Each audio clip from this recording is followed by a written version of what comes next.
te whaatala whātu i le maleifo mai o le atunu o le nei tai o fau. Vi ia le lofa ma le anga le leo le atua, ia ua ia fua i fo i le nei aso, ia i loto so i fua maso mātou wola.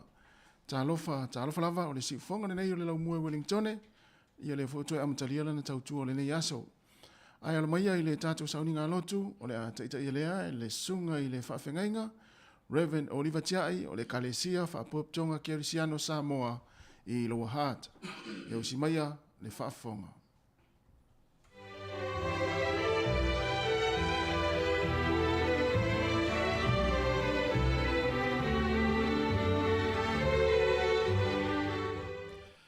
Tātou tāpua i atu i le tua.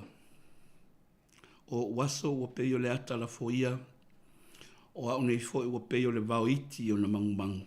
A o oe le li ie, e a fio oe e whaava vau lava, ma le whaamana tunga i a te oe, e au tupulanga lava lea. E liu alo mai o ia i le tatalo a lea ua matiba. E le ino foi o ia i la lātou tatalo. Tātou tatalo. Lo mātou ta mae o i le langi. E pa ia lo suafa, e siri e se lava oe e whaavavau lo mamalu, ma lo siri ese. O lo alofa tu noa wa ala fa iai I mātou I le neitai ao ma le loto fia. Ana le se noa le mana sa e leo ia I mātou. So I fua ma le ola e peo le ata la foia, e pa unei a e mou vave atu, a e whaafetai le ali ie. Wa mātou maua fo I le nei aso, whao popo I lo mātou wola. Mātou wo atu I le vi inga ma le whaafetai. Mātou te no manua te fo I lau fio. E tonu e uli masao ai o mātou wha moe, ma o mātou lava singa I le soifuanga nei. Ta mae, ia to ia I mātou I le mana o lo nganga pa ia maalia I lau whaafonga upu o mātou ngutu ma manatu o mātou loto. Mātou te tāpua I male awa ma le mingao. Ma mātou whaasirisiri ina I pēa lauvi inga e whaababau. I lau suafa Iesu o mātou ole ma wala au atuai. Amene. Pese whaaftai, pese iwa sifuru ma le lua. Whawhetai I le atua le na tātou tupu ai Ina ua na lo whafua Ia te tātou mane Ia pepese, Alleluia whawhetai Ia pepese, Alleluia whawhetai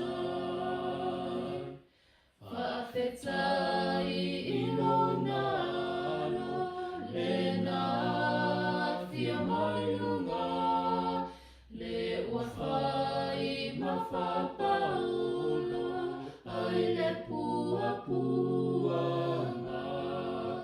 Ia pepese Alleluia whawhetai Ia pepese Alleluia whawhetai Whawhetai I le anganga Le whesoa soani mai Le manuia talosanga Atua umamea e whai Ia pepese Alleluia whawhetai Ia pepese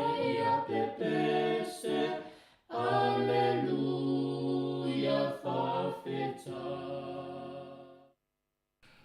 Le whaitawina o whionga pa ia le atua. Tusi mai le whenga inga tuai. Sa ka ria o lana mtau pua sifuru ma le wha. O te whaitawina nisi foi upu o le mtau pua sifuru ma le wha. Pāpafonga maia ia whionga pa ia le atua. Whauta O le au mai le aso o le alii, e tufa ina ai tu tonu ia te oio lo oa o le abetea. A wau te whapoto ina nu uma e tau ma Yerusalema. E a ea le ai e betea fo i fale ma fetosoa ina fine e taita ina whaatangata o taua ina le tasi baenga o le ai. A o e to toi o le nuu e le whaatea e se ina i la tau i le ai. O na fio atu leo le li e tau mai nuu pe o le aso na tau ai o ia i le aso o le taua. E tuo na ao i le aso i lunga o le maunga o olive o lofea ngai ma Yerusalema i ngangae.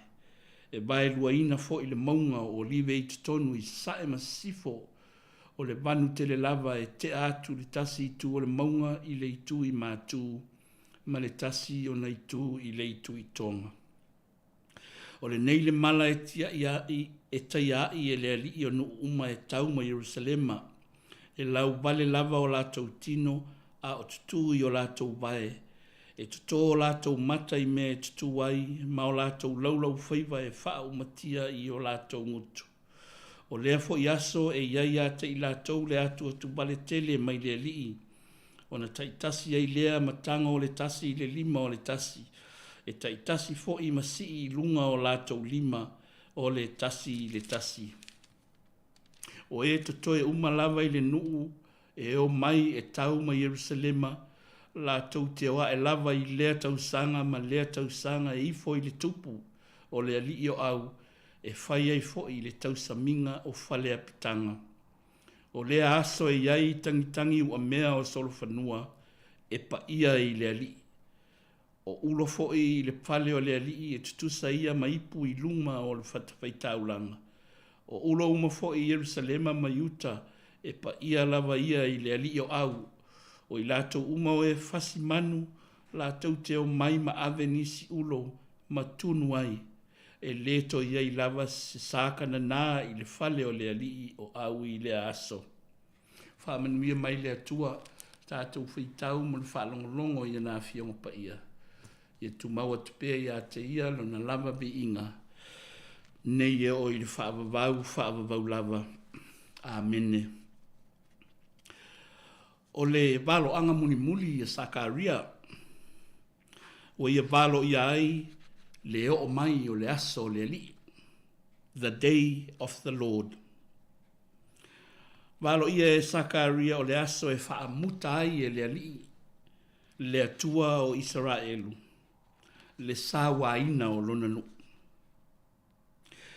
E le umane la matia o Yerusalema e le fili o e sa vangaia le nu. Peo na ta uel fa yupu e lua a wau te poto ina nu uma e tau ma Yerusalema. E a ea le ai e vetea fo i fale ma feto sina fa fine.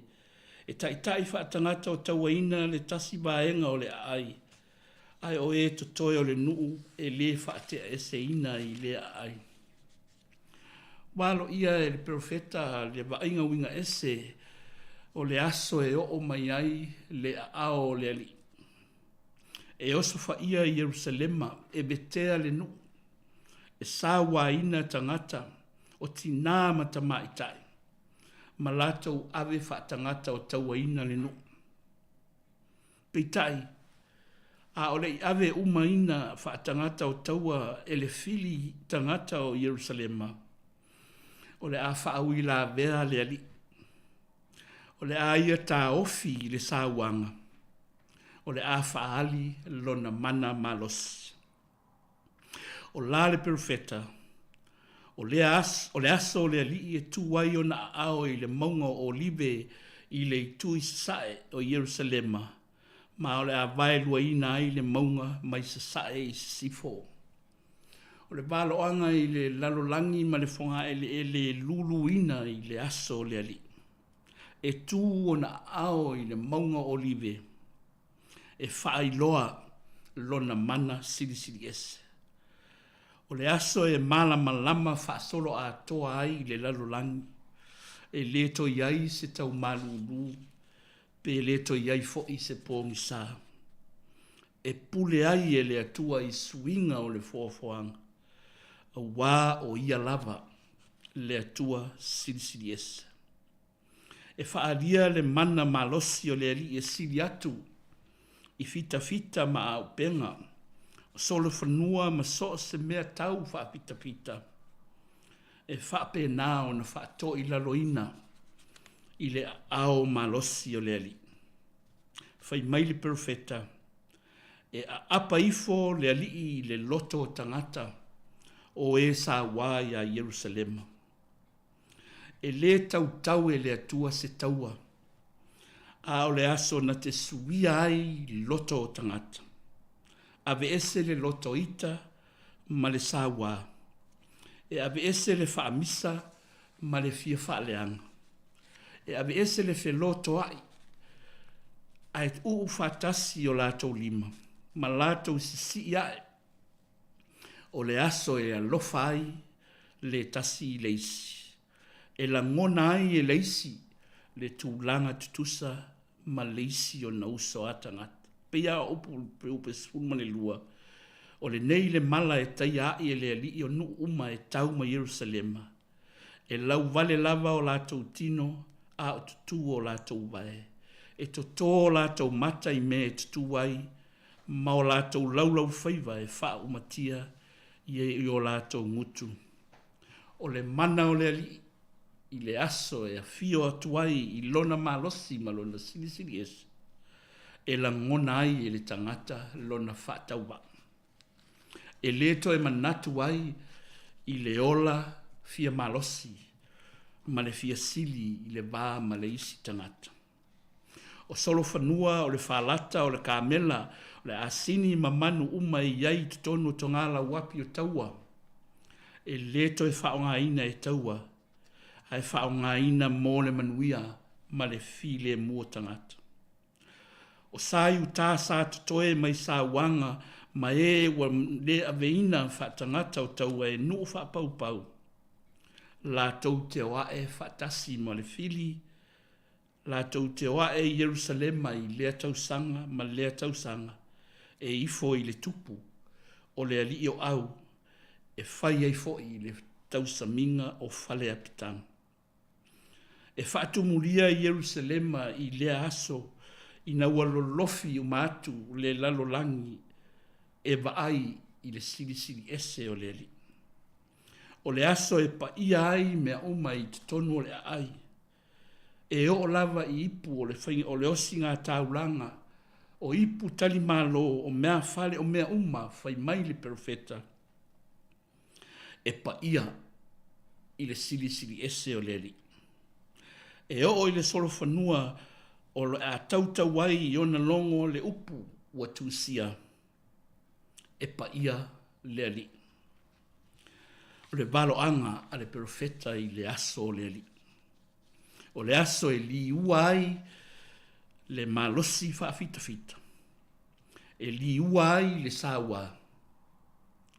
E li ua i le loto ua tumu i le alofa tu noa o le atua. Le au whaafonga e le nei tae au.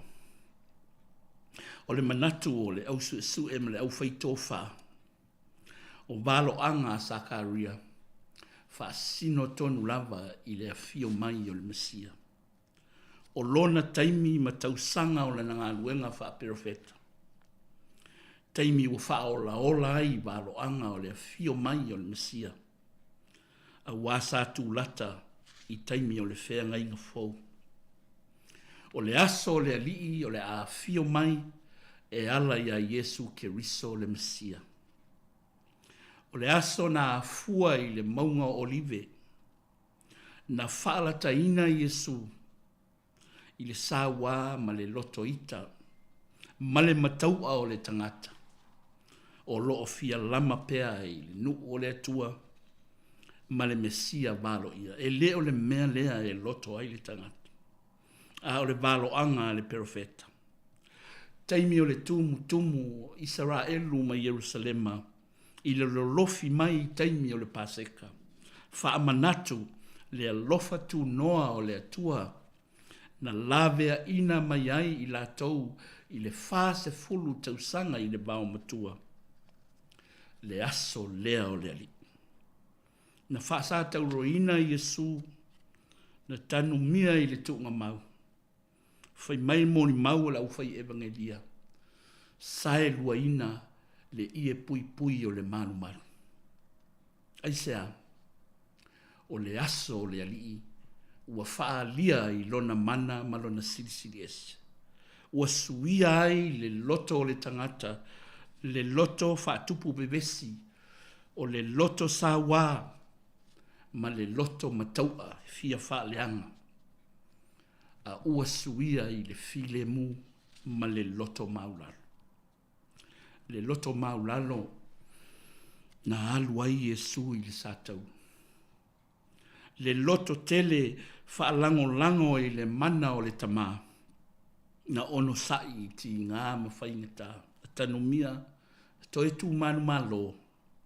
Wa fio i le langi fua i mai le anganga pa ia e mau mai tātou. O le fe au lea le tala li lei, faa manatu ia i tātou, i le nei vai tau whaingata. Ua fe tina ina long soifua ma le tātou wola, i le mataua o sāwanga, o upu o lo whaalongo ina pēr i aso uma, exploitation, bullying, ma sāwanga o le abuse, i te tonu a inga, te tonu anu, o le atu nuu ma le malo, whaapea i le kālesia.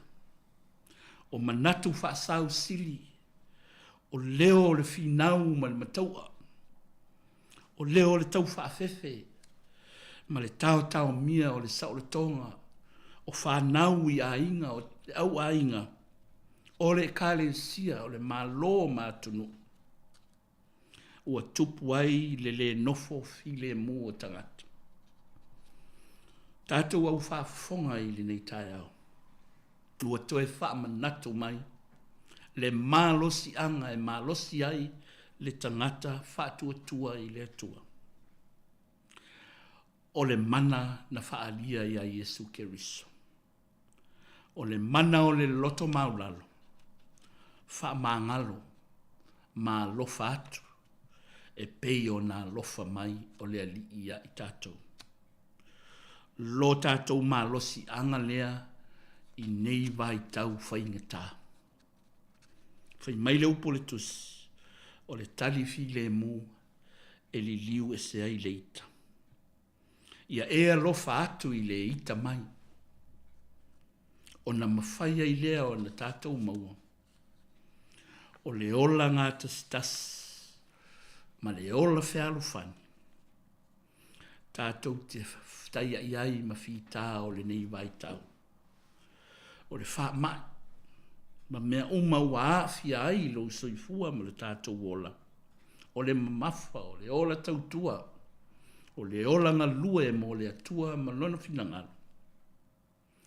Ia tātou tapa i le malosi o le atua, na whaalia ia Yesu Keriso le ali whaola. Amen.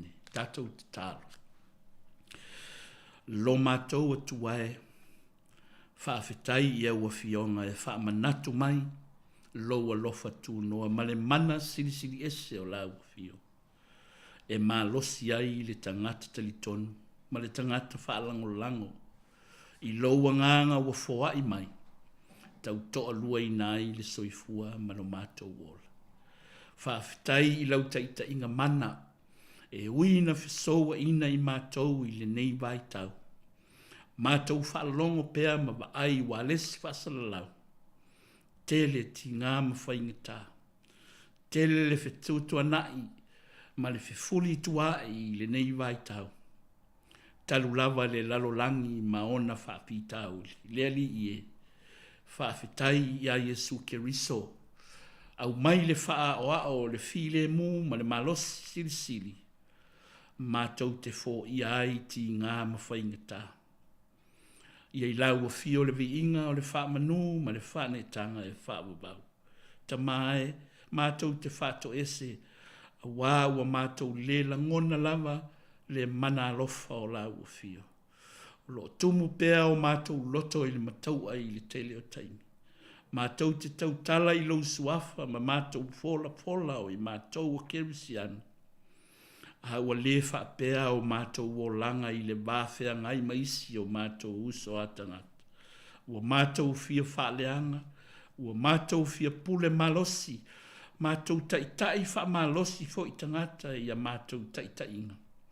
E a whaina ai le file mu o la ua fio I te tonu o mawhitanga I a inga o malo ma le kālesia. Leli ie wha ngalo I mātou, wha ngalo le atunu, wha ngalo le lalolangi atoa.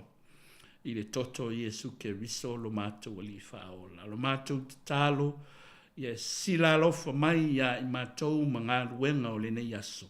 Whaatasi fe au matiuta malawa singa uma o fuanga le malo ma matanga ruenga teitasi. Mo le soifua malo lo ina o tangata mai le wha mai. Ai mai se fo I o ngā ruenga uma mo le manuia lau tele ia mauai le manuia o tangata I le tino I le mawhau fau ma le anganga. O whanau fo I le o atu ma le fo I mai a lato wa o aonga. Le ali ie lo mātou tamā. Ia tauto o lua ina I mātou I le nei aso. E uli masao ai o mātou wha moe ma lava singa uma. Alofangia le au whaafonga. Na yo mātou ta māmati nā mātutua I le lātou tāpua inga whaiwhai pēr. Ia lango maluina le soifua I ti ngā ma mawhitianga le soifua o mātutua. Mātou ta mā o mātua I le tau singa o ainga o whi au mga aluenga matiu te uma. Ia manuia ai maise o le ola tautua e ala I lautala le lei. Mātou te tālo foi I iailo manuia I tai o e kālesia. Ina ia mātou ngā lulue whatas, whaalangolango I le mana o lo alofa tūnoa.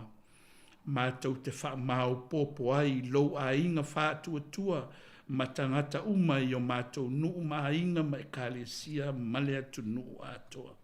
Lea li ie lo mātou tama o e o mamai, o e o whaanoa noa, o I lātou o tau mia le sao le tonga, o e o mate la ina ma fia ai, mana onga whaapitoa o le ola nei, mātou te talo, ia iai le ao la vea I o la uafio I mea uma. Tonga whitinga o le nei vai tau ina ia maua se soifua mālolo ina o le lalolangi atoa, mātou wha moe le mana o la uafio. Fuafuanga wha vao māloa tai, leali ie, ia manuia mea uma, ia vave se aso, mātou toe whioa I sauloto, ma ngā lulue sauloto, ma mafuta sauloto, vi ia oelo mātou tamā. Pa I atu le mana o la uafio, I o mātou loto e whete nai I le nei vai tau. Ina ia maua le file mu motanga ta uma. Tātou mala uafio tamā, se ia pō le nei aso, pi ia oelo mātou tamā. Whaamanuia whaasala launga, le ofisa nei ma ofisa whaasala lauma. A watu ai lo file mu, wha mawhanawhanaina, wha loto teleina, wha ola tō tonga ia I lātou uma o whaafonga mai. Mātou ofo atu a mātou te talo, wha tasi mau mātou mana onga leo a uma e te sila fia, ia whaia lofina ngalo ai leo mātou loto. Mātou wole mawala watu e ala ia Iesu lo mātou ali whaola. Ma iei lunga o I mātou umalawa le manuia, ma le file mu o la uafio, le atua le tamā. Le alofa siri ese o Iesu ke riso lo mātou ali whaola. Ma futa mai lo wanga pa ia ma I mātou ma lau whana uma I le lalolangi nei e o I le whaababau lava. Amene.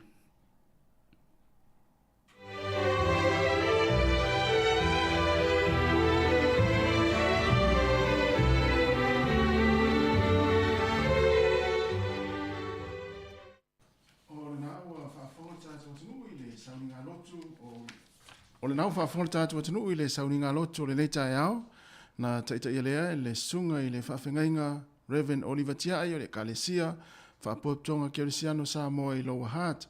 Ia e mole atu aile ngā whaafitai tele lava I lau sunga le whaafengainga, ia e tusai o le tātou sauninga loto, ia e maise o le upu fola le nei tae au, e tō matau ina I fo I le anga I atu le tātou atinu, I ngā luenga mwhaiwalo filimo le nei yaso, ia whamri atu le atua, ia I fuafuanga le awhianga iai, whaaftai tele lava, I alu mana mana fo le upu le aso le tātou atinu. Wa lua 15 minute wa te ai le tulai fitu le tautua le si fonga le laumua tātou vi ingo le tua o le whanga solo i leo le tātou proklame tā lofa lava. Ua o mawai o le aso fo le nei o lau mea lofa lea ia e tau si ia lele na o e lele iai le nei aso ua mai na o e lele iai le nei aso ua mai ia unoa ma mea se ua langona lo vai vai a o lo faola oe e te lango mai na o e lele ai le nei aso ua mai na o e lele ai le nei aso ua mai o mea e tutupu ai mea lele e fia ai a tofo i ma mea tinga e whatau alu e ai pule o e lele ai le nei aso ua mai pule o e lele ai le nei aso ua mai pe fetawi mai lei aua o te whawai vai o e whawhela vei o te sao ai na o e lele ai le nei aso ua mai na o e lele ai le nei aso ua mai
Ata o le taia, si ufofonga o le laumua, aso ngafua, i le aso faraile, i le fitu i le taia, ata o le taia.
Yo e whaafitaitele le atua, ia o whaapopo fo'i le soifua lau le leile tātou atinu, ia ai me se fo'i se ora lau whainga aluenga, ia le ua mawali tātou maafitanga le nei tai au, whaatala whaatu ai, ia i le tātou atinu, i lātou fo'i wausu mai ngā aluenga, ia i lātou fo'i sa tātou lolotu whaatasi le sauni ngā lotu le nei tai au, ia te tala loa ia le si ufonga le lau mua mlana tautu o le nei aso, ia toi wha malo, ma toi whaatala whaatu, ia o le aso lulu le nei, le aso lua se fulma le whaala masina novema, lua fe lua se fulma le tasi. Good morning, talofa lava, kia ora, i le tātou atinu, ia whatalofa atu fo i le mātou au vaa lea, ua tono le tātou ofisi whaasa lau, ia le talinga si la ei, si mona se mantafa, ia whapea fo i le sunga ia malu whaivalu, ia whatalofa atu, malo le usu le tātou au vaa.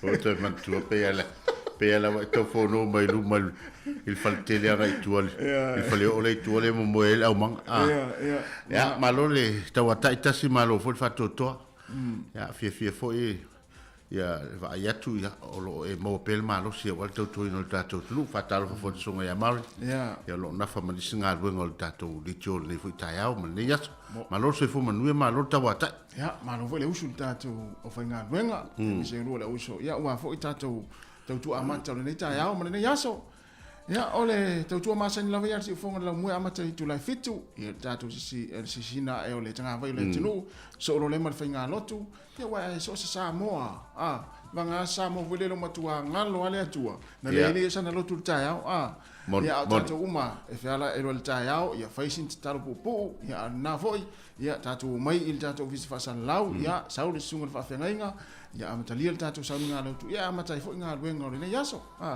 le ala wa ia le yaso ia so stangata fa ale fa sana lotu tai au ia e usu fia ngalo wenga e fai ngo via fo ia fu nga fenga i mai a tanga fu le pe le se lotu tai au ia pe usu atu pe fu le pe fa ale se ki se na wai o tatou o le we tatou fa na u so fu mo le ni la to ia a tatou ia no mai sa mo ma tatou fa ma vai mai sa mo o le tau na pal na to ina malum tu tau tu na ma o ia ali o le vai ni lotu to anga lotu to anga te talo le foi ma to te talo tu ni ai a saula tangata ini saulola ia le al se lotu ma le to anga te talo no winga tasina vai nga wa ia ave se a to la na foi o le tu la lo to ina malum tu e pe nei ia mi so ma tu le ala foi na le tu va tu e te leo taimi te va tu ala mo ine o mata me momo lo ngutu va lo tatalo le ia va fole la mai masa ni mi sa mo ia so la ia ta tu sa mo ia so la ti fai lo to ina malum ma tu ta o po fa mai fanu ngin tamanga na simona sale ia tau fai fangu lo tau fai masu e lungo ia afu ta tau fale o ia va mai ia fangu ia e ka mawe mai tai na sole ese mo umi sole ia mai tai na le e fina posizione sole ese mo umi le net e ele si upo e masani na maua i toinga o tena tate ma mai ole a moe fa sopola ele ta mo la o por sopola pe mo ali mo se fa no le lunga le fa lot ya da to no fo e lua ya ista mai ti no fa e lunga e pulo li afu mo inia mo su mal pe se tono li afu ya o tato o sta to tala ya ona o fa lo fa ngalo tu ta ya o sa mo ya so la o tato right ya ai tava ai tu fo ima mata tu le vaenga o le motu le tate no fo im ta fasala ya pi fo ringa mai o tai au fa pene le tate va ai tu po ngole tale yo tamana tu ai te mi fo i tai au wala wo su por fa vol to ina ta no la ye le va te mo e le ola na te fa tali lo tama vai po fe e ne nan se se al me le fa tali lo tama le ola la e ne o ai lo mal pa fa hotel pa sa wa so na ya me se ya nai tamiti fo ye o pe ole o masania ne la tu ma tu a me se tama le o fa ngota to so va ya pe ye usual ta o po fa tali fa volto ina fa to asa wa ya lo na le onga yo ya ta si da fa talo fa ta to tru ya fa talo fa le ia le o fa nga luenga stofi ia ale tua o feoio le tala lei o le ausale vi o lo no pia iso fato fitaulanga ia ona o le tala lei ia malol so fu manuia fatalo fatu nei taiau ia fatalo fo ile lolo i ta mam tina matua wala fa mai fanu le lei taiau matango fio le tua ia malol fatu toa malol langi matafi le lolo tato tunu o le fo o fue fa ia tu fi au mga luenga masani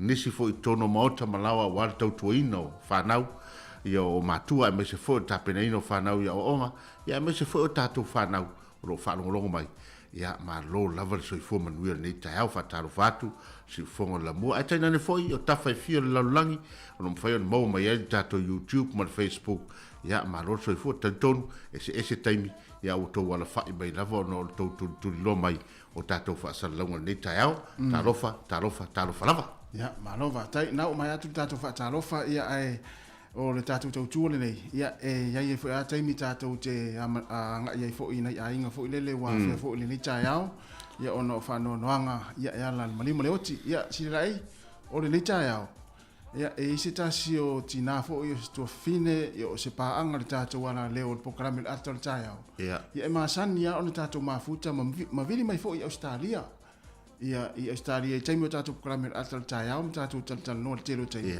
Ia o le tuafine ia pona i vao ta Riu Merina ia u fai langi fo launga wala au fo ile tua le tuafine ia ua vatu statu tala ona o le tatu krami ato le taia ia tele lava in faatasi mai ai le tuafine mtatu mafuta mtatu tali le po krami ia ai avel nei taimi ia e mole atuai ia fa mai senga ia malo faanga ia o le tatu ofisa fa salau mai se po krami ato le taia o le po krami lava ia e mau fia tatu ia ai pangale ia ele mfai fu ona tua ia paanga le tātou ana leo ila to fia nei po kalame peila ona yeli to fina ia pona i vao tari merina ole so le e fata unai ia ona to sauninga ia ma vai tua ia inga mele ia nei po kalame le ato taia ia fa ma fan tua i le ainga foi si ona tina i Samoa ona ona no uso ma ona tuangane ia mai si ona ainga ma na wo ia e fa ma mai atu le aso ia ma fa ma fan atu ia i ainga i Australia ia mai se sian tama to tas ia o lo sauni fo ia le sauningo le nichao ia fa ma vai atu ai le to fine ia pona el mele ona ia manui le malanga le no fo floina wa le tu mo tato ia ele stato no le nei ai ia manui la fo ia le to sauninga ia o le afenga ia mo o tua fine ia e lofa te atu ia ma le fanga ina o le tato poklame nei o le ato le tai o le fonga la mo Wellington ia ona tasi o le tulanga lava lea ia e ui lava on tato ia poklame o le ato le tai ia ai o le lava anga masani mo moya mo manu ia e saumale cha ia fa ma fana le tu pa ia inga na lua ia me se foi o le fanau ia mai lato umai pele ona o le tina ia po le tu fine foi masani ona tato fe ngai mfa ngolo lo nsi fo i lungo tato Facebook ia me se foi o tato le jo ia manuel ne ia so mo to tau ma fo fango to le tu fine ia ai stai mi fo nei aso io na tale spese e olo fa to i motato mo le to fine apona ia le fa solo tato proclame tale pese le ia tali mai io na panga solo le tato proclame o le tala tau aso fa na ia ma tala mena tupu le tala fa solo pito lalangi ia I tau sanga o mai le si fonga la mo Wellington ia to fa tala fa tu le taimi le o to 4 minute io na tale o le tu la valu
Tamasesema mali etoa e uina le ino foia le nofoa ua le ato tupe I le faitau ai ole finga ngalolea ole tapau sila sila I le to o tanga I le ata watu ua o lua sola o mata afa Samoana, Samoana la mai si le fua fatu le tanga mai ule matumua sila sila I le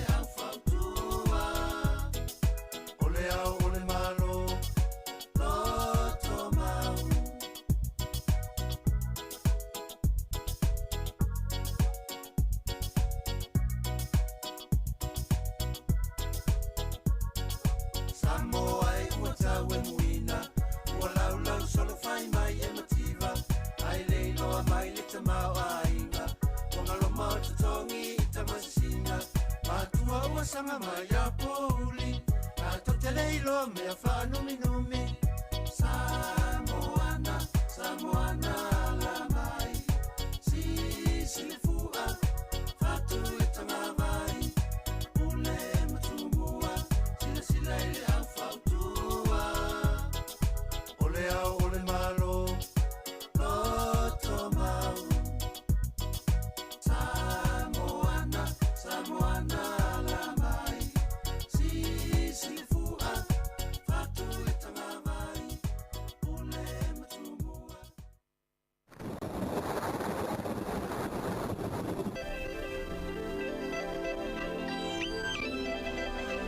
Malova tai o le talo le tau mo tātou Wellington le nei aso susulu mātango fiele la ia I tātou le aso le nei e whapena fo I le aso atai ao he langi le sulu le la ia e whapena fo I le aso whareile ma le asto nai o leo te lenga o le maitau atu le talo le tau mo tātou New Zealand le aso le nei o le a langi le lei a matalava mai le motu I mātu nei ia e whaasolo atu le motu I saute te le lava vaenga o le atunu o le alangi le li sulu matango fiele la ia e fitau I le fo I mafuafuanga le tātou atunu whaata tia o le nei aso ia e langi le lei masulu matango fiele la pasolo atu le tātou atunu I Samoa e whapena fo I ona langi le nei aso lua se furufā le mawhanawhana lua se furumaleiva le vevela I le aso le nei o suva I fiti ia sampula vinaka vakavakalevu I paanga I fiti o le tau mo suva I fiti le nei aso e au aoa lua se fulu ma le tolu le mawhanawhana o le vevela le whamawina e tolu se fulu o Rarotonga I Cook Island e whapena fo I ona langi le leile nei aso o le mawhanawhana le lua se fulu ma le lima vevela e lua se fulu ma le ono o le malulu I tātou I polu lua le aso e se fulu ma le lua se fulu le mawhanawhana o Wellington se fulu ma le lua le malulu se fulu ma le valu le mawhanawhana o le ea Whaasolo atu le motu i saute langi le leina le sone sulu matango fia le la. Sulu fo le la i Kalaistete, whapena fo i Queenstown, Dunedin, ma ina makakol, ia e langi le lei o tau le motu i saute. O le malulu, ia mo o tau le motu i saute le so, ia e le va o le fitu, ia e anga ia tu ilunga le se fulu ma le lua, ia lona winga, ia e mo ila fo, ia e whaifo i stau malulu o le nei tae au. Ngoto i fulu lare fiafia na nei, i le lua se, to e lua se fulu ma le valu minute, i le tula iwa, i le fiafia na nei, ona to e oso e leo le la le tae au, to e se fulu fitu minute le tula i ono. O le...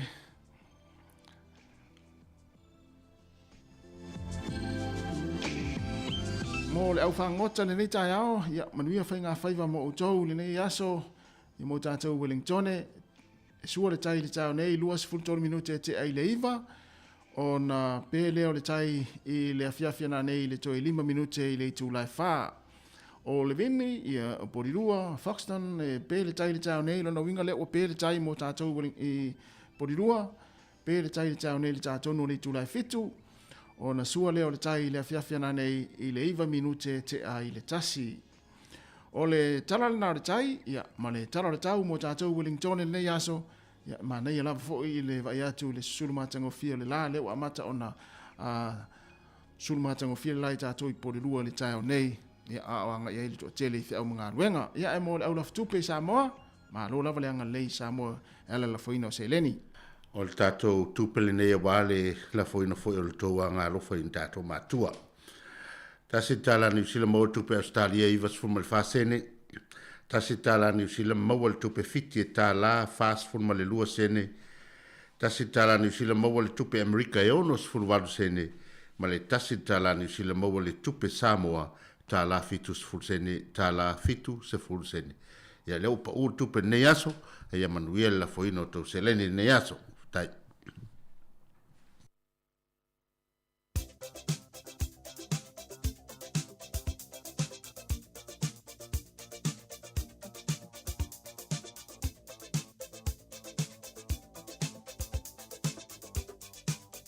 Pamleanga o aso i fua ma aso whanau le nei aso, le aso lua sifun male wha le masina o Novema. Whai olo aso i fua le nei, ia whaamanu atu le tātou tautua ma le pokalame le ata le tae au i o tau so i fua. Whaamanu le tua ma whapopo nisi tau sanga stele o tau, ia mo pele malosi, a ware whenga i o tau i fi au mga luenga o le nei aso. Whaamanu atu pele tātou imeli o le aso whanau at samoacapitalradio.co.nz. O le tusi whai tau le nei, ia mo le nei fo i aso lua sifuru malwha a wale whaamana tuino lo waso i fua. Mo mai le tusi ia kopo o lona mtaupu mua mua a le fo i upo ono. Ia o le atu ma le whaatua tua. A walava ne i masal salo, a wao le masal salo e tusa ia ma le peau al sami. Ua sou i le matangi ma whelafo ina. Ia manuia tele o tau waso i fua, awa le masal salo la au tau tatalo, o lo fa manuia pea le atua ia te o tau ia so umo le tata wola. Al pesel nei ia taina atu mo o tau, e wato waso i fua.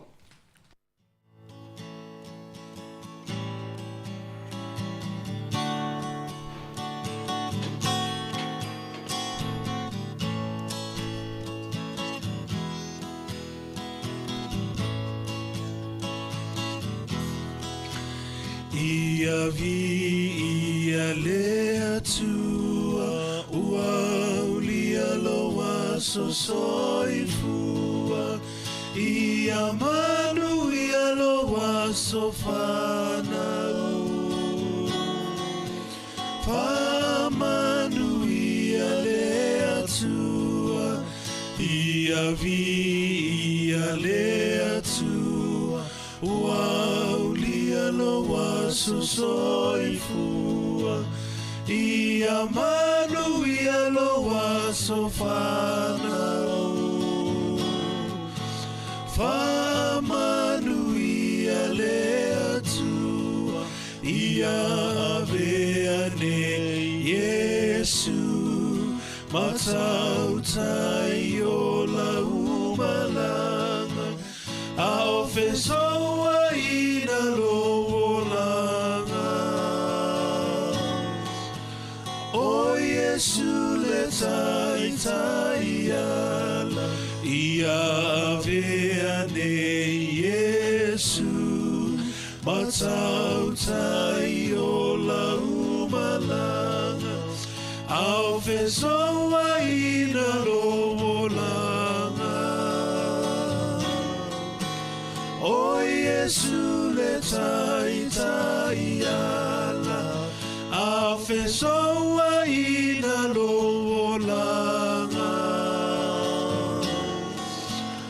o Yesu le tai tai ala.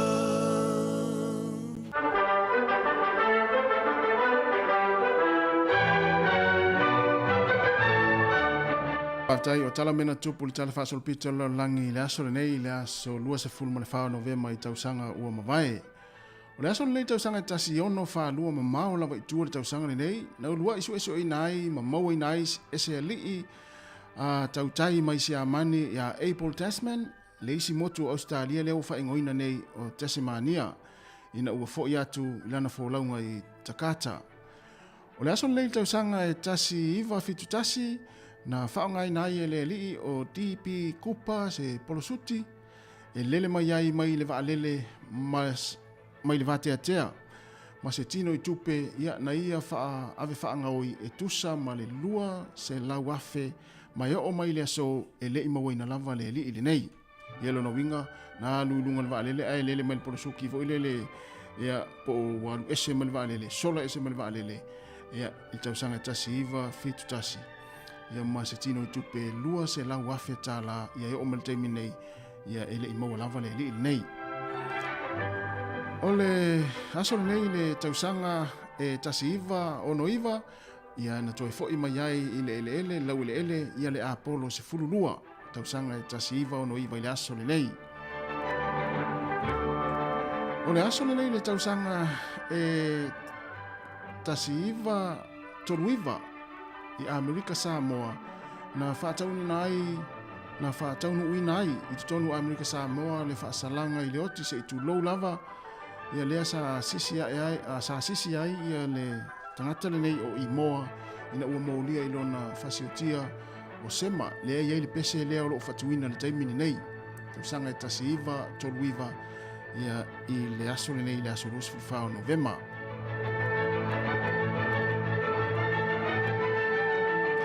O le aso le tausanga e tasi iwa o na tolu, ia tulo la fwoi whaafonga mai lea tununa whasio tia ili tangata ni o Jack Ruby.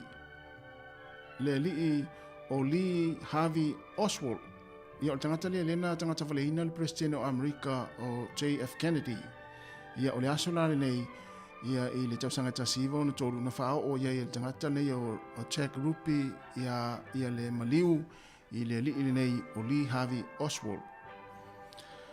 O le aso nei le tausanga e lua afe se fulmariva ia na taina i le tangata nei o PJ Waitling ia ni ai le talonga kilkiti le vau Engelani ma New Zealand ni ai e lua se lau ma le lima ia ma o le talonga lea safa ia i Mount Wanganui ia na manu malo ai New Zealand ia Engelani le talonga nei le tausanga e lua afe se fulmariva. Ia mane aso le nei le tausanga e lua afe se fulma le lua le pese foi le Gangnam Style. Le na e mai le lua afe se fulma le lua. Le pe o le tangata saina foi le fai mai le pese na. O le aso le nei le tausanga e lua afe se fulma le lua. Ia na fatu ai le pese le YouTube video na ia se matatia o tangata na mai moina ia le video na valu se lau ma le valu miliona tangata ia na mai moina ia le video na le pese fo en Gangnam Style tum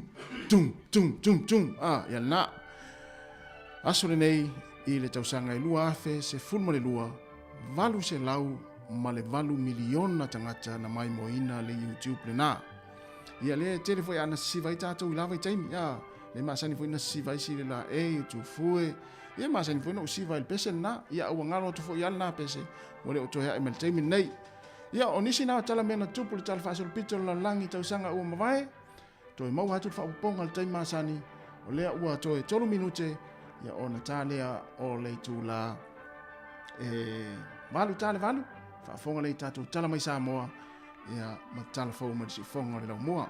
A le pese lale nei, ia lea iai le tala lea o mena tupu le tala whaasopito lau langi, whaalawalawe le tupu I Amrik Samoa.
So I fōmara mia le tātou te nuu le o ngā tonu le nei vai yaso, ai usi mai al whaafonga, e nisi o mea na te tupu I Samoa, mō lau whaafonga. O le aso le o te talai whale pālota o tā penaina, mo I lātou anga waa e pālota I le pālota mo mua. O le aso na whina toi whaamanino I le fionga le komisino le ofiso o whainga pālota, whai mālo ma tu mua Matthew le misio, e lua lava ni vaenga te tele tā ua, wanto iai nei suinga iai ngol pālota mo mua. Sau no whai mālo ma tu mua. E rua vaenga te tele ia ua o suia tu la fono I le paenga leo le pālota mo mua. Vaenga mo mua le taimi whaatino ai. Leo tasi le aso leo whai o le whaatino ai paenga leo. O le vaenga loro lua, o le whaitawina. I le vaenga tuaina iai. Mai al pālota mo whaitau mai po ina pālota I le tangata. Ale tangata. Se milale, ya mai al pālota le aso le atai anga. Ia. Na ona whaitau mai o whaingo pe pālota o mai al whaungai.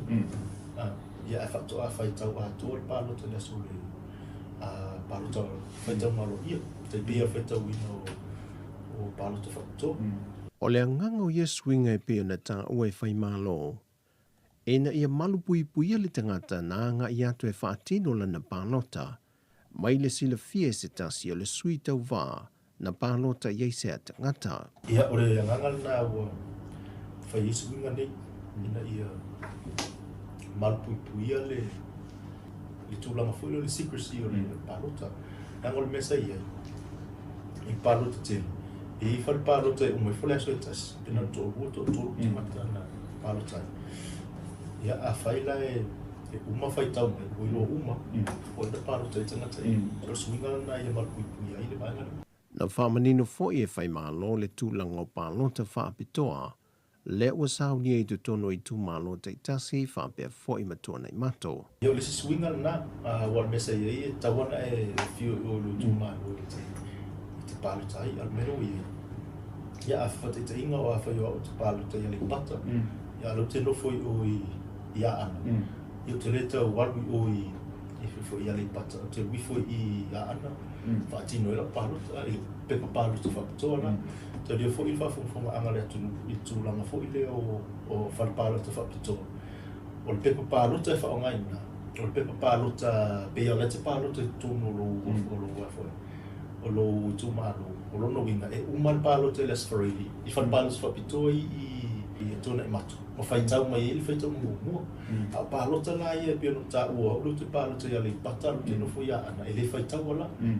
I whai tau mua ona. E le ilopo e le tu pālota i le ilopo i po fe. E a fo e le tū malo e alu i pālota. O lo no winga se ilunga o le stona. I luma o le a fo e. I luma o whai lo tusi a sui tau wa. Whato ama whai na fitu na soka. Na soka ia pālota ia. Ia mai la pālota whapitoa uma na whai o ia ana. Na mai lo le atu whai tū malo e tau nā lua. Le pālota whai lalna. Whato ama whai tau le aso na hupanga fua. Taipei o le pālota lea mumua. Whato ama whai tau uma le aso na fua. Mai lo tonu apo e le sui tau vai anga ia pālota ni. Le kumisino whinga pālota whai mālo matumua Matthew Lemsio. Ua whamaunia mai il sui kumisino na tangaruengo leo awa pa au Filipo Longitino. O lo ta oto le talo sanga le tangaruengo leo fiso le lo i sili. E talo sanga inai se fo mai whaapitoa e sue na tino maliu. E whātau te il sue nga le tino maliu o le televous full whātau sanga le matua. Lena maualo na tino maliu i mo uta le aso whareile. O le mata opule nei, e le whaamali e nai ta mai tai whaamasino mo e maali liu. E mafu anga na whaelo atu le matanga luenga o le maliu o le televous full whātau sanga. Ai mo le sile fio le temile nei, e le o iai se fo mai whaapito whaape mo sue engo tino maliu i Samoa. Se i vanga nai fo mai o maliu mai seina, na ofo fua lātua o nangai whia sue engo tangata maali liu, lena sa valia le tau sanga, taluan ta oto ia tino maliu le mautanga se ngase mito tua, ma whātali tali se fo mai mo ia sue enga. Wato e whāton wina i le whaamasi nonga le matanga luenga o leo, ina ia whia se tau tonga whaapitoa mo e maali liu, e sa i lia ai po le a tonu le mafuanga, o le maliwai o le ali i tala bau. Mai le whaamasi nonga lava, e se fulma le valutau sanga le ua whaasala i se ta mai fast food whātau sanga le matua le whalpui, ona oni ngā yo inga lea lofa nei e whaia se ta mai tai se fulfitu tau sanga le matua. E se lau fitu se fulma le iwa mōlianga mai le tua leo e whaasanga i lea ta maa, peitai e nao le tolu se fulma le lua mōlianga na ia i o ina, wa lava lea mai le whaamasino ngai whaia e lo na whaa i unga, wa whawhalpui nai nei. E la sila le whaamasinonga le mata opule nei lo naonga, e tolu se fultau sanga no lanto vava ai iai. Peitai na toe to ese le isi se fultau sanga o no nisi tu lei, na amana ia lea le whaamasinonga. To toe mai le lua se fultau sanga o le whaasalanga, to e sea mai iai le lua tau sanga le sa whaanofo vava ai iai o ie lalo le vainga leo, ma to toe mai le se fumalvalu tau sanga. O lo tau fia mai el whaamsinonga le wha i loa leo le talaanga o le ua whaafalipuipuina, mo le saonga le muma le puipuia o le tamaitaina fia. Mo i tū malo e ono i alo toto e nei mo le sa i lia o na sui mo le whainga pālota laiti. Ua whamaunia mai e si lia ma le sifun ma le ono afe i lanto o restalina mo i e tū malo e ono, O I lantou ia e te tau o na pālota ia whai ngā pālota la iti. Pe o na sila fia, e fitu i tū mālo sa iai mō mua mai whaai ungol whaamsinonga e tue sa i lio na fōa le pāne mene. Pei tai o le wale ao fia i mali tū mālo e tasi mai se la whai. To toe mai iai na o i tū mālo e ono i tū mua, lea o le asa i lia mai no fōa e ono, lea ua wanoa le pāne mene. E le whaatūranganga o suitau wā mai ia i tū mālo e ono, e iwa suitau wā le vaenga whaupu whai le whātua tui le tua sā mō wa tasi, to valu le vaenga whaupu whai le japi pia pui pui a ia te tau o tangata, to o lua o suitu to tasi, ma le tasi o le sui le whātua tui le tua sā mō wa tasi, lea ua lea i neisa na whai ngā pālota, ona o le whai unga lea wa tui na mai le whāmasinonga, e le vai aso nei. Whaalia le komisino whai ngā pālota, whai mālo matu mō mea fiu le misio, mō i lantou uma ua mai ona reistana ai le i pālota le whai ngā pālota talua i a Perila, ina ia whao ngā le awa noa e pālotai, mō i tū mālo ia o le a whai alato whai ngā pālota, e le vai aso nei. O le vai aso nei lea ua tau nuu i le antu nuu pusa o loa o le raisa, ma ua toi whaata wina i tanga reisa i whale o loa ese le taulanga whapea fo i nuu i tua. Pei tai o le vai aso te nei, na ngia i lunga o penga te wha i langi nisi o whale o loa, wa lato whaata wina le pepa reisa sa 5 tā lama sene, i le se fulu ma le 2 tā lama le se fulu tā la. Taluai e tūlanga, wa o atua i lava ma wha se a i le matanga ruenga, e le mawa e telo le si tango le tango le reisa, taluai le wha atua i mai o wa ala o loa. Wa wha sila sila i le matanga ruenga o pisinisi ala manuia ma leipa i le mamalu le antunu, ina ia wha ai loa atu le matanga ruenga ni whale o loa, o loo lātou so na ta si tango lātou o loa, mai tau whaatulanga ina ua whaatula whono ina ai. Na whamaninu fo i le sui o le matanga ruenga, o tau o loa lo i le teimile nei, o loo whaatapula ai nei lano le polo inga o whaalawe lawe whaafo sei ona o le COVID-19 furuiva, mai o se solitu la whono pe a whai ai leus ta ia, wa whaatulanga fo i le matanga ruenga whaasalanga, mo i lātou e lātou te solia i atu la whono. O le whai ua leo telefou mai sa mō mo le nei aso, tātou tālo sia whai ngā filifilinga i tūmalo e ono lo o tutoe, mō pālo talai tinei vai aso. Whasoi foia.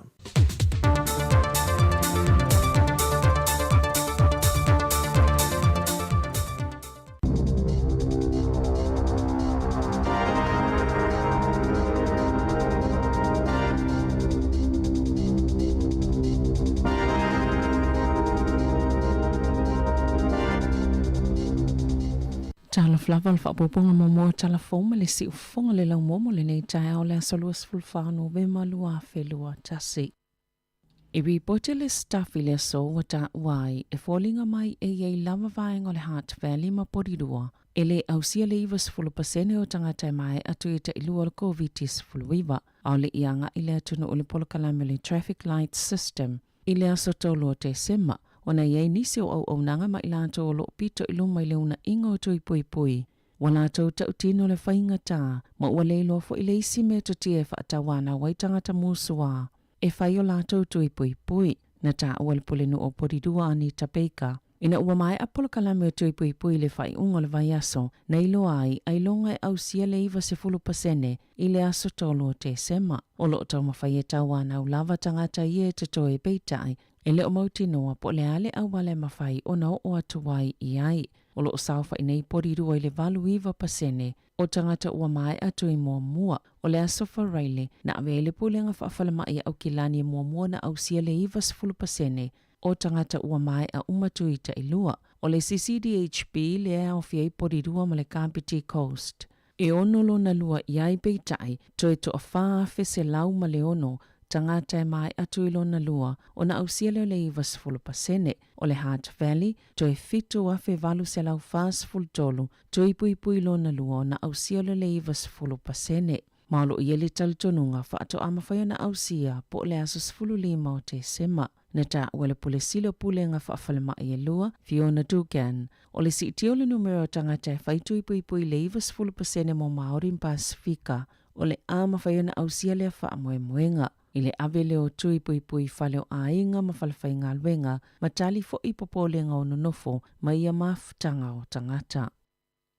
E lunga tole se laulau wha inga o tausi soifua to o sefulwha to sanga ma fo ma ia to o sefulu wa wha amalolo nei mai polenga wha whale mai o nei mumu se whaini o lātou tui pui pui o le COVID sefulu wiwa pio na wha alia le leite o New Zealand o i lātou ia mai le au whai ngā luenga i to o tolu se lau wha sefulu tasi. Ua mai ona wha iloa ye tu ua le ngā luenga talo mai le taimi le na wha ngā taile avanoa i le vai aso talo wai mo tanga tai ngā lulu le soifua maloloina ina ia whaia o lātou tui pui pui mua le whaisa. Na wha alia so upu mō pūlenga wha awhalmai uma, e wha apeto o iwa sifululua leo whai ngā luenga ua wha mā vai. Ai lunga la ititi atol to hafe, ua tau fia lātou ngā luenga le taimi nei, au wha awa wai wha atala noa ngai winga i le lumanai o lātou ngā luenga. O nisi o lo wha atalitali le tui pui pui o le AstraZeneca.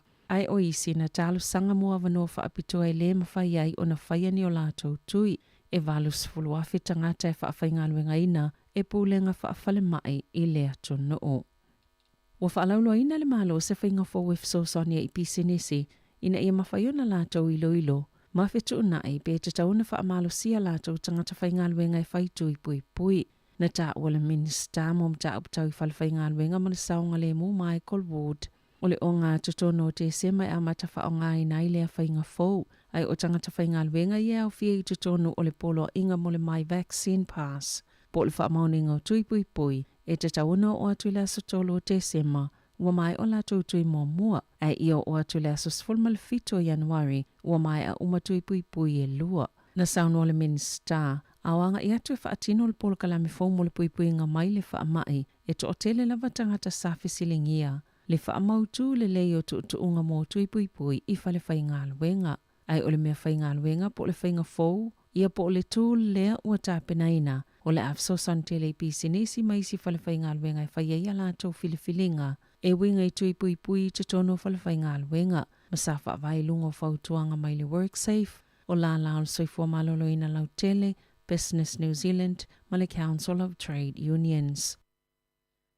E to o tasi se tangata sa mali uma le isi to oiva na mawhaiuna whaasau ina ua maua le tatafi o le sami le vaenga pito ilungo le moto i mātou i le awaulia na nafi na o atu le vaenga la veai e awhi se helikopa leo le matawhanga i karia o tahi i saute se sifol talawhātai o Okilani o no ripoti e whaatatau ni tangata sto o lua na whiangai ma whaafitau le i le sami i le lata i le lima i le afiafi. E to o tasina mawhaiona maua matoi whaafo i le pa o mātū. O le isina maua mulmuliane e peona whaalia le Surf Life Saving New Zealand i sa lātou pe pau whaamatalanga. Masafa atino i ele fisoswani mua peitai. Sale i mawhaiona whaasauina lona soifua.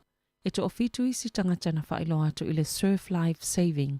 Le whiangai ma whaafitau li ona o se tatafi e lata i le matawhanga i le Sunset i Port Waikato. Sa mawhaiona toi whaasauina uma i lātou. Na iei fo ima seisi to tasi na whiangai fo ima whaafitau li le sami i karia o tahi i le te au leono i le afiafi. E to o lima sfultolu tangata na lavea ina le sami Northland au Kilani ma Waikato i le whai unga o le vai aso.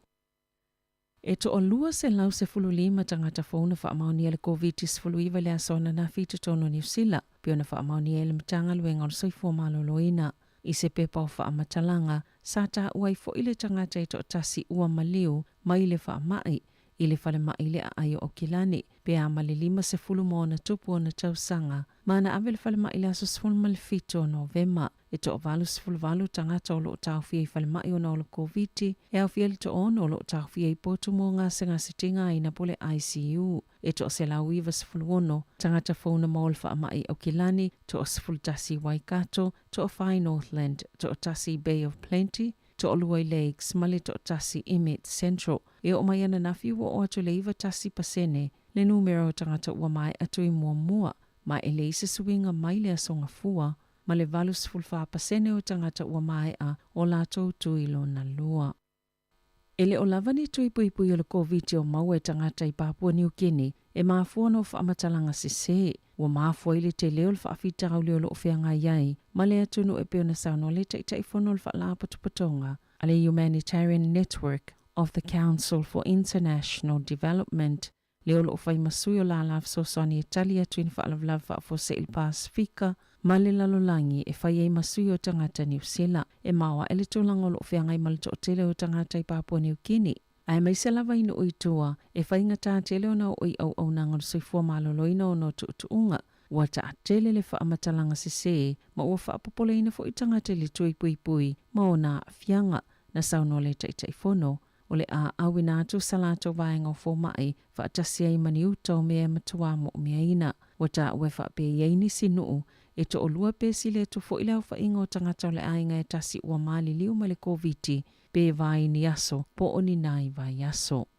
I taalonga, watolo pole taalonga le au basketball a le Breakers mai New Zealand, Ilia Sotofi, ma ua whaanono fo esea nei whale o lo onono fo ai mele pone, ina ua mai aso enga mai loa e to a wha sui o le au, ua wha maoni e le COVID se fuluiva. Na ta ua le Breakers e to a tasi le sui mai le au malanga a toa sa langona, le malosi, ina ua mai ala ta alonga le na manu malo e le pole stona ai, sa ta alo e male Phoenix, una whaile o le enga o le virusi le lava po, e na mai ane ele oa afia le wha mai, pe tai. Sa wha awau peo na ngasi le asona soai, o na toi whaile o le enga o le PCR test, ma mawane ai ua wha maoni e le COVID fuluiva. Ua wha anono fo isea umai nei le au malanga i to tolus fuluiva le Breakers, e au fiei fo imata maiti. Lea sa toe mawane ai ua iai si tangata i to tolu, wa afia i le virusi. Tala fawia ma le si ufonga le lau mua mo le nei vaenga o le tae au.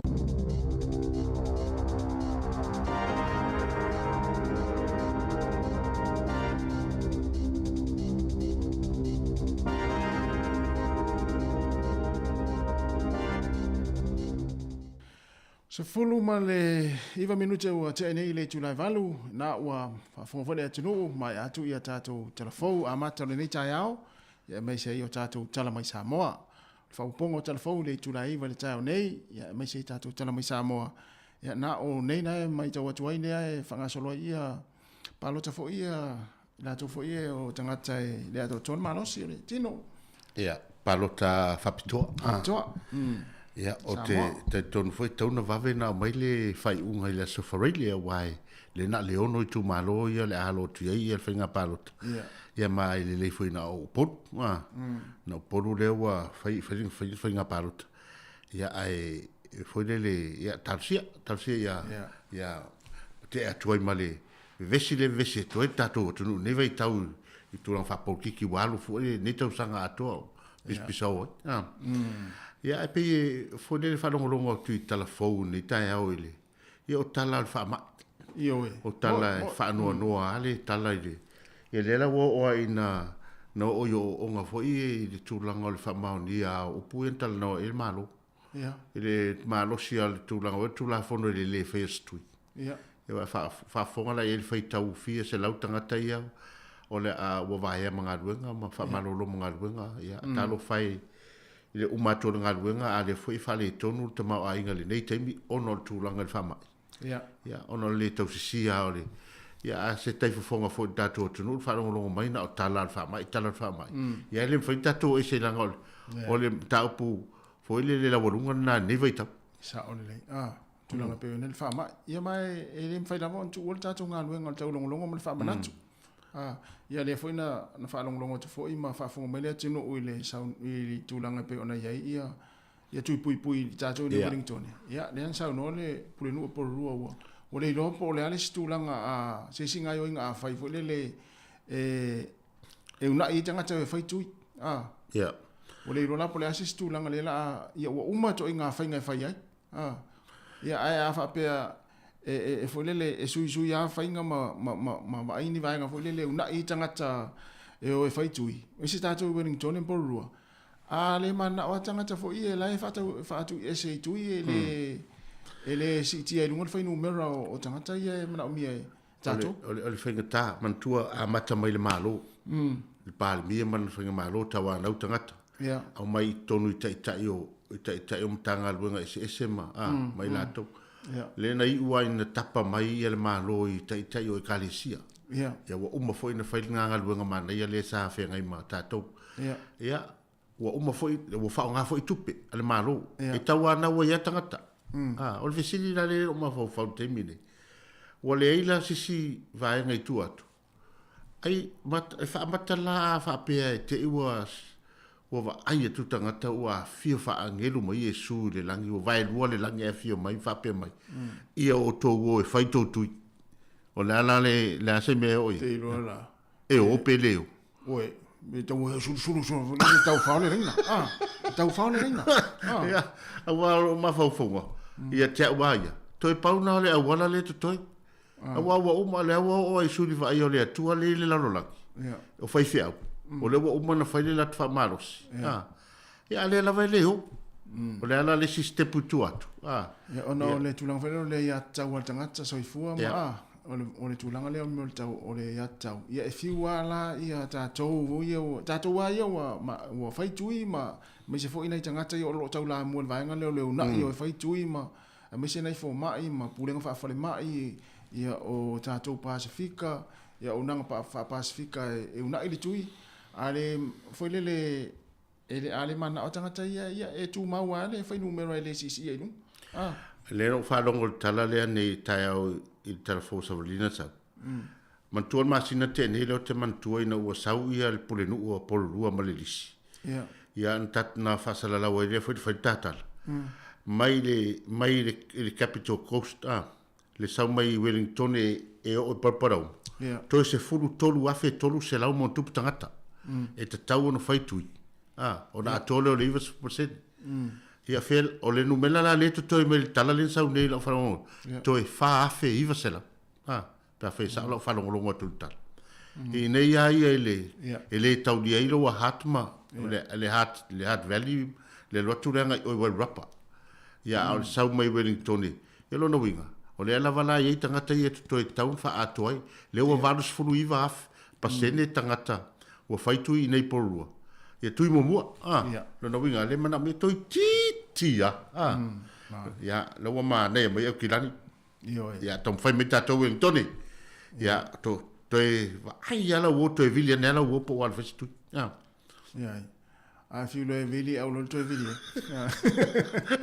Paulo tale vai au ala ni e to e tu mai nel mato fale inu mato koksabo ia mana e fo il tatu fa fisili le tunu ma le o ta o fo e ila to lo ta ia unanga nei le o ta sa ta to mai ta wina le tu ma lo si o puling fa fale mai o communities o Pasifika mo ila to lo taula mua i vaenga ia e una i le o fai tui ia le sa wa tala wa le fo ta to fa longo atu ia o le lo pole ali si tu langa afai uma tu langa sa e fo le fai ina ia tai mai ina tanga ta mai fai tui ia ele o le mea tas e mo ia e watu e fai tui ia ele si ele fai numero pa sene le ma mia ba le ala fisiti o le ala sisi au ala o silfia le tunu e tau na fa la sisi fainga na se fainga o e no fumo e fa ma e fai e ona tauanga mo tangata ne fai tui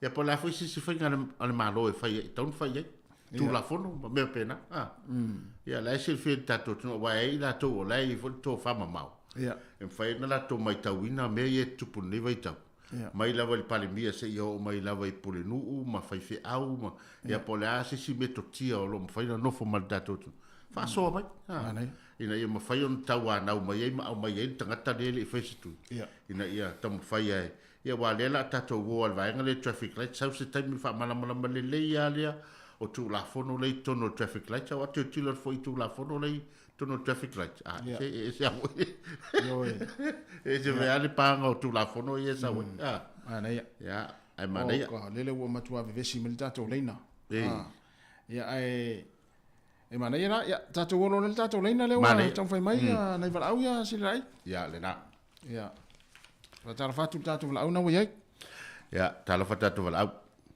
ma lor se fu ma langi ma e lua wa se lua ja so fo manuia la heritas alo mori ja isso no mai solo la se meu po na te no fo ma se metotia mana ia e lua o manatu e waku ia o tangata fo le fo le ala tu lo le ko mai fe me ko mai ele faia lo mai ona na te le tui pe fa pe me ko mai po le malo o ina sa e fai na tai le tui a to tongi lo tui e fai lo tui le se lauta la o le si mea o tangata i e benefiti e fai o iei si tangata o fa fai na tai le tui ai fa pe mai nei la le malo o le ale toi maua lau benefiti pe a ele alo e fai so tui o wala na te lo atu tau ona fai ele tangata fa fai na tau le fai lo tui o le alofa ya ka koge o mo fai ka kopu o a mai merkata le se kui e lo ai merkata o mo fai ku e mai lava ai e ni kongo piki e fa fai ngo fi el kanga ka o fai ku ai por pin kar kanga ka ele fai se kui ai ala ala vem ka ka fai ku yo se no ngava mana ia e lo fa fo mo le tu wa tu langa a wa lo pe te wa lu ia o tama te matenga wa le ai a fa sa o lo fina ngalo tu langa le a lo pe o ina apa il benefit e lo pe wa na apa a fa ila o ta o fil na luenga o nga luenga te le tu pe mo men nga luenga ia a le fa fa ta tanga ta le o fa nga luenga le benefit ia o le misterio le lo lana lo pete wa apa fa pe o le atipi lo benefit il masina ni se va vai po la tulanga o ia a le a fa tu ile to mo lo benefit o fa no le fa fo ile le fionga ya soal e mana vole le finanga le fionga soal a tulanga vole le ia wa ia nei tangata fo ile le o lai ngase ala mo la to benefit nei ma tu fo le ele tau no faila tu ia tau lan tu ile no wa ele tau no fain tu o pa fa pe oni va nga fo le le tu fo malo e mo tangata fo ile le lai ma no si ato to ala e mo se faile tu e ma nei fo le finanga lo so mana te fa taile wala mai lo suga le dia ya fa manguele tu e po ngia ya manuia tai wala mo ia o tatou fa'asoa o le finagalo a le tagata ia e tatou talatano ai ia talo falafalau oke koe fa'apopo o le finagalo soalogagu falogofi ai ia faapea se faiga faapea laga leo maka'ua e kasi lea ia tatau a le kagaka a fai la o le kofā ua kasi i ai le kapegeka o le lako kofā lea o e fai kui ia o le lako kofā fo'i lea e fai ai pegifiki a kagaka o le lako aiaga le fai pegifiki a kagaka o le lako aiā fo'i lea fai mai ai kagaka kai tokasi o le lako aiā a kesina le kofā le kapegeka tarofi umaloa meaga fa'amagiaga i maua e kagaka ia le o e fai kui moni ia ma'ali fo'i la le ia kakau o le malo ia o nga lo le kagaka lea ia kokasi alu la tu le me o rai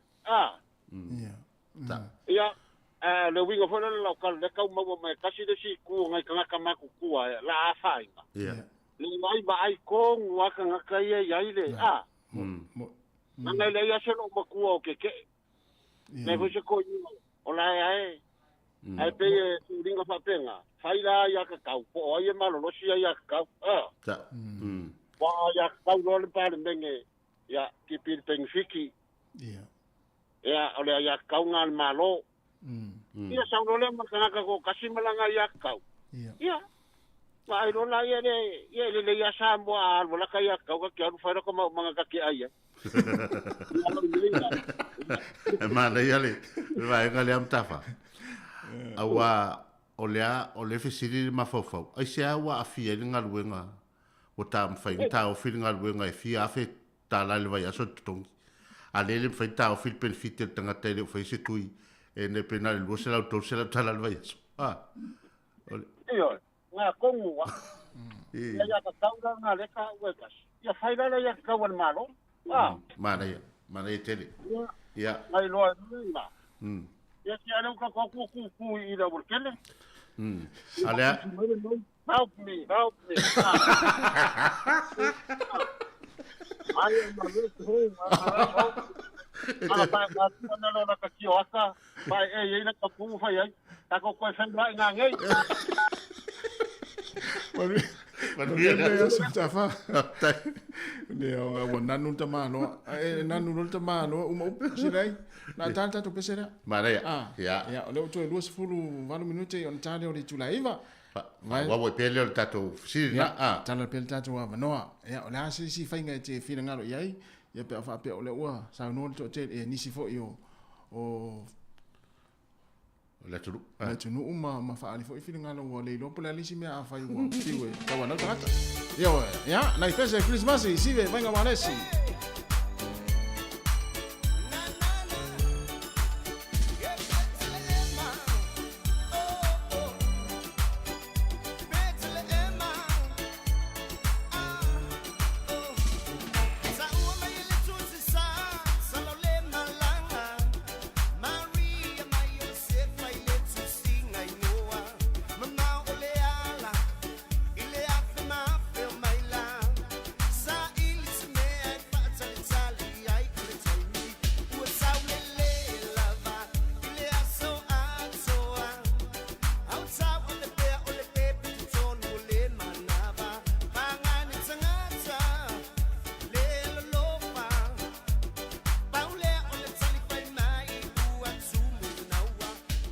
ya le la tato atu lunga tato leina langa le ua tumu mai tato lenga temil nei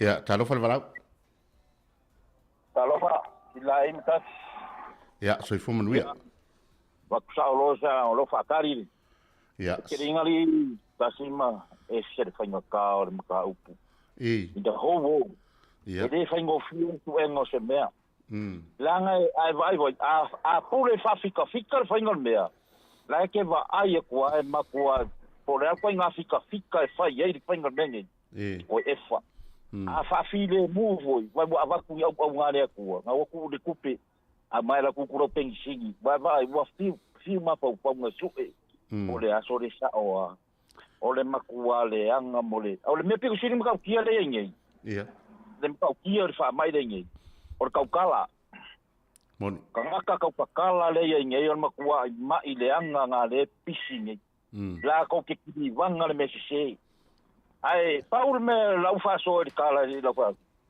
ai a pe a o kangaka o fea ya o nga ka fa aru ngo pe pam fa ti e o ngai fa piti rungo me le malo si anga le makau ki or fa mai ten mane ya ka ukangaka e makua makau ki ale onga o le afia ngai lo kupi langa la fa pe o le kari o kupi au ke vai aku e makua le ai ama se me mafai e kupe pe a ona pisi fa mai moni le pe ko piti foi nga sa mo pa ngai ma amerika mangi sida ai pa pongi kingi mela ye e o mai asa ma inga e spread lava e le fai mo fie ai kau ka ma au langa sa au me vale a le ku ka nga ka longa ma sangi te le me anyo e le fa pe ro por kusi mo le valea e le fie de ku le ka tawa ole o to la ve faua ole te o le fau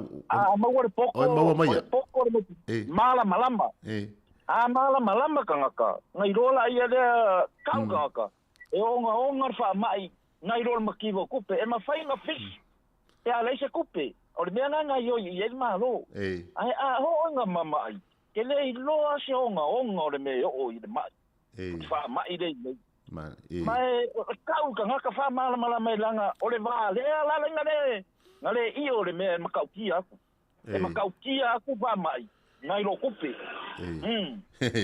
e makau kia kausa nga mane lo finga fa mai mane lo finga tinga kupe yo te fa sola a banya ya so mane laso ya manu fa tai ya manu la tai ya mane tele le fa so le winga na le fisili ne fa yatu po ye ni si meto tia e tu atu ole vaenga le o fa ya wa ole tulanga foilea wa uma ia ol palemia wa ungani palemia sau le CEO ma le pole le minsta ol fa ma ia nei ole COVID-19 ia o le CEO o le Falemai soifua maloloina New Zealand atoa o mai i faipule ua atu i tua o mai i foi lele whaurulunga o mtanga luenga a mai i pule nuu te itasi i foi lele i whinga malola aiti i City Council ia o mai loa ma apa mai loa i suiva ia o le atua e ala i whawhianga inga se tulole o whinga luenga pa ia le alava o umona whaile la tau ngā luenga ia ele ngata foi le foi la unga i tua le o whinga luenga foi le tofia le atua tūlanga o le o tau wha malama mai na lava o le a foi o le wha mai ia ai o le lava o lava i le onga tūlanga foi le o tau au ina peila o le wha onongo tundus o le ai si whainga o le lopo la si whainga o le ala si whainga o no formal tatu o tunu ia le lawa mai fina ngalo na tau nei ia mana e foi wha onongo wa to fo tangata ia molono fina ngalo ia a o nisi foi talo sia ai lo ia nisi o tatu talo noa ue ia tatu Samoa talo sia lava ai lo ia initial tato tonu ele o foi ni tui ia ono tu langa foi a fa pe o la wale o foi ni tui ono tu langa foi le ona mai ma sani ma tu mautino mo fai foi na mai il fo mai ia ni fautuanga em fai ona fai tui malele fai ni tui a o ila to o le malolosi ia o le mo fai na fai le tui ono nisi tala inga se ia manisi foi fa mtalanga e avatu yo mela nai o le lai apala ye matu u ye le tulanga o le ya tau tanga tala vai ai talo fa vala talo fa la sunga tai da mo le no ya so no mai ya mo foi se so strani mo ta tum tau sta o le tulanga sili da on le anga ma fengta onga o le wa sama vai fo mai manes ia o ingale kilo fo ia kanga o la kusila ia le fa mai ma unga fa mai yo ai se o la algo e fainga kui pe fa pelo o fiure ma do mal pale mia ma la ku ka pai ale solo mo fo mai ma nesle mu se fai kui e ka ko lo le leila o la e fiu ka wa ka kana le ka kilo ngoi kanga e sila fia le leila fa mai ma ulanga fa pengama mai o el fama a le choro mo ines ne ia de mo kwa muswa des ne fo ma e oi e ko fenga lunga ka wele ke ele kui ora fa fe la ka ko va pe ia o fo mai le la ke lo mo sila ale ke o le lo la ka po fe ko ne mesa mana o le ke fo mai o le fo ka wa mo yo ko fai kui ale mus fo mai le fo muso ko ma a fa pe e ma lo sila lango nes ma fo mai fa pe ka ko fai kui e kilo foi la kanga a ele ai la solo mo nes ma fo mai nga fai ka ko fai ana le pe wo si ka ko o fa lo na me e fai fo mai o le fai kui manes yo se o so so nga ka ko ma ka u pu fa tai mo lo wa no fa tai mana e fin ngar ya tato vala auta lo fa ya le walu tato vala auta le si vala auta lo fa ya le voi lunga leina Alo. Ya, so no mai le lunga le. Ya, le. Ya, o manga le telefon san. Manga, o e fital no mai lunga le o le airport. Ya. Ya tau fa la titi ne ala lo litio nai tau mau atu dato microphone fa mo le. E na sa no mai le. Ya le. Ya fa tai. Ya. Le so ma na telefai. Ya. Au falongo. Ya, o kile lo pola si o po tau to fai. Ai Paulo fa tuanga, fa mole. Ya. Ya pe atu o atu lunga le e te tau na sa no a mai la to le o fiet. Ya ile tui. Ena mo vale on tau fi lo ele pe a ko mo mai ni manatu na tu langa. Pi man ia foi lo fina ngalo le. Ia ona pe fo dinga foi. Le ata tala le avanoa. E o foi la to ele o foi ni tui. Ia me fai foi no sau no mai ni mafu anga. Ia ai o le te mana. Ia. O te le tanga le mana o tui. A foi ele o fa a me la to mana tu lunga o le tio. A o langa na tu o ia sa no. Ia. O te tu ata to te mo wai foi ni si ma fo nga o me le o tu ia ta to mana. Mana ia el fotonga o manga. Ya, fa tai lo fatu, man we fo neas. Ya mana ia fo ile so no nga fa tama fa fo ile le fa tai tai ole. o le ainga stas fo tamau tatu tunu ia mari awai o tele au foi o langona ia e whanongorongo te o langona i la tau o lea lawa o mana whaitui ai mana ia foi disi langona lea whatoa disi whina ngalo lea whatoa mai atu ia pe fōringa mai o lea ua whisiringi ali tūlanga i whao mai ma ia lela e tangi mai ia lea ua saua whai mai wale lopo le asisi whainga e taua na ui tangate le whaingo tui ia au tau te leilo fo ipo le mafu angai i leo ese mai o fo mai ono tūlanga o ni o lātou tantonunga wha le lotu po ni o lātou fo itali tonunga wha po lea fo le wha atunu ia po lea fo ise ngato ngā tantonunga wha tangata ia ilana ia fo isu onga le tūlanga i tui ia e leo na mafu ai ia pe iei fo ia ni vaenga o lātou fo i ngase mau awai le fa peo fo mai o tangata o malolosia e fo mai o la e fo mai nei la to to no la tunu ya la fo i mau e ngase o tino ya mana ia fina ngalo fo to mai ya maga e mana ia fo ia o i fo i se si o le ma fa ona ele o fa se tu yo no ni si tu langa wai si tina na wala au mai o le fa yo lo na tu yo no tu langa fia ngai male mai tanga ia ai fo inisi na mafai fo ona tustusi mai lunga tato YouTube mali ia onisi o mafai ona fai wa uman fai tu ye lua au fia ngai mal mai tanga ia ala wa ola o tutu ese ina mali pepe fo mal tanga ta fo ia ele ma se fai no le pepe fo tu langa pe ona ia li tui ia ai pe ese to fo tanga ta mo na ia fina ngalo mo na ia manatu ia au le tatu pesele fa wa tu tatu pesele ia ona whao i leo ua toe luas marfito e sulfito minute ia ona tale o le itu la e iwa tale iwa ona toe au inatu leo tātou talafou e pe ona masani ai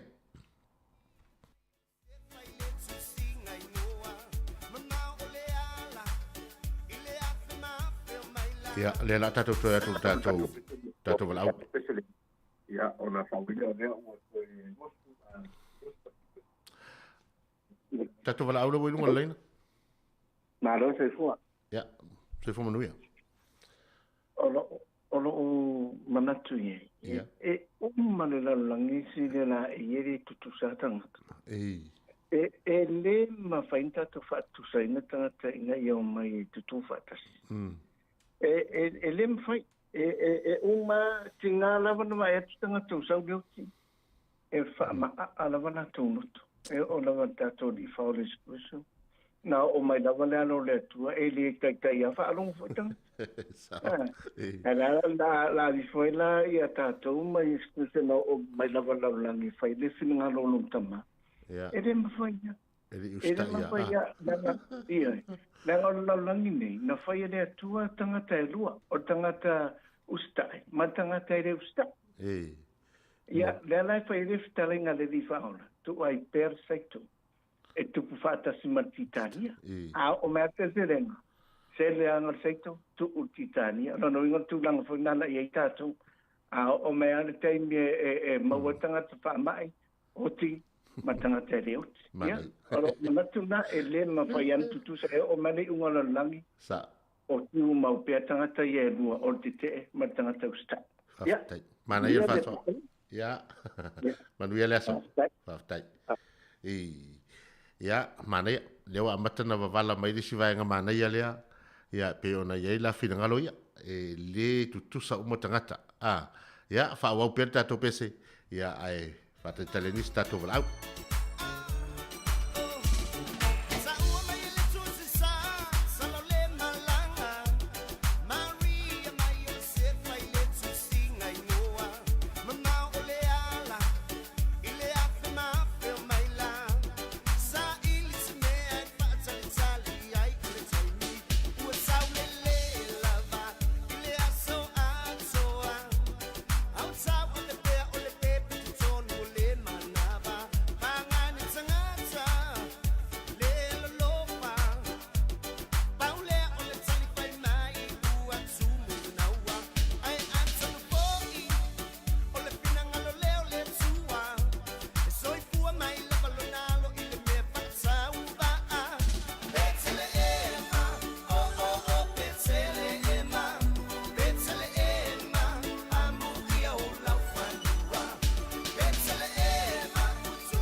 Ia lela tato wala au leo wai lunga leina le taimi nei, talo fale wala au?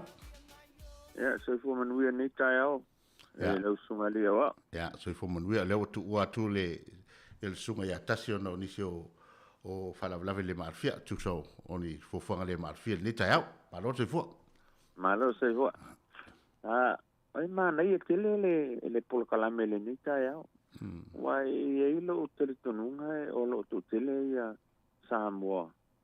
Toi ai si tunu o le langi mal Pasifika ai o lo wa le manatu e faisino tonu ai i alo ma tama whanau po tangata anu Samoa e le i whaia ni tui e i elo tele tonunga e to tele ona i ai a ma fuanga e ma fuai ona le whaia tui ona a whaia istanga te to tasoro ona whaia se tala ingai se o lo ono ta ai ia fina ngalo ia tangata o le fisili la o le a se fina ngalo se tangata matua e le i whai se tui ona o tala inga se ai alu watu sona tali ipo sona finge whainga luenga ai se iwa mai ai suwe i fona ua maua i le wha mai o le COVID ona so sono lo leo le wha mai tonu o le ainga o le leo te tonu o so se a so le wha mai leo so stangata e le i whaia se tui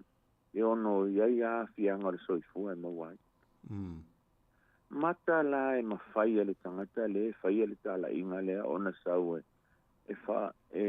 wha fo i le soifua manuia o le tangata lea ua tinga inga le whaima o le mena e tauna mawhau iai le tangata o lo whatau te mawhau alofa i nai o nalo mawhau alofa ni siana whanau le tuputupu a eola na whanau o le ale tūlanga o le au o iai talua ia le totas o le tūlanga na e tauna mawhau i ele tangata Samoa ia na sau i sa e New Zealand o sa ili ngamanuia a waa inga ai le sau whatau te ele tui ai pera foi a fai foi o le a se tala inga wa watu a fai o fina ngalo leo le tua e te alwe fai lo tui ai te leo fai le fina ngalo le tua ia lo no winga wo fa nga stela wa ia ta wa ele usta le fina ngalo le tua le e ta wala mai ia ila to e wa ave ye le tua le poto ma le tamai ta wala na e usta ia na o se manatu foi le mare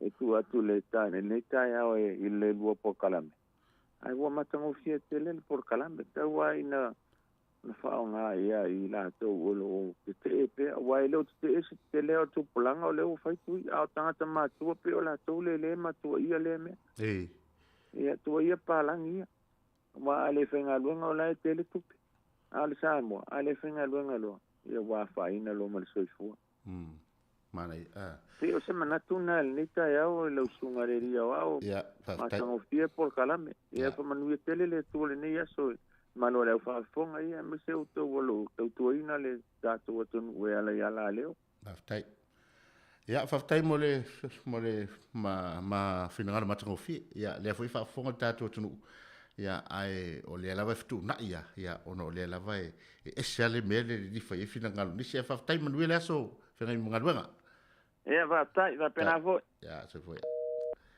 Talo fa tato au. Ma lo ven soi fu. Ya la. Se como no Ya foi. E inicio ko o lo ko ri ku ya si dia dai. O la utali fa vave atu termine ya wai tele le na tau napale sunga fa to ina i tulanga pe nei tu. Ia le fai foi na ia se si lotu e leo no wa le festui ai la tali fa vave pe ia ma to lotu o ma le fai tui ia o ma awai o le mea o le fai ko ka ko ale i fu yo ka ko ka ka le ikuia o le mea le o kerelo inga o ma ko la lungi o le fa ma fa me le mask a o ila ele i do ka ele ikui mar ka o kui ai ele mele o ke ma fo i pe fa pe fo malo fa i longa ka ka de kuia ku e se fa i longa i mo au po o se le fo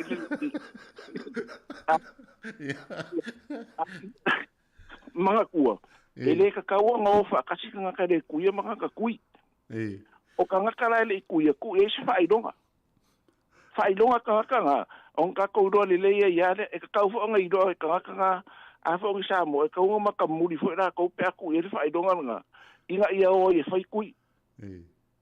So se mea e aruai, e maka makekele, a kau ke wa aia kwa, o rale rua araka ni kui e rai, e men mua uru. Pe o ka, o la ulea o se whainga le leia. Pua malosi e na whailonga lea whai. Ia ne ai. Inga i whailonga. Kailo e a kasi. Awa u. Ia, waifo i meo inkia. E longo fiar inkia o wharikorua wako ale. E e de men mo au. Mo. Whapenga umani bere o ke mga kua iai. Wai no ku yang ka ko le so e pe Afrika o ke musiki o ka ko mai. Mana fi ngalo. Ai mana ia se a fa pe alwa lua ia. Ai mana foi la amata mai la loia au tope. Lei vai. O ko ngala kana ka ku pale mia. Ia vai la au mai. Ore lei mangue le so. Ia alo fatu. Tau tia tato wala muli le au tapena tau telefon talo fal wala. Tato wala o dunga leina. Alo te fo. Sunga wa. Ya. Sa no mai le o dunga leina. Ya mai mole. E watu so manatu ile. Tangata ile faitu ya. I pari. Ya, sau no mai atonu o ile la mau ai se mapusanga o tatu pole no ule popole. Ale mera te vele tuai. E lo pali o pesami no te. Pesami, ya. So, ya. Na fatu lo tu asamo tatu ia wang o palonga tu isi tanga te e fama. E tui. Pawala tu la watu fa. Tao ngai fa dise mea la tau fai manatu ai tui le se kuia se rokupo se tuia se paor meo o tui o le sau la rangi e fai ngai tatu tui e le mai lo cristiano e pesa no pela malo si tele lau tu wala lo I le tatu watunu e mana e foi le fa ma mai lau sau na mana ia lau fautuanga ia ai e fai foi male ava le fa fonga tatu tu langa tatu ngana man fa lo tai ka la una to la lo o tui e nga mo tatu awoni tatu fatau te ole malole a mai fatu nunga e tatu e leo se community le a mai le fatu nunga o le ala tatu o le traffic light ono sili role ono fingata tatu na o ai fai fe au ma fionga I patele o tau lau mua ele whainga o whasara lango o tatu tui. Ia ele se mea ono, o mea ia tatu tangata e whai tofa. Tatu wana e whai gato tui, wa atupu main pefe.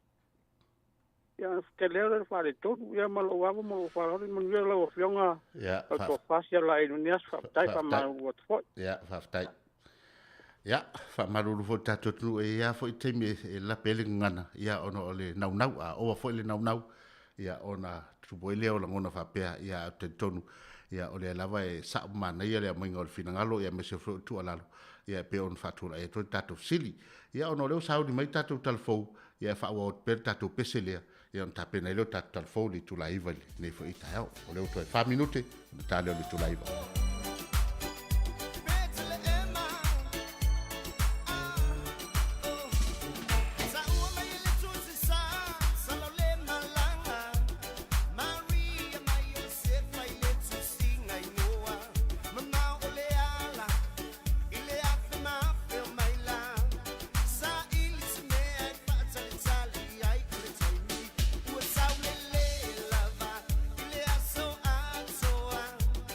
outside.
O le whaasilanga tā ua, e whaamana tuatu i le mamalo le tātou au whaafonga, e iaila wa ia te tau i lalo le tulafono o le Broadcasting Act tasiiva valuiva, e whai e sau whaasea po o se whai tionga i mata upu, tau i whaasalalau ilunga le Samoa Capital Radio. O lo au ili lalo le upenga o sota inga le pūlenga o whaasalaunga, po le Broadcasting Standards Authority, bsa.gov.nz. A inga mo le whai o sau whaasea i se polkala me whaamanu alia i lau whaafonga anga. O lo o au fia i vaenga nei, o le ale teime mawhaiona whai se whaasea, o ai tu ainga polkala me mawhaiona o whaasea ai, o ai e whao o iai la o whaasea mō le teime mō mua, whaftai.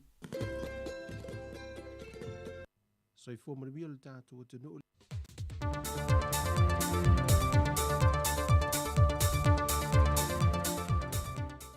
Soi fō maribia le tātou te nuu le o ngātu tonu le neiva yaso, au si mai al whaafonga e nisi o mea na te tupu i Samoa mō lau whaafonga.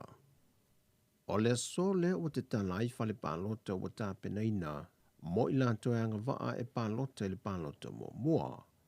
O le aso na nawhina to e whaamanino i le fionga le komisino le ofiso o whainga pālota, whai mālo matu mua Matthew Lemesio, e lua lava ni vaenga te tele tā ua, wanto iai neisu inga iai ngol pālota mō mua.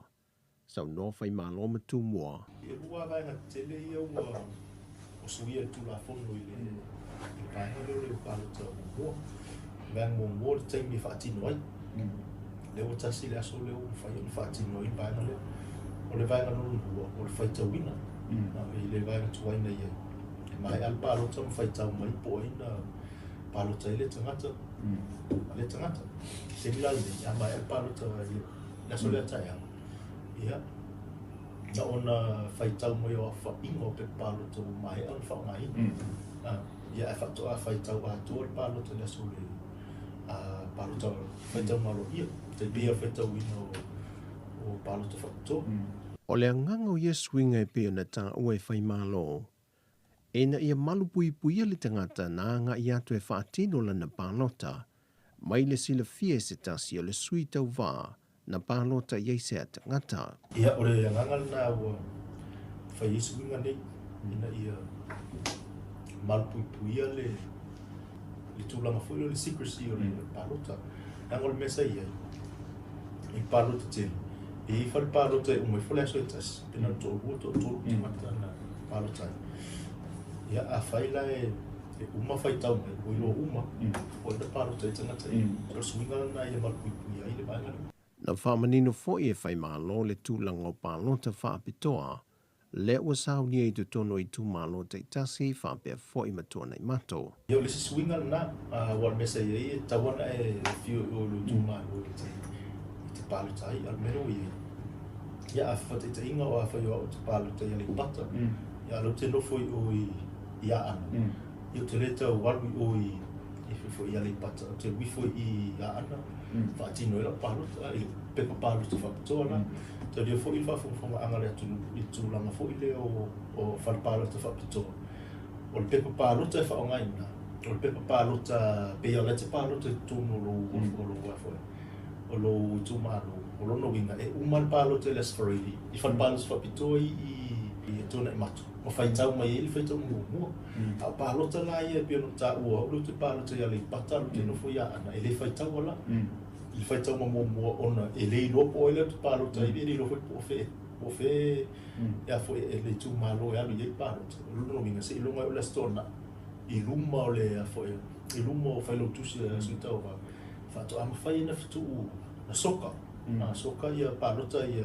Ia mai la pālota whapitoa uma na whai o ia ana. Na mai lo le atu whatu whai tū malo e tau nā lua. Le pālota whai lana. Whato am whai tau le aso na upanga fua. Taipei o le pālota le mumua. Whato a whai tau uma le aso na fua. Mai lo tonu a poe le sui tau vai a ngai iei ia pālota ni. Le komisino whinga pālota whai mālo matumua Matthew Lemesio. Ua whamaunia mai al sui komisino na tanga rengo leo a wapa au Filipo Longitino. O lo ta otol talo sanga na tanga rengo leo le ofiso le lo i sili. E talo sanga i nei se fo mai whaapitoa e sue na tino maliu. E whātau te ial suenga o le tino maliu o le televau se fulu whātau sanga le matua, lena maualona tino maliu I mō uta le aso whareile. O le mata opule nei, e le whaamali e nai te maitai whaamasino mō e maali liu, e mafu anga na whaelo atu le matanga luenga o le maliu o le televau se fulu whātau sanga, ai mō le sile fio le teimile nei, e le o iai se fō mai whaapito whaape mō suenga o tino maliu I Samoa, se vang nai fo mai o maliu mai seina, na ofo fua lātua o nangai whia suenga o tangata maali liu, lena sa valia le tau sanga, talon ta oto ia tino maliu le mautanga se ngase mto tua, ma whāta le tali se fo mai, mo ia suenga. Wato e whāton wina I le whaamasi nonga le matanga luenga o leo, ina ia whia se tau tonga whaapitoa mo e maali liu, e sa ili ai po le tonu le mafuanga, o le maliwai o le ali I tala vau. Mai le whaamasi nonga lava, e se funma le valutau sanga le ua whaasala I se te mai fast food whātau sanga le matua le whalpui, ona oni ngā yo inga lea lofa nei e whaia se te mai tai se fulfitu tau sanga le matua. E se lau fitu se funma le iwa mōlianga mai le tua leo e whaasanga I le te maa, peitai e na o le tolu se funma le lua mōlianga na ia io ina, wa lava lea mai le whaamasinonga e whaia ilo na whaa I unga, wa whaafalpui nai nei. E la sila le whaamasinonga le mata opule nei lo na onga, e tolu se fultau sanga no lanto vava ai iai. Peita ina toe to ese le isi se fultau sanga o no nisi tu lei, na amana ia lea le whaamasinonga. To toe mai le lua se fultau sanga o le whaasalanga, to e sea mai iai le lua tau sanga le sa whaanofo vava ai iai o iei lalo le vainga leo, ma to toe mai le se fumalvalu tau sanga. O lo tau fia mai le whaamasinonga le whaai loa leo le talaanga o le ua whaafalpuipuina, mo le saonga le mumare puipuia o le tamaitai na fia. Mo I tu malo e ono ia lo toi nei mo le sa I lia o na sui mo le whainga pālota laiti, ua whaamaunia mai e si lia ma le sifun le ono afe I lanto o restalina mo ia I tu malo e ono, o I lanto ia e te tau o na pālota ia whainga pālota laiti. Pe ona sila fia, e fitu I tu malo sa iai mo mua mai whaai ungol whaamsinonga e toe sa I lia o na foa le pāne mene, peitai o le wale ao fia I male tu malo e tasi mai se la whai, to toi mai iai na o I tu malo e ono I tu mua, lea o le asa I lia mai no foa e ono, lea wāwa noa le pāne mene. E le whātura nganga o suitau wā mai iai tu malo e ono, e iwa suitau wā le vāinga whaupu whai le whātua tui le tua sa mō watasi, to walu le vāinga whaupu whai le japi pia pui pui a ia te tau o tangata, to lua o suitu to tasi, ma le tasi o le sui le whātua tui le tua sa mō watasi, lea ua lea I neisa na whainga pālota, ona o le whai unga lea ua tui na mai le whaamasinonga, e le vai aso nei.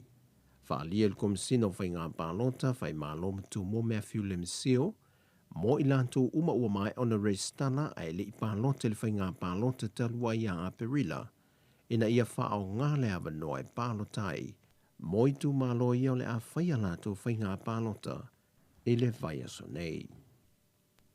O le vai aso nei lea ua tau nuu i le antu nuu pusa o loa o le reisa, ma ua toi whaata wina I tanga reisa I whale o loa ese le taulanga whapea fo I nuu I tua. Peitai o vea son te nei, na ngia I lunga o penga te whae langi nisi o whale o loa, wo lato whaata wina le pepa reisa sa 5 tā lama sene, ile se fulu ma le 2 tā lama le se fulu tā la. Taluai e tūlanga, wo o atuai lava ma whaa se a ile matanga ruenga, ile mawa e telo le si tango le tango le reisa, taluai le whaa atuai mai o waalau o loa. Wa whaa sila ai ile matanga ruenga o pisinisi ala manuia ma leipa ile mamalo le antunu, ina ia wha lo atu le matanga luenga ni whale o loa, o loo lātu so na ta si tau o lātu o loa, mai tau whaatulanga ina ua whaatula whono ina ai. Na whamaninu fo il sui o le matanga luenga, o tau o loa lo ia le teimile nei, o loo whaatapula ai nei lano le polo inga o whalawe lave whafo sei ona o le COVID-19 furuiva, mai o se solitu la whono pe a whai ai leus ta ia, wa whaatulanga fo il matanga luenga whaasalanga, mo I lātou te solia ia tu la whono. O le whai unga leo telefou mai sa mō mo le ne yaso, Tātou tālo sia whai ngā whiliwhilinga I tūmalo e ono lo o toe, mō pālo tala I tinei vai aso. Whasoi foia.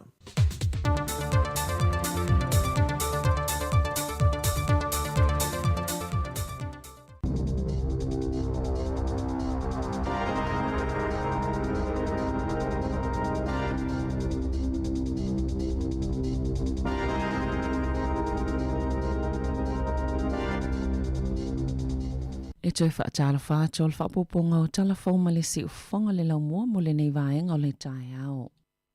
E whaitau wafe tā lātu pe lau whaila fonga o lo whaaluina I le tutonginga o tau I mo isi tangata tua o ye whaamata uina e isi tangata nono fo mau tutongi I e whaalieni o lātou winga whaavevesi ma le lemi ngao o ni whaiunga le Tenancy Tribunal na mawhaiona vaavai I eile le tio New Zealand sa whaamaumawina I le whaatinonga au nangalaka inga ora I le vao lea polisi, maana matawhai oi e te tauna whaatino e tu saimalto la fono o le Residential Tenancies Act. E ei nisi mata upo e whaatonu I nai le whaamsinonga le matanga alwenga lea e ona whale no fo maututongi ale malo. Ina ia tutongi le whaitau wafi o tupe lau whaila fonga New Zealand I tangata pito silo na afia ona o tu maamionga tangata no fo maututongi. E lua fe lima se lau tala se tupena whaatono I nai le ka inga ora e tutongi I se tinano futo tasi o na e lata I le tausanga whaaleanga ina luna whale whaia I ai masawa ngai alai upo whaatase ma se ngai o ingana taula vea I se ta vale o le isi e lima afe tala na whaatono I nai le ka inga ora e tutongi se tamaitai o na o whainga tau whaamata o na whai ia I whaapeo lea whaao I a te ia leoti o whainga tau whaamata o e whaao o lima ai I a te ia ma isi lava mionga le tau pulea ma I tangata no fo maututongi whale le malo o lo solia le to la fo no whale no fo maututongi le whaamauti no ai e tangata po whaala putuputonga I ona whale no fo maututongi le saunga le mōmale no nofo file mu o isi tangata no fo maututongi ele ito e ave e sea whaamalo sele au nanga le al malo le ka inga ora ni tangata no fo maututongi mai whale le malo ele tolu tau sanga utuana I peitai e se lau limas fulu iwa a inga sa ave isi whale ona o amionga le tau pulea e whaia I o lātou tua oi ele se fululua masina o tuana ai. E whaitau se lau leo whainga o tangata whaingalwenga whaavaitai mi whaatoanga mai tonga o lo poloka nei New Zealand ai o lo nau e toi fia fo I o lātou a inga. Ao le ia afia le lalangi le COVID e siria malis fulfa afe le au whainga o tangata whaingalwenga whaavaitai mi I le tausanga e malanga mai New Zealand e awai le RSE scheme o le toatele lava e mai Vanuatu, Samoa, Tonga, Tuvalu, Makiripati. Peitai o nisi o I lātou ia na poloka I New Zealand na watapunia whemalanga inga na ta ue se fita hao uli o nisi o tangata tonga ngā lulu e whaavaitaimi wata ngia mai lava le tolo kia visimasi e poloka I New Zealand wa mai ona ia tusi atu I suil whainga malo fo watonga ina ia whaatino se polokala me toi fo ia tuai tangata whainga luenga I le vāma New Zealand na toi tolo po umai tonga lātou whemalanga inga mai whafo. Ina ua taunu watu se tangata mai kalai stete le masina talawai, whailo na suenga ma whaamaunia I le vairusi. I ripote le staff I le so wata wai e fōlinga mai e iei lava vaenga o le Heart Valley ma porirua, e le ausia le iwa 10% o tangata mai atu I te ilua le COVID-19 au le ianga I le atunu o le polokalame le traffic light system, I le aso tolo o te sema, wana iei nisi o au nanga ma ilato o lo pito ilu mai leuna inga o tui pui pui. Wala tau tautino le whainga tā, ma ua leilo fo I le isi me to tie whaatawana waitangata musua. E whai o lātou tui pui pui, na tā ua le polenu o poridua ani tapeika. Ina ua mai apolokalame o tui pui pui le whai unga le vai aso, na ilo ai longa e au sia le iwa 10% I le aso tolo o te sema. O lo tau mawhai e tawana au lava tangata I e te toe peitai, e le o mauti noa po le ale au wale mawhai o nao o atuai I ai. O lo sauwha I nei porirua I le valu iwa pasene, o tangata ua mai atu I mua o le aso wharaile na awele pulenga whaafalama I au kilani mua na au sia le iwa 10% o tangata ua mai a umatu I ta ilua o le CCDHP le au fiei porirua ma le Kapiti Coast. E onolo na lua I ai peitai toi to a whaafe se lau ma le ono tangata e mai atu ilo na lua o na au sia le iwa 10% o le Heart Valley toi fitu afe valu se lau fast full tolu toi pui pui lo na lua o na au sia le iwa 10%. Malo i ele talitonunga whaato ama whaiana ausia po le aso 15 o te sema. Na ta wale pule silo pule nga whaafalema i lua, Fiona Dugan. O le si tio le numero tangata e whaitu ipui le iwa 10% mo Maori in Pasifika. O le ama whaiana ausia le wha moe moenga. I le ave leo tui pui whaleo a inga ma whalawhai ngā luenga, ma tali fo ipopole ngā ono nofo, ma ia mafutanga o tangata. E lunga tole se laulau wha inga o tausi soifua, to o sefulwha to sanga, ma fo ma ia to o sefulu, wa wha amalolo nei mai pole ngā wha awhalemai, o nei mumuso e whaini o lātou tui pui o le COVID sefulu wiwa, pio na wha alia le leite o New Zealand, o i lātou ia mai le au whai ngā luenga i to o tolu se lau wha sefulu tasi. Ua mai ona wha iloa ye tu ua le ngā luenga, talo mai le taimi le na wha ngā taile avanoa i le vai aso talo wai, mo tanga tai ngā lulu e le soifua maloloina, ina ia whaia o lātou tui pui mua le whaisa, na wha alia so upu mō pūlenga wha awhalemai uma, e wha apeto o iwa sefululua leo whai ngā luenga ua wha mā vai, ai lunga la ititi atole to hafe, ua tau fia lātou ngā luenga le taimi nei, au wha awa wai wha atala noa ngai winga i le lumanai o lātou ngā luenga, o nisi o loo wha atalitali le tui pui o le AstraZeneca, ai o isi na talo sanga mua wanoa wha apitoa e le mawhai ai o na whaiani o lātou tui, e valus fulu afe tangata e whaafai ngā luenga ina, e pūlenga whaafale mai i lea tono o. E to o lua se lau se fulu lima tangata whauna whaamauni ele COVID-19 fulu iwa lea sona na whita tono New Zealand, pio na whaamauni ele matanga luenga o le soifua malolo ina, i se pepa o whaamatalanga, sa ta uai fo ile tangata e to tasi ua maliu, mai le whaamai, i le whale mai le a aio o kilani, pe a male lima se fulu mo na tupu o na tausanga, mana ave le whale mai le aso sfulu male fito o Novema, e to o valu sfulu valu tangata o loo tau fia i whale mai o na o lo COVID, e au fia li to ono o loo tau fia i potu mo ngā senga sitinga i na pole ICU, e to o se lau iwa sfulu ono, tangata fauna mo le wha mai o kilani, to o sfulu tasi Waikato, to o Whai Northland, to o tasi Bay of Plenty, to o Luai Lakes, male to o tasi Emmett Central, e o mai ana nafi ua o atu le iwa tasi pasene, le numero tangata ua mai atu i mua, ma e le isa suinga mai le asonga fua, ma le valu sfulfa pasene o tangata ua mai a o lātou tuilo na lua. I taalonga, wa tolo pole taalonga le au basketball a le Breakers mai New Zealand i le aso tofi, ma ua whaanono fo esea nei fale o lo onono fo ai mele pone, ina ua mai aso enga mai loa e to a wha sui o le au, ua wha maoni e le COVID se fuluiva, na ta ua le Breakers e to tasi le sui mai le au malanga a toa sa langona, le malosi, ina ua mai ala ta alonga le na manu malo le pole stona ai, sa ta aloe ma le Phoenix, o na whaile o le enga o le virusi le lava po, e na mai ane ele o afia le wha mai, peitai, sa wha awau peo na ngase le asona soai, o na toi whaile o le enga o le PCR test, ma mawane ai ua wha maoni le COVID-19 fuluiva. Ua wha anono fo isea umai nei le au malanga i to tolus fuluiva le Breakers, e au fiei fo imatamaiti. Le sa to e mawane ai ua iai si tangata to tolu wa afia i le virusi. Tala fawia malesi ufonga le lau mua mo le nei vaenga o le tae au.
mautinoa o au sanga masesei o leo te langona o lau whahata au maa ai o te fiata o le paia o lo suafa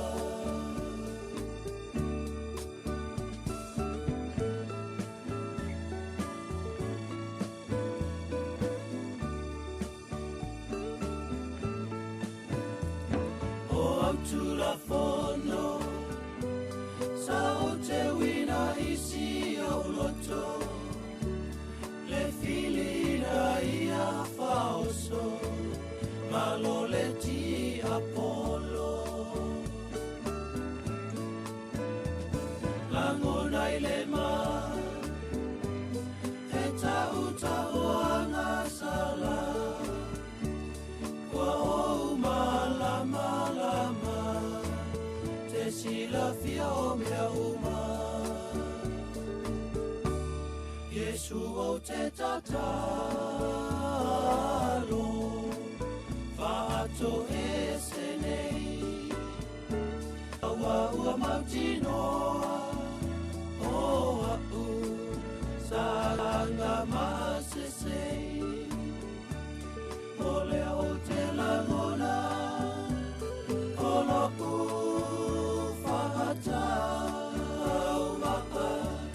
ai o te fiata o le paia o lo suafa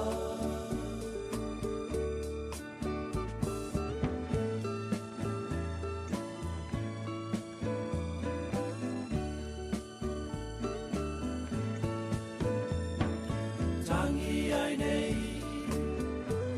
lo utamai o te olai wa o langona lo vai vai I mea sa o vai Fa'ato ese nei wa o mai ona ponei tia io mea se Yesu o te tatalo Whaato e senei Aua ua mautinoa O au Sanga masesei O leo te langona O lopu whahata Ai o te fiata O le tātou peselena mai I le whauula ma le sunga ia peni a nisi ma le whauula mai le tongo ia e pei ona whaafonga. Nā whaua mai atua tātou tala e pei ona iai, tātou tala fau, ia o tātou tala mai Samoa, ia tā Sesalem Sam whapea fo I tātou tala fau, ia e me tupu le tātou tala whatai nei I New Zealand, ia e pei ona whitai tunga iai, ia le tau sala ia Savarina Kasiano, ia e toi mo fo I tātou tala fau li tū lai sifuru ma le lua sifuru wha minute, ua te ai nei le tu la iva. O le whasolonga neo tātou poklame wa fo le no silfia le tātou watunu. Ia e la tō fo lo tāpua I mai maota malawa. Ia wa fo le nei a solulu a solua sifulu mo le wha. Novema lua fe lo sifulu mo le tasi tali tu la sifulu. Ia on whaatasi mai lea fo leo so le fionga ia lawano ati lawa. O le tātou poklame o le ato whewai lea I. O le a fo se mata upu o le a talanoa I le nei aso. Ia whaafonga fo I mea lo tupu. Ia e tonu o le tātou atunu nei New Zealand, ia ma le tūlanga o le whaamai. Ai le tūla sifu ma le tasi, o le tātou proklama le mōri o le awa. Ia, emo mai lava le mōri o le awa, ia e whaasino ala ia e tātou, ia ele nei fo I tūla le, nei fo I vai tau o le tau sanga. Mōri o le awa, o le a sumai ia le sunga le whiwhau to ina, Reverend A Ufanga Whaafia, ma walai vau, ia o le whawhiangainga, ia o le awhiangai ma le tātou mōri o le awa le nei aso. Ia o le porkalame nei, ia o te tonu, ia o se porkalame foi, ia e fia telefoi ia niso le tātou au whai tau tuspa ia. Le lai polo ina mai au, ina ia whaasala lau atu, tā pena mai lau tuspa ia, tā pena mai lau api ma lau peni, ia wa foi se tato fisili ma nei o le afail nei aso ia e ta pena e fai programa le tato fai longa matango fie ia po an fai longa le a maua foi tato wale a tato wale Christmas ia o le fo amata na o vai tau fai nga me alofa ia ta pena ne lau tuspa ia ma lau api ma lau peni ia i le tula e sefulu ma le tasi o le teimi na tato programa mo di leva ia e pei ona saunia ma ta pena ina e sunga le feife autoina Reverend Aufanga, ma whaafia ma wala i vau, ia ole e whaafingainga ole e whakasa Ken Squeak, ia i le pūlenga a Wellington i mātū. Ia ole tātou teimina ole a ua lusu mle ono minute ona tā lea ole itu la, oi lusu mle minute o te ele itu la iwa, se ia i mea ina ua luatu, se ia i tale ina ua luatu la panga lea, ia lea watu ai. Ia e matango fie i o finangalo na whaaria mai tato fisili lena mai atu. Ai o lesi fisili le fie tala noa fo i manu le mo le taim. O leo mana tu atu nei, tato tala leo mo meo o tala o meo tala i le history. Tala fo i o le lalolangi. Ia. O le la vote nofo mo mafau fau. Atonu ia o le tausanga le tupo il vaenga leo tasi iwa toru iwa. Tasi iwa tolu iwa le whapea.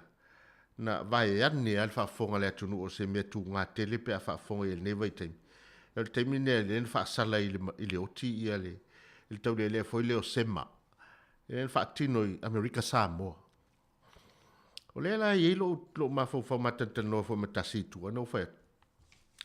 O te ofo le mwhainto e whai o le nei whaasalanga whapea. Le whapetani o le death penalty. Le fo e whai e nisi e nisi atunu e o se asa fo india atunu o langi ona lato fatino ai afu atu le matu o le tala le le ua iai mai le tasi valu tolu se furu anga i le tasi iwa tolu iwa ia ai longa sa tau tu e tupu le vaenga ia o tato uso fo i le tutuila ia o tangata sa mo fo i pio tato ia e ui ono laila lo pule anga Amerika le nata imi le o mai le temine ia ai longa o le ase to fama se fautautanga na futuna ia i le whamasinonga i le tūlanga i pio ona ia i le ia o le pesel na len tai natu tamale o sema whaafofonga Samoa o une o imoa le pesel na len tai natu ai le umatu fai upo le fai su e atu le kopi ato le pesel ina ia to e tai natu e stemi ia ona le manai o le tala nai tu atu o le vaenga le ia e pe manai fo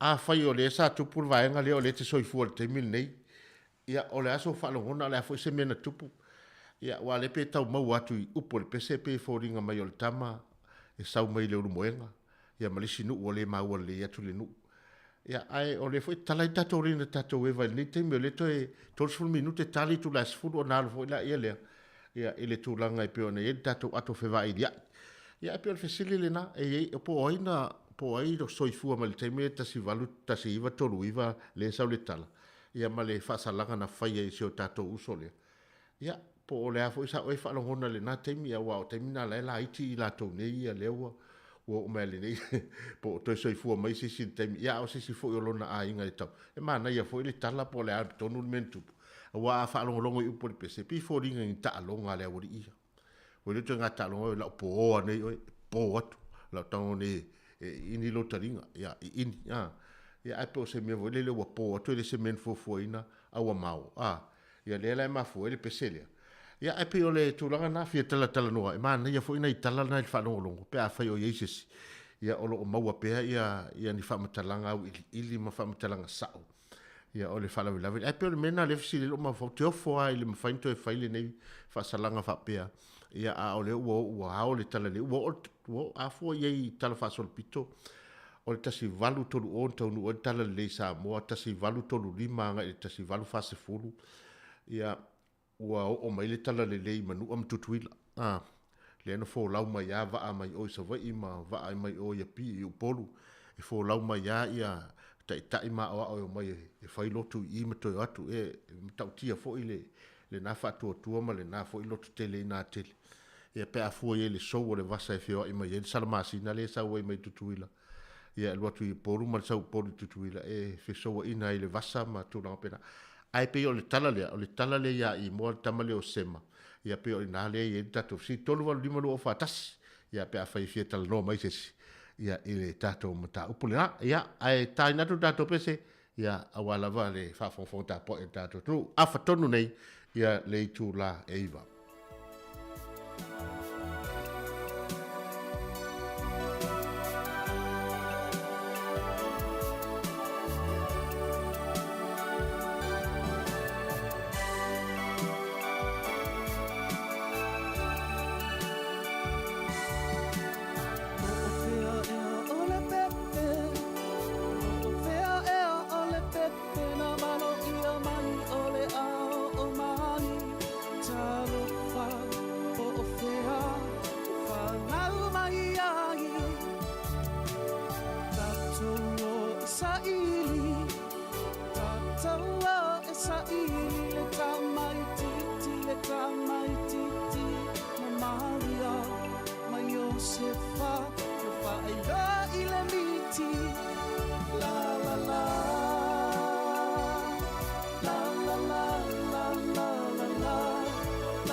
Wa toe luas fulma le 2 minute o Natalia o le itu la se fulu tali itu la se fulu o na wina tu leo le tatou por kalame o le ato fevai liai e pe on fa sala lo wina tu temi u fano ya ona ngalo tatou por kalame na le itu la se fulu o le tatou morio leva ya sta pena i folau tu spa ia me so la peni malau api ya tatou taringa fisili maua sa me alofa au le o atu di krisimasi ya oro tato yai pe lava ile vai tau fa mai fa talo fa tu lava la to oro fe ngai fe au manga luega le yaso ya oro tato yai pe proclame atol taiau ya ma lor nga lue tel tonu ya le fo wa lue fo lava le wa lava le la ilunga ya wa vela fo le la to oro fe ngai manga luega i tono company tonu fo oro nga luega le malo ya au ina i o tato uso fo i mana i tu fa fine oro ilunga nga luega ilunga awala me se fo i la to oro fe ngai manga luega fa kamuta ia o le tele o ngā ruenga, ia o o fwoi na aidi tautua alpa ia ma le malo tātua tunu.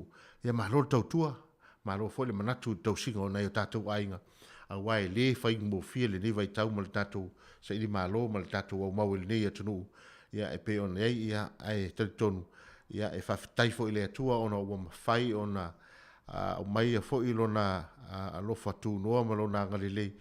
Ia e soasoani ma musu ina i pea ia mai tai palemia ma le whainga malo ia wal tau singa o tātou o tunuu i le tūlanga i pea ona ia tamau ainga e ui lava i na tele tau leo alu le lua tau sanga ia o le fo i a mai a tātou tupe fo i e lea e tau o mo meo o subsidy sa le malo ia e fi soasoani ai i telo ngā ruenga ia ona i tātou ainga fo i tele fo i o mta ngā ruenga po service provider sa le soifua manolo ina ia le foi sa pisil na vai tau a waltu foi na to tau mafa ia me se foi o vouchers matulanga uma ia e so so ni temi na pangati ai tatou ina ua po ia tatou fa mai ia e pitai ia le lava o se ma li lava tatou va ia ma tatou anga i mal nei temi e ta ua foi ma nei le tu lalo ia me se foi ia o tapo inga mau ta mam tina ma tu le lava Paul fala maula le mulila ia le lato tapo inga tatalo e mese foi le au finga luenga pa ia le atua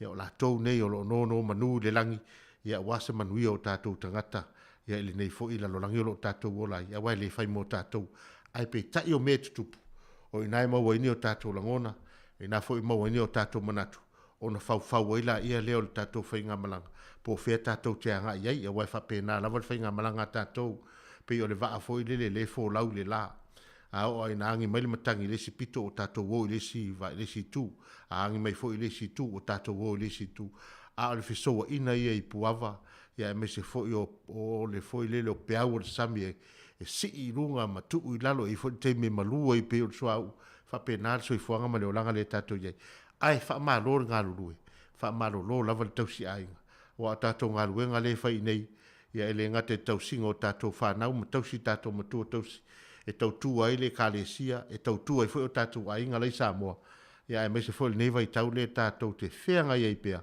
ia ma tatu fai nga tau langa o le o te sful maliva minute o natale li tula sful ai fa malolo nga lu ia e fai mai sina pese e siva ai foi le Felice Mikaele ma tatu pese nei ia vivi ingo se mato nu i sa tau i sa vai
Tātou pesel nā vivi ingol tātou nu umai sa tau e sa vai ma Felice Mikaele ma lona si ufonga mātango fiele nā wha no fo file mu fo il tapo ingol tātou o tunu nei fo i tūla le aso le fo tātou fo lau langi mā i le lofa maleanga le leo tātou tapa au le langi.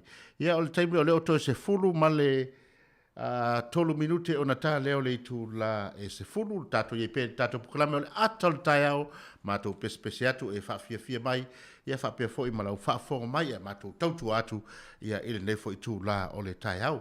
Ia o le fo ua wawa ai atu i tātou tala i tā longa le fo wawa ai atu pe i fōringa mai ia o le nā iei se taimi o na mātou tō lau lawina atu fo i leo tātou au o le Super Rugby le ta o le Super Rugby Pacific ia lewa iei tātou au e lua mai le Moana Pasifika ia ma le au fo i lea a le Trua Fiji ia lewa iei tonu ia o le tātou Super Rugby lea iei o Australia ma New Zealand.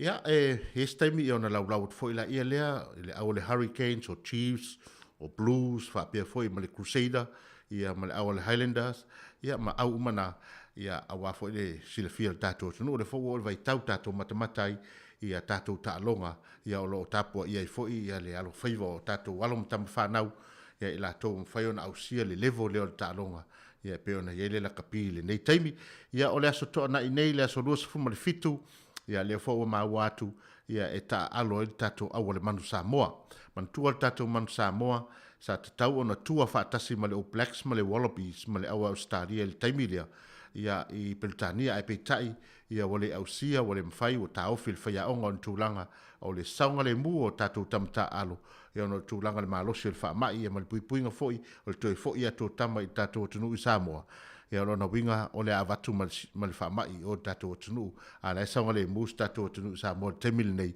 ia e le ai o sesi a fia le wha mai e la staimi tō lau wina foi leo le au le nā ia ono iai ta tono lai ono iai le sunga le whaia onga ia mapusua ia seilala mapusua ia po mapusua seilala mapusua o ia na lo ven faia o ngal man Samoa nei vai tau ia wa le pikino au la iai o le au o lau filfilia lava yalom tam fanau al tato tunu o lo ta alo lai tu o le lalolangi e pe ona iai ia Europa ia ma Japani po fea lava lo ta alo nai tu ia o la tola na lela filfilia ia ona o rola ia le faimo ave fu al tatu au le man Samoa e ta alo male au ale pa parents a ta lo au pa parents lo na winga o le au le na pe le fili mai au tele al langi ia le ma wato to iva le ia tamata alo le Wallabies ia po le au le Australia le ta alo i le au le ale pa parents ia manisi mai South Africa o nisi mai i Ireland ko ke langi fa pe foi mai Engalani ia le fili le au le ia atono ia foi se New Zealand o lo ta alo le au le pele ia ai o le tatonunga ia o se ta longa mana ia ta longa le ona te tonu ia o atu le fast food mon tupu afe tickets o fa ta wino ta longa le ia awale mai moina fo o ta longa mata ko fi fa inga vale o tua i talfa tailea a mai fo nei e ia ta longa e fa i o sta longa se au male au le pa parents e fili mai au la langi stemi ia ona fa fonga fo ile ia o data what no le to es 4 minute ona ta leo le tu la se fulu manatua le ato feva idia i tatu poklame le fionga ya lawano ati lawa ia mal tatu poklame na ia mal tatu poklame o le morio le ava ia sauni folau tuspa ia sauni folau peni malau api ia suma sunga to ina fa to ina fang fa fia mo lai vao o ia le la fionga i mal tatu poklame ia wasa me alo for Christmas fia tali foi matou e pe foringa le fa sa matou matou foi matasi ma Mario na matou tali i ai lo pe te matou mo tali of city ia fa o pe tatou fa fianga te nari tau tua male pesele nei o le tupua tam se tatu toi fa longo i se tala mana i o le pesele ia i taimi foi na tangata valeina ai ia tama ainga ia ona ole tau sa idia lava ole sa lo tonga o se tatou tunu i Samoa ia e pe ona lau vivilu ai leo sil fiel tatu fatso pito ia leo tatou ai ma tatou sapiel nei taimi pese tau tua tenari maldato pese le na to bo tamosis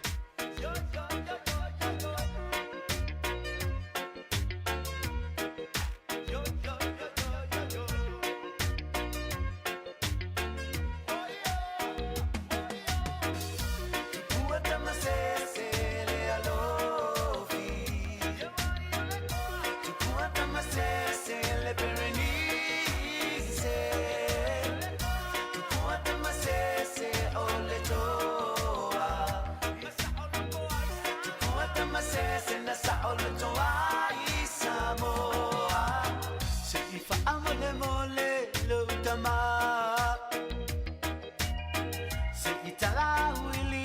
ia ita le mena tupu ia sona mua na mafua ia na masoe tupua la utalie walele malule vayomea masei sio tatu nunei sa taufao e fili e tele mai nu mamao tua tamasese le alofi tua tamasese le berenice tua tamasese o le toa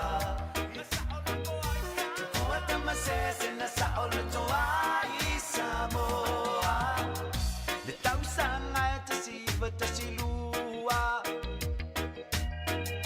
si anani e wato e fuli tua o mailo i le te siva te sifa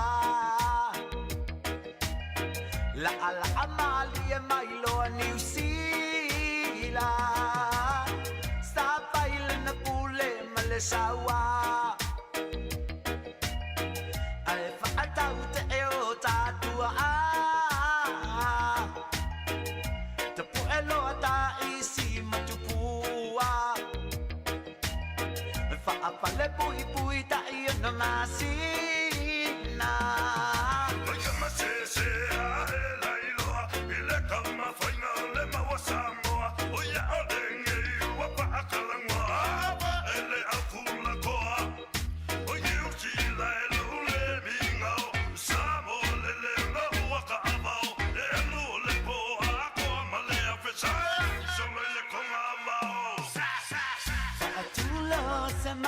sa oloto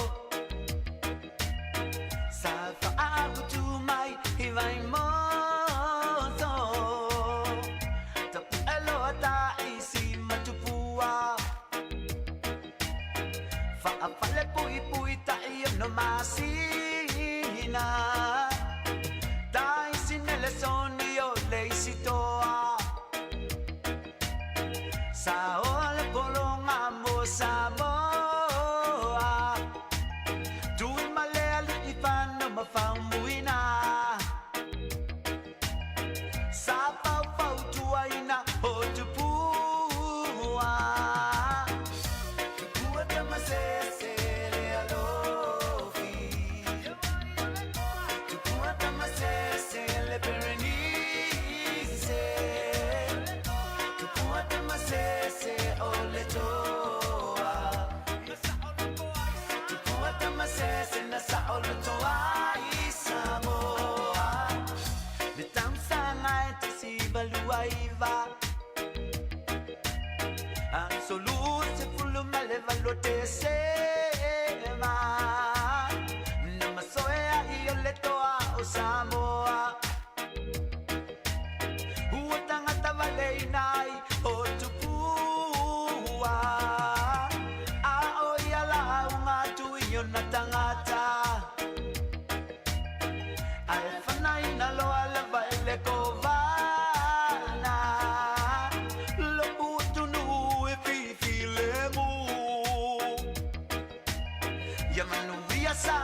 tamasese na sa olo toa i Samoa. Tupua tamasese na sa olo toa i Samoa.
Aya le fetu ua malama lama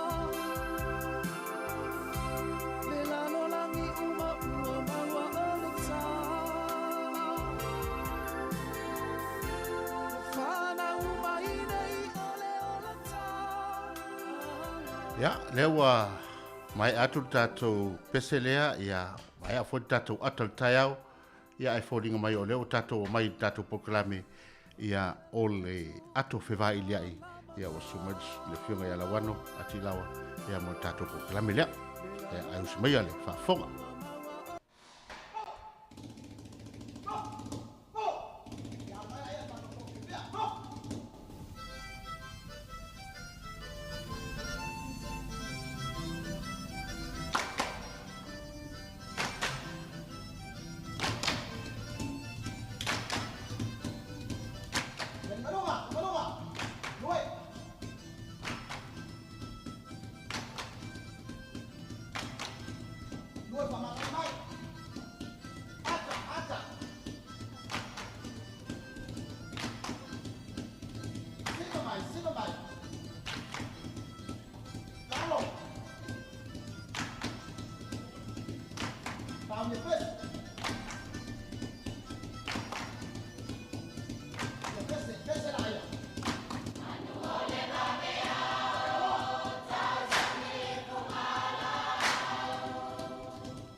Ai au mātou te whaatalofa ma ofo alofa atu i le mamalu o lo tātou tunu u ma lau whaafonga i le tautua le nei a le si ufonga le mua i Wellington i lona ofisa whaasara lau i nei Porirua.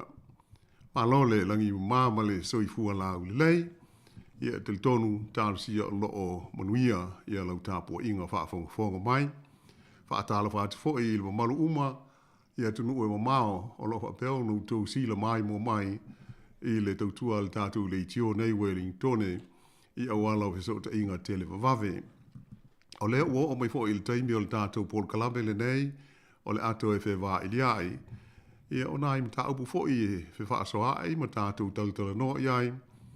Ia e mawai se fiso swani ia mo seao ngā i lo tu suifua mo le tātou nopia iai i le nei o tunu. O me lea, ia e whaailo atu fo i male nganga fia. O lea o mātou to lua i le. Nei fo i tai au ma le tātou ngā luenga. Ma le whitaleinga ia si lia la ei. Ma no le so i fua mruia i lau whitaleinga si lia la ei. Tā lava lava. Ia, ma no le so i fua mruia i lau whianga la wano le tu la le tai au. Ia, fia fo i suro tino i wawa i atu ia. Leo le lava e mo runga leo ino le masina i lau whianga. Ah, tai. I lau malosi pio. Toi, wha fo i sia lau malosi. Ia pe we toi le titi. Ma no se fo manuia. Ia, tau fai wha malo e pe o le mea tau ala valea. O le vi inga o le li ia wa lo mo pelo to so i fua mo lo tātou wola. Ia na wha amunianga i tele i le aso ma le aso. O le nei tai au ma le tātou ato e whewa i dia i uama natu. Ia e le lei o na tātou whe whaasoa atu i le ma tā upu tā ua le nei o le whaao ngā ina o mea o mō li ho i nei whailo ilo traffic light system. Ia lea ua le o toi mamau e peia o na whaafonga mai whaasala launga le malo si sila mai fo i le manu o le tātou tunu. O le asunga fua lea o mō mua la so luas furu iwa o novema. Ia o le a whaailoa alo ia o mai ai.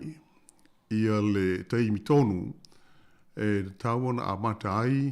Ia o na whao ngā mōli ia. E ui ina o le la voi wānginga i whaasara launga. Ia o malipoti a le tio ma le au whaasara lau i TV. E whaapea o le aso tolu o le masina fau o te sema. Ia a o le lo mal whaasara launga le malo o wai o le fono le kapinete le sunga fua lufulu iwa o novema. Le whaapea tu ina mai ai lo ma whaia sana wha iunga i leo i linga o le whaao ngā ina o le whainga faulea lea o le a sui i ai i a pui puinga o le wha mai o le COVID-19 fulu iwa i tono New Zealand. Lea pia o na sila fia o lo o whaao ngā ina le teimi le nei ia meo whaasolonga hoi nei mai le tasi a ngā i le wha ia po levels o pui puinga SS e wha tau i le wha mai. Ia pia o na sila fia o tātou i le lau mua i Wellington i le nei teimi ia ma le tele au i tū mā lole tunu o lo iei tātou i le level lua ia po o le vaenga i lua. Ia o lea lava o lo iei sā matapu o ia tūlanga a wai e pei o le tasi ia o na tauwheo lolo le o tele le sa o le tonga e maua. Ai o le lua lava ia pia o no tau sila fia le tau toe wha amatala i nātu. Ia e tele fo i ona pui puinga le tātou te iei pea. Ai o le mafuanga ua manatu ai tātou te whetu whaai i mōli nei ma le whainga. Ia ona lepe i ona whaafong mai hui o tātou tala fōul am tango le nei vai aso. O se suenga whaapitoa na whaipo o se survey company hui nei whea ngai masa i linga i e whaafisili mai ili mamalu lau whaafonga ma le tunu. E ali mai ai, e lua vai tolu o le tunu atoa, e le malama lama, pe le iso lātou sila fia, i le winga tonu a o mōli nei, o le mōli mumu, o le mōli lanu mōli, ia ma le mōli lanu mea mata, e pe ia a mōli whailo, hoi nei e whaatonu ai whe malanga ingo ta wale i lungo le ala tele, e pe o le whaapunga pupulu na e tau whaamanino ai, a tonu o tātou i loa lea mea, ai e ui ina ua umo na wha sila mai, ia ma wha saralau mai foi ia le winga o ia mea. Ia a pia o ta ua o le enga lepo o le survey sa whai fina ngalo ho i o lau whaafonga ma tangata whaafonga ma wha sila i TV ma wha saralaunga. E nā o le tasi vai tolu, ua iai so lātou malama lama anga le lei ma ato toa i le winga o mōli nei. Alo na winga la a whai lea o le a wha o ngā ma wha ama malu i le aso tolu o te sema. I o le ua lata mai, i le o toe ma mao, i a mai o manatu ele tātou Paul Kalame. I a se le lei a le tātou whe malama la mai, e le anga le veo tātou ma vaenga o se vaenga tele le o malama la ma pea, ia ma oso ai le musu wā, ia ma whapefo i ona ono te te ai i le whaanga ina o le whainga. Ia pei o le tātou man tā upu le nā, ai e fia whaaso atu i le tātou ngā luenga nei, si dia la ei ma le manu fo i o le au whaafonga. I le winga tōnu lava o mōli, ia ma le au ngā pe a whai o la tātou se e nei iai. O le mea mua e taun si le fia, pe ona au tā ua, o tātou i le lau mua, o lea e iai le vaenga lua po o le level 2. Ia whape nā ma le motu a toi saute, ia ma le tele o isi tu ma lo tāu le lata ma ia tātou. Ia ai asi sila iai i le tūlanga o iai au kilani, ia ma le whaasalo i fo i lalo le Waikato, ia aluatu i lunga i Northland, i le tūlanga o le wha mai. O le whai ua umaona wha ailoa manino mai e le malo. A ola ina tātou sui i le whainga leo mōli, e mauti noa lava o au ki lani atoa, e se e sa oa i le launu mumu. Ia ona, e pia ona si le fia le tūlanga vevesi ma le pipisi o le wha mai o le o iai runga. Pei o le mafu anga le nā. Ai, ia ele lei le aho i le whaafonga mai i sina whesoa soari le nei mai le tātou Paul Kalame le nei. Ai ei fo istasi i wai te tala fo i le awa noai e sauno mai ia se isi whesoa soani mai le tātou Paul Kalame. Ia po o nea fo ini whaavesili i le nei mata au te le awa noai le tātou lai na masani. Ai pei o le nganga le nā o le ua lata mai le taimi ai pe o le fisili. Ua, o tātou malama le lei, si dia la ei, i le whaonga ina o tātou mōli. O le whaftai le tūlanga lea o le alo whaiva ua le whamalama le tūlanga lea. Mana ia te le lau forsanga lau whiongalawan. A wale fisili lea le fisili ngi o e tau fisili mai nisi. Ia pei ona o le sa iei fwoi whamalama le tau whaatata e le ato le le whaatata mai e le whionga ia au pito i le sifoi pokalami. Ai pei o le tau whaui ngana i tangata, mana ia te leo le ua e pa i vaenga le. A wa e sila fia fo le mori mumu i le tatou whaunga ina i lungo o le awala. A lanu mumu, o le stop, o le taofi. A lia lava. A lanu mea mata, wat, whaatanga na ea. Ai a lanu moti, rona winga. E leo i loa, e te tauana e tū pe a whai, e wale se fe ona ea. E fa pena le falling on lan moli le lo no winga e tu langa foi le ia te oile le fai unga e te tawena e alu le moli lanu me mata po mo di le mo mal lan mo pe a fai te lo sa ngale mu e pi te foringa fa pe na i la to fa lo ai ma le le wa e pa ye ya wa fo fa fo ta pa e ta to no te min nei le o tonu ai tadil sili le sili ia e tu langa le traffic lights malo yoi pe yo la nga to wa na ole fa mo fo na si ta to nga lu nei yo le ta to fa so ai mo fe tu fa i me fa pe nei yo wai le ai se o yo se a to ai pe ele lei le tato tala noa whaantasi ia mo se malama la manga ia ma se toa fi mali i le anga i luma.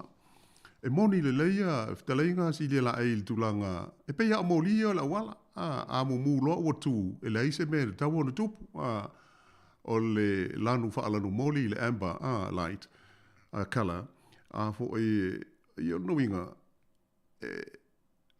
e mawhai, pe a saonga le mu, ai le mawhai, pe a e le saonga le mu, ia luinga. E tai lata e le mumu, pe o le lapata inga le won mai, e le avita wale, o le ala a mumu le, a le moli, ia luinga la, o le alu lo ia te ese, ia po le tu sao lo, ia ma le lanu e mata, il luinga, ua sao lo to e atu, o pe o winga la ia ai o fa nga ina ia ile mai te watu ia ile fa se longa le al malo ele le ta amate le mumu ba dai yo o le umona tu ina mai fa la o tele le malo e moni e mumu ai e tele ia sa o tonga e mau ia e o fi ai la le talai o nisi o fale ainga me fa pena ai ai de fa ta pula a ho ile nei ile tulanga le pe a fai o leo la fa nga ina male pass i ho ile nei le vaccine pass ia Italia ai o pe a fiu fale ile fale male fale pe yo onai tulanga na mo ia la mu ai tele sa o tonga fa tu so ile fale sa ia ile fa inga tuai ile maita watu ia ile fa adinga al malo fa malo si ele fo ile fa inga o tali fonga ia matulanga uma fa pe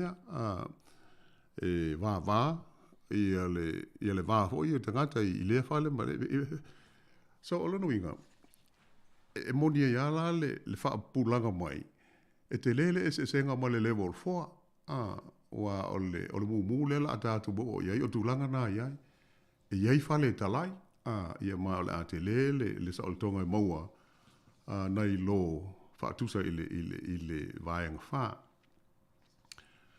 o le lanu lea fa lanu moli ia e motua te le fo i el swing ma le senga ma le level 2 ma le level 3 le ia i tau sa ia i tau ai pe o lau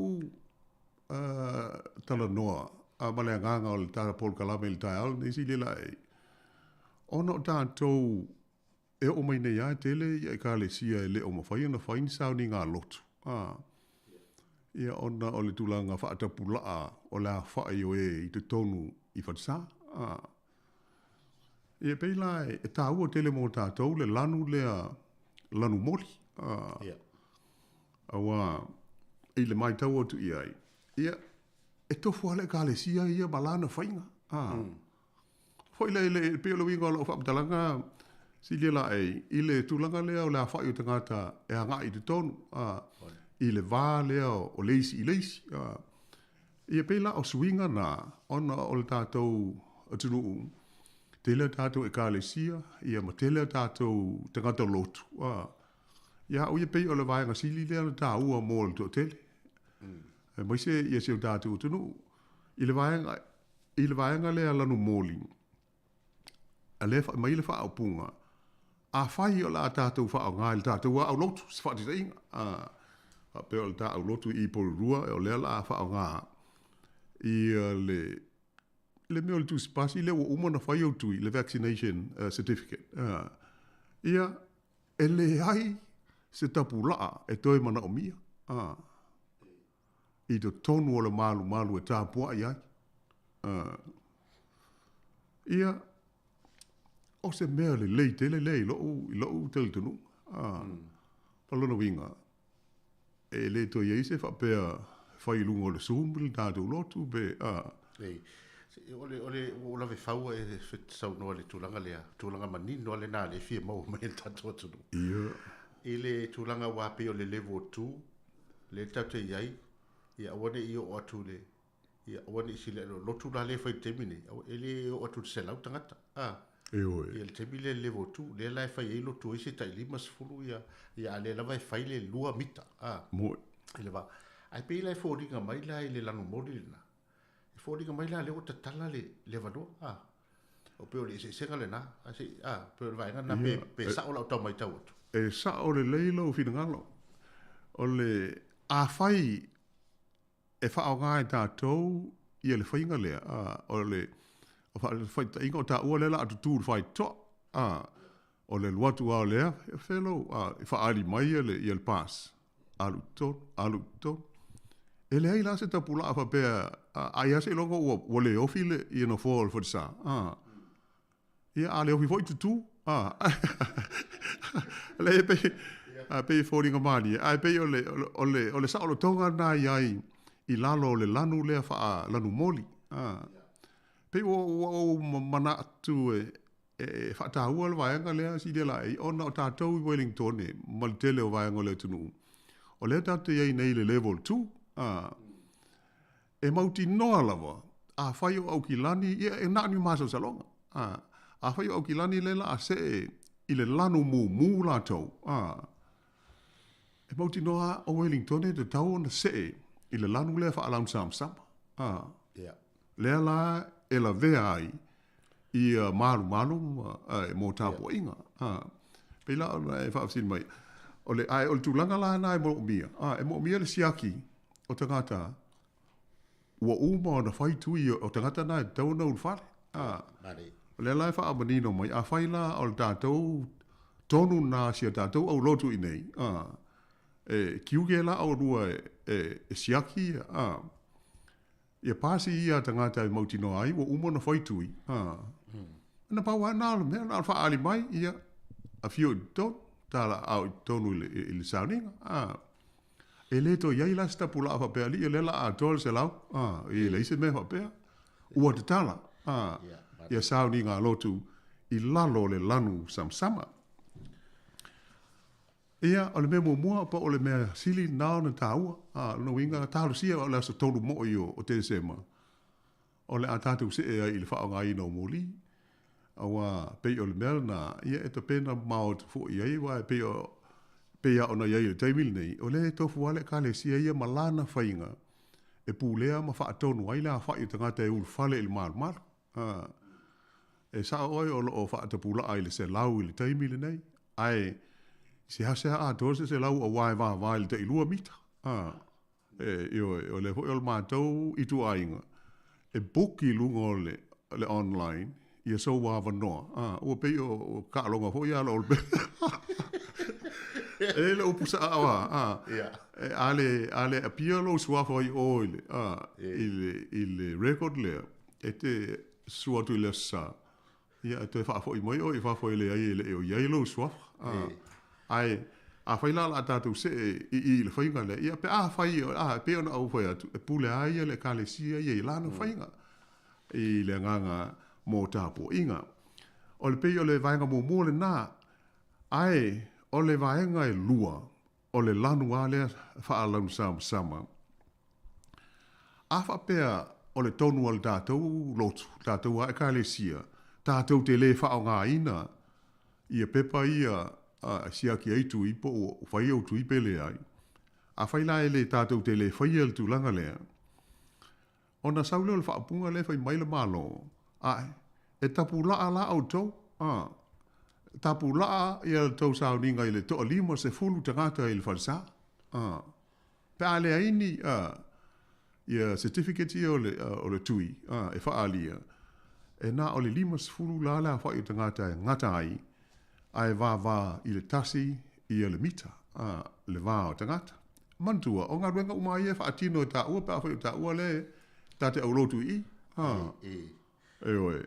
e ngata i le 5 la whai o e ta lia i tonu. Ai ia mauti noe wha pe a whai e tā te le wha o ngā ina, tā te le tā pā i e pepala i e wha maoni ai, ua umo na whai tui o le wha mai. Mai nei. Ai oe. E le o la i se lau e na o le 5 Mana te le vainga le reo a matana wala mai e whaingo mori. Ia le atatia ia le lanu mumua wa le lanu mumua ia. Ia o le taltala noa ia au kilan. Ai pe o le lanu mori ma le lanu mea mata. Ia o le ia i whiwhiringa mo le sivaenga o New Zealand. Ia ai o te wawa ai atu ai le tūlanga pe ona ia i le whamatalanga mai o il version tēnei. Fordinga mai ele ai se pitonu o New Zealand e alu le lanu mea mata. E rono wingara, pe fordinga mea tātou le lanu moti. Ai tā ua vaenga le na sau noa, i whaunga ina o le vaccine pass. Ia, ma le le whaunga ina. Ne te ua ave se tātou tadu.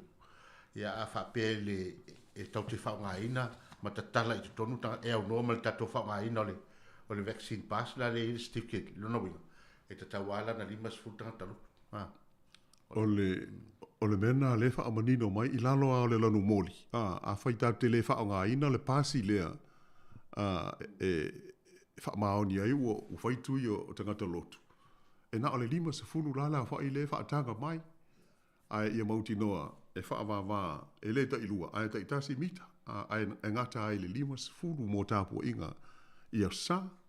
Pei o le tulanga na e moni le leila o saunanga i le tulanga e mauti noa lava, e le aise i tū mālo, e oso i le lanu mea mata i le taimi le nei, po le tausanga le nei. Le ua manino a au ki lani la tau o le lanu mumu. Ai ua whataua le tātali noanga le lanu samsama.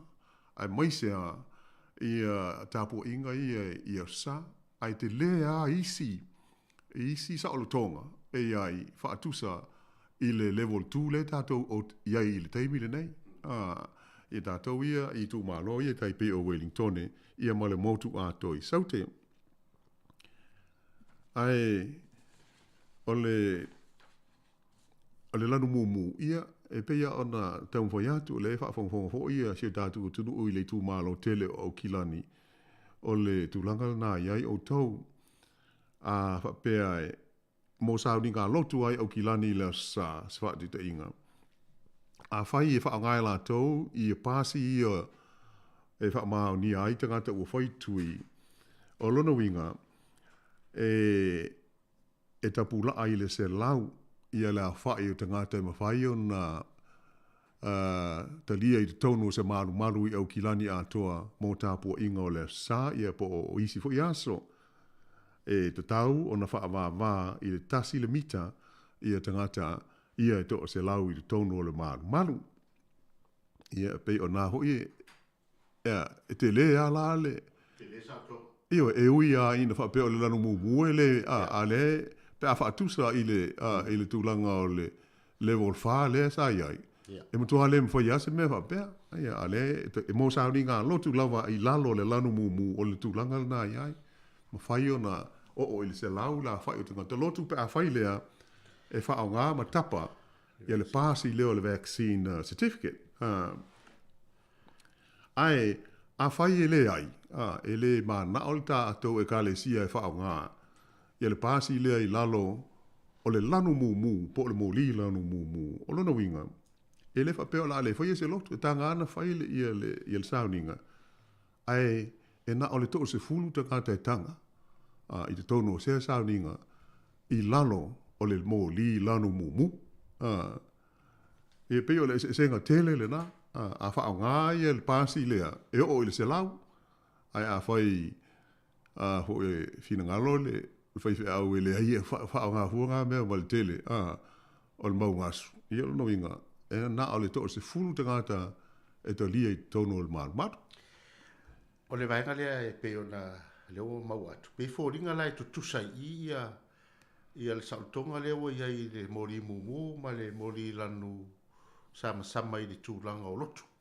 Pei o ngā ina leo le vaccine, o le saune. Pei o le tā ua nai le mai tau o tu ia i swinga ia. Pei o mea tau lotu ia tā te tala noa ia. Ai e tele isi sa o le tonga, e tai pei o le whaingo whaatau, ia matulanga whaapena, ma le asiasi, i whale aia, e fia ia isi tangata, e se ase ani se o tātou, fia o ni whale kalapu.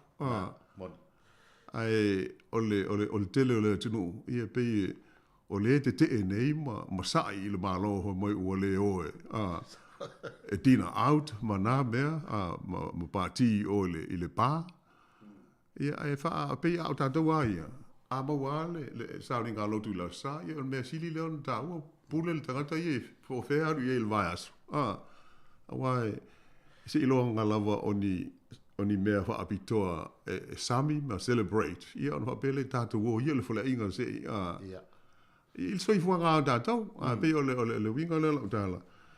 Fo i mō le si le fia, ma le wha whoka mai le, pa i o le tātou tunu, ia pei o le tūlanga nā o mōli, o le lanu mea mata lawa ia, e le to iai se sā, ia po se mea lo winga, ua mā ngalo mea uma, ua te tala. Ai, o le lanu le o ngā tonu le lanu sama. Ia, e te le lawa ia, sa o le toka ia moisea, ia mea tau tāpua inga wa e pei o na si le fia, o le teimi nei, te le anai e ka le sia, ia o lo o le mawhai o na whaatino sa o ninga masani o tāpua inga i sa pati, ia ona o le whae te ngā o pui inga o le wha mai. O le fesili la manu le wa i le vaenga lea, lau whiunga lawan. Ia. O le fo tala tātou leina, tolu walu lima lua o whatasi pe a whai te fia tala noa mai. Ia ma mai sa fesili e winga tau whamamanga to le whiunga lawan o tūlanga lea. O le tūlanga o lo iei a le tūlanga i mea tau maliu. O iei sia iei inga o tūlanga tau maliu. Wa leo wea tūle o te tala le vaenga le peo na iei lotu. Ia ai o le tūlanga peo i ina maliu ma meo as whanau whapoiponga. Te le ale le avanoa le ua di tala. Ia moise ale lanu sama. Tu hoi le sa o lo o tele a ina le mawhai. O lo o tapula ale a whai o e a ngai o i whanua maliu. Ia a lea te ruai o lea ua iai le whaua moe le sui. E iai fo ia le e sa o le tonga tele ua maua. Ai moise a i lalo lanu fau ia. Lanu me mata ia o te tala i le to eini sa. Lanu sama ia ua wha pena fo ia na matala ia tapula ia sa iai i la wha ia la tau i tono se whale moliu. Ia ato fo i ma la tau i le whale lau singa o se moliu i whanua tanu. O loo. Pe o vaenga ia o le a tātou sisila lawa iai. Ai pe o le anganga tonu na o le manatu. E le leile tātou wawitala no iai e le i o mai. Ia swinga nei ina ia wana i to eise wha le tonu e pei o se talafi fia le i le tūlanga o meo o sauni ngā lotu o lea e maua ia le avanoa e le ngata i le lanu mu. Ia ai al wha pena fōi.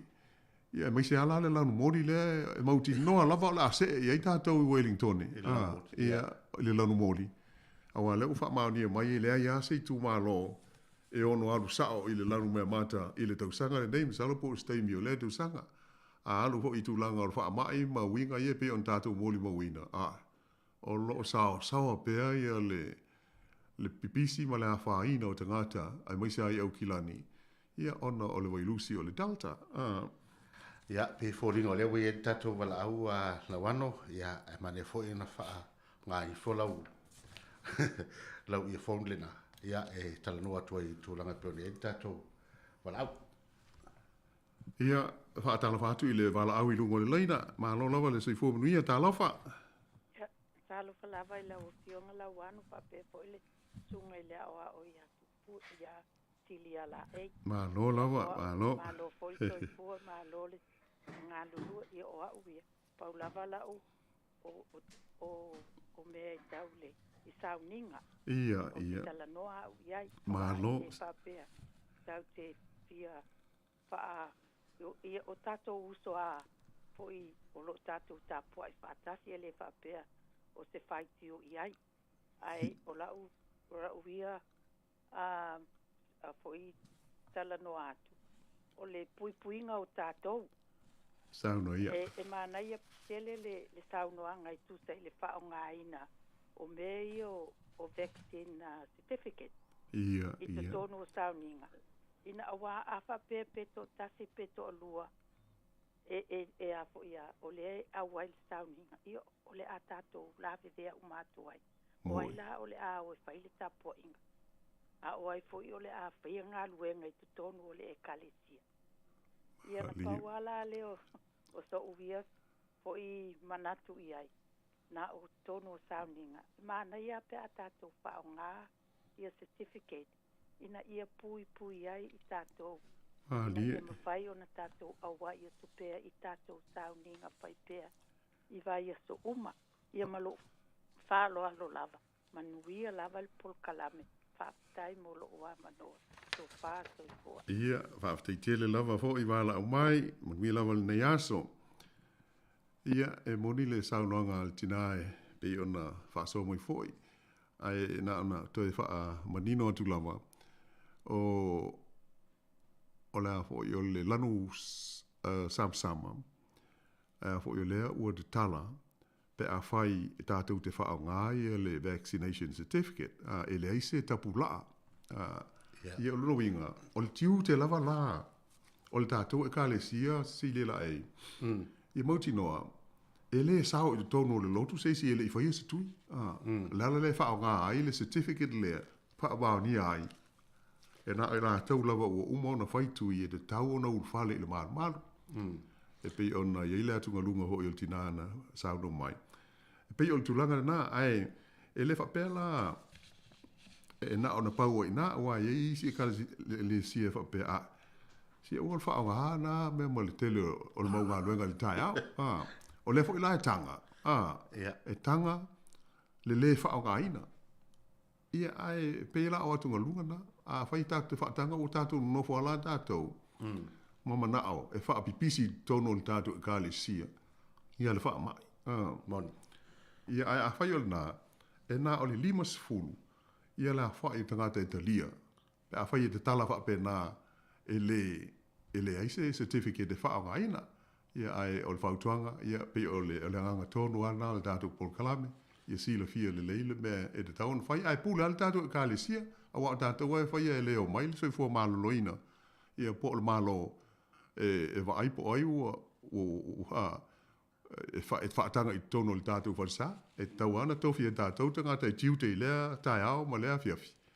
Ina ia iloa o le e siaki le lei la certificate sia ina ia mo le pui puinga lava. Pei o le toi whaapopo atu lea. La sasta pese le vai foi ia ona whaawa o tola ia lea whaisina mapteisi ia ona whaawa le o tātou pokarami.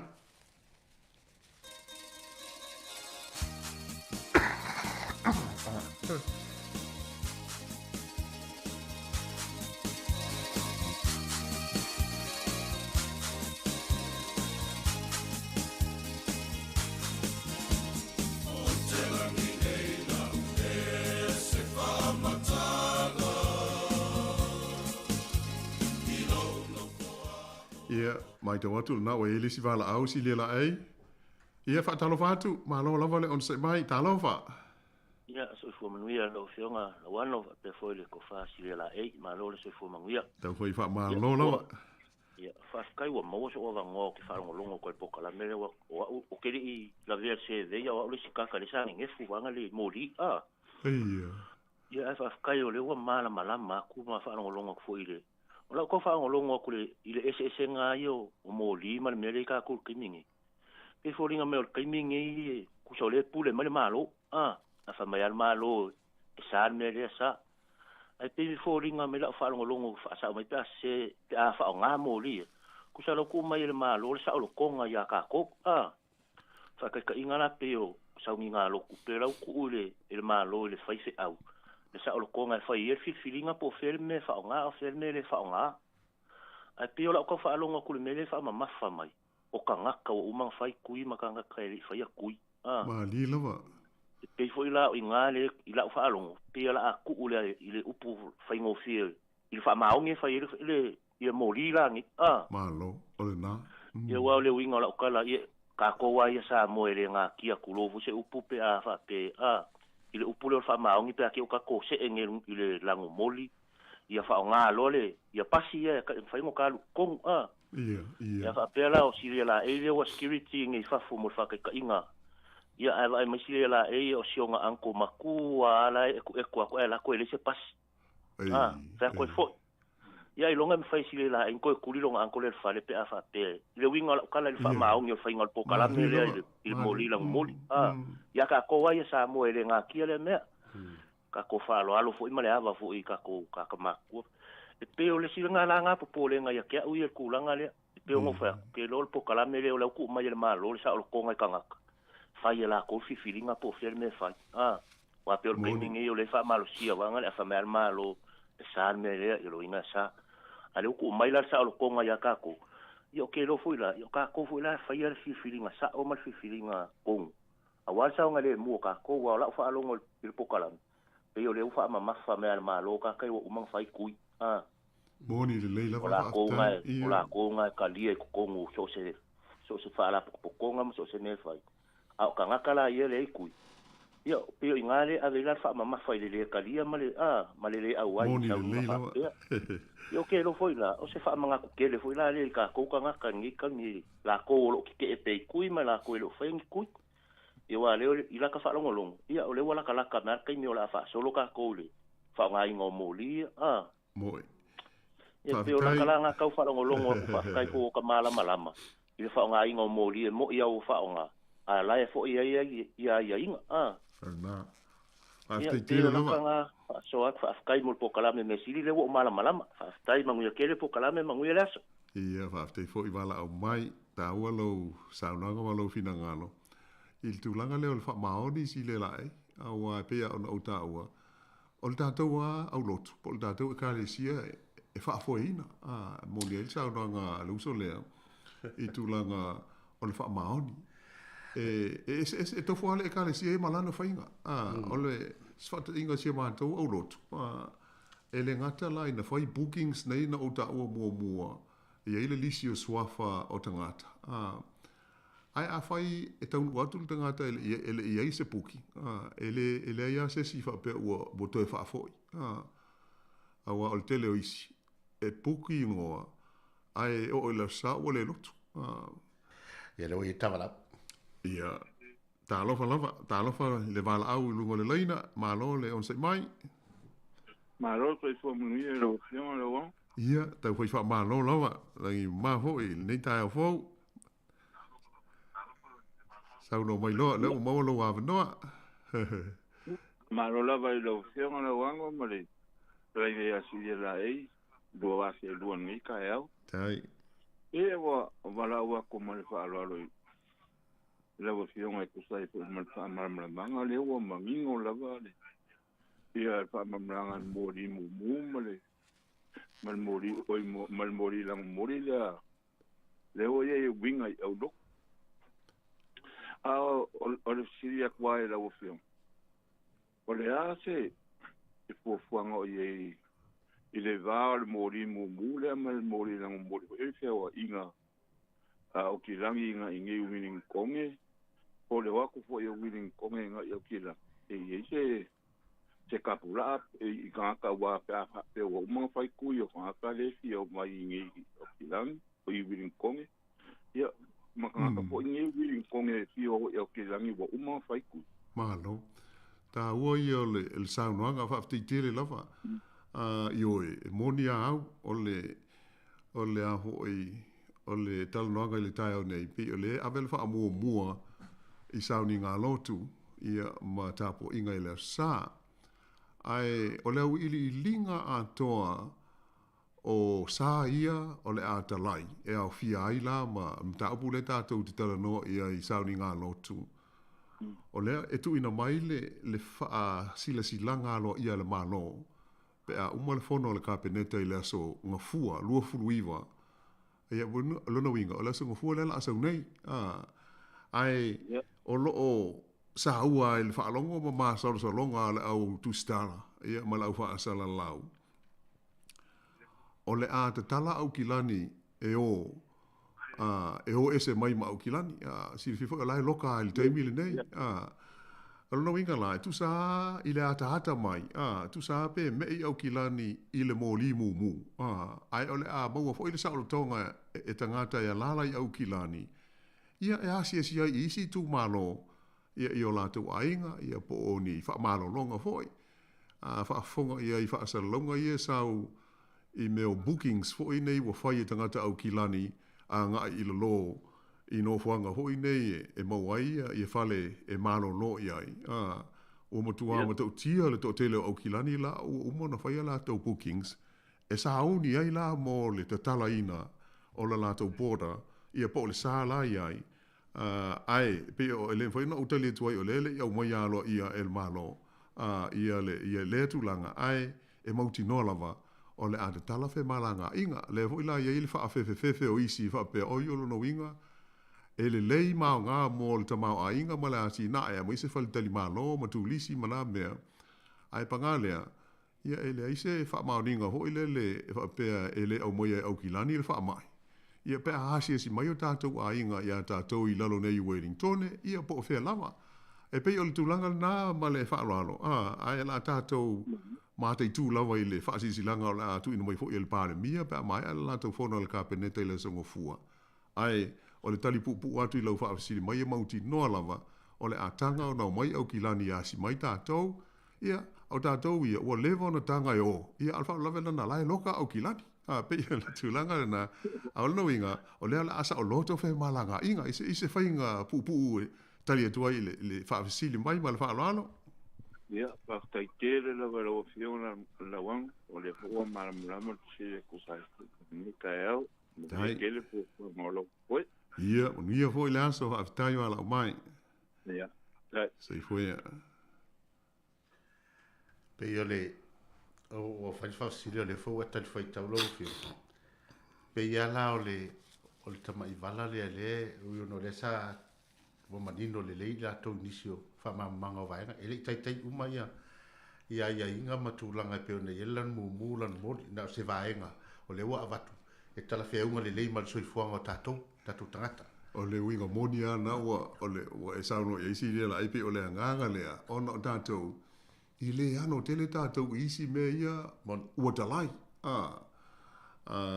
wai i le o tātou tangata tō anga o e whaafia i pō ho ia i kaile i kalapu ma nā mea ai paula mea o le mea pita sila le tāua o le tātou soi fuanga ia o sauninga lotu tāpua inga ia sa o mea fwoi tau tālonga e tō ola o talai ia ai pei e whaapena o tau le in tālonga i nei aso ona o le whaamai e pe ia on sisila ia isi ta longa sa fai ana o tamata alo ia ai le vai se au mai mo o sa ai pe tai o le atalai tasi na vai nga ta tele o ia pe o le e fa ta ua ia le talai o ta tu malo mo ta po inga ia ona e au ga le mo ta la fe unga le mo ta to awala pe o le pitola au le e fa tino ta to ai e a ho i pe ta ua ile ia o le fa maoni si ka kio fo ka ika pe a fai Awai. O le e ma na ia fo di fasili na fasili le sui mo le na vala mai.